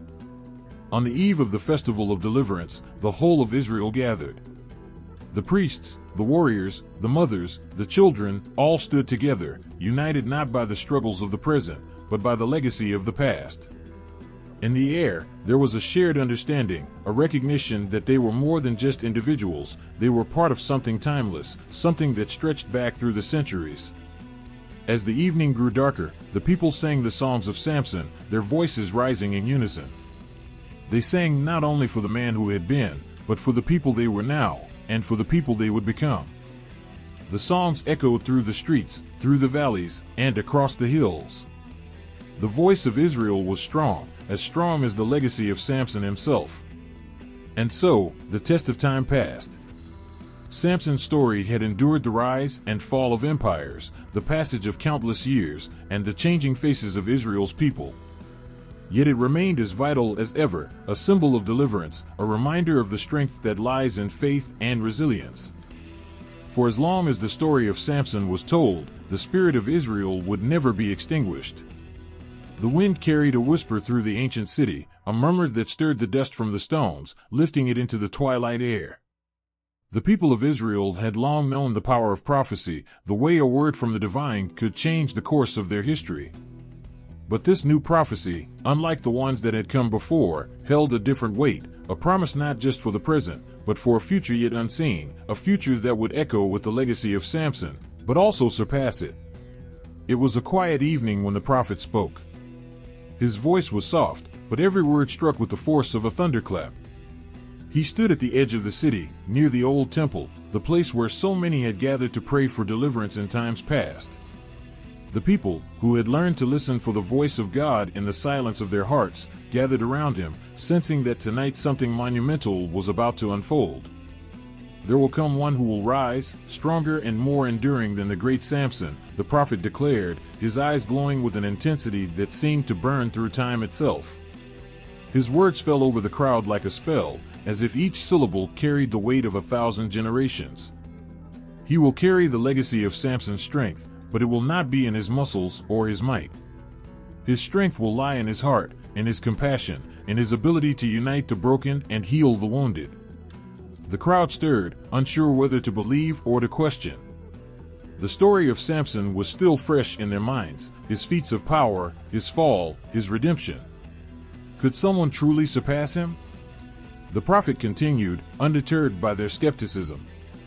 He will build upon the foundation that Samson laid. Where Samson fought with fury, this one will fight with love. Where Samson's strength was used to tear down, this one will use his to build up. The prophet's voice softened. But his task will not be easy. For his enemies will not be men of flesh, but the darkness that lies in the hearts of all. The people listened, spellbound. The weight of the words was undeniable. This was not merely the foretelling of another warrior, another king who would rise to fight the Philistines. This was a prophecy of something deeper, something far greater. This was a promise of a Savior, someone who would change everything. The Savior will come, the prophet continued, his eyes searching the faces of the crowd. And when he does, the land of Israel will be united. The divisions of old will fall away, and the people will stand together, strong in their faith, unwavering in their hope. He will lead not with a sword, but with the power of truth. And through him, the promise of peace will be realized. The crowd fell silent, their hearts heavy with both longing and uncertainty. Could this Savior truly come? Could the land of Israel truly be united under one banner of peace? For so long, they had struggled, their hearts weary from years of oppression, division, and war.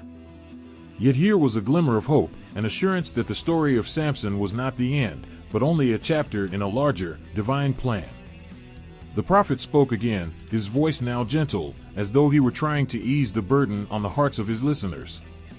This Savior will not come with grand displays of power, but with the quiet strength of one who knows his purpose. He will be a man like any other, yet his actions will be as divine as the winds of the heavens. He will lead Israel to a new understanding of what true strength means. The prophecy hung in the air like a promise, stretching out across time, reaching toward the future.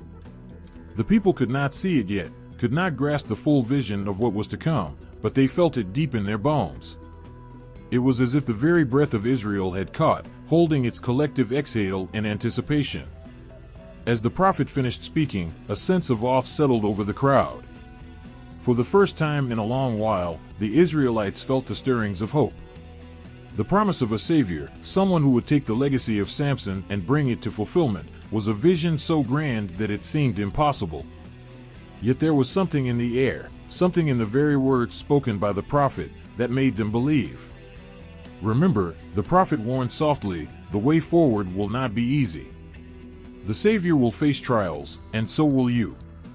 But in him, you will find the hope you have longed for, the strength you have searched for, and the peace you have cried out for. And with that, the crowd dispersed, their hearts heavy with the weight of the prophecy, yet lighter with the knowledge that the divine plan was still unfolding.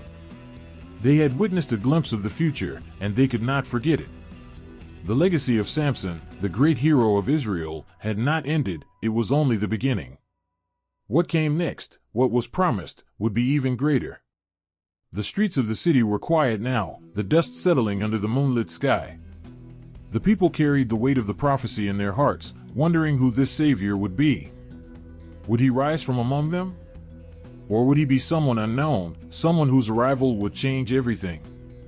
For now, the people could only wait. The prophecy had been given. The plan was in motion. And though the time had not yet come, there was a sense that the future was no longer a distant hope, but a tangible promise on the horizon, ready to take shape in a world that desperately needed it. And so, as the night stretched on, the people of Israel held to the belief that the divine plan would unfold as it was meant to, slowly, surely, and with the strength that only faith could bring.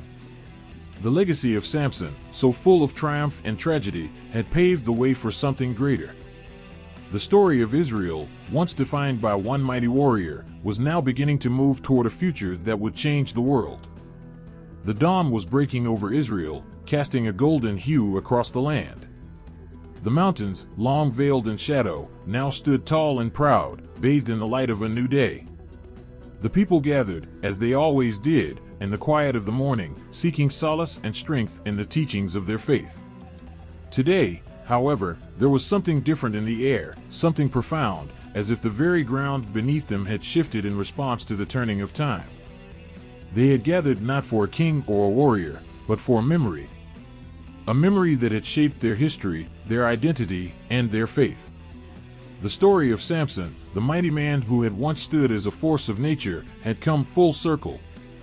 It was a story of strength and weakness, of pride and humility, of glory and downfall. But most of all, it was a story of redemption, a story that had never truly ended but had simply waited for the right moment to be understood. Samson's life had been a battle, a constant, raging war between the forces of good and evil. His every action had been colored by this struggle. At times, he had been the hero, the one chosen by God, wielding strength and power for the sake of his people. At other times, he had been the fool, lost in his own desires and pride, straying from the path that had been set for him. But in the end, it was not the mistakes that defined him, it was the way he had found his way back, the way he had humbled himself before God, the way he had turned his heart back toward the light. Samson had never been perfect. He had fallen, again and again, into the traps of temptation. But through it all, there was something unbreakable within him, something that, despite his flaws, never truly wavered. It was the flicker of faith, the spark of hope, the belief that, even in his darkest hour, redemption was still possible.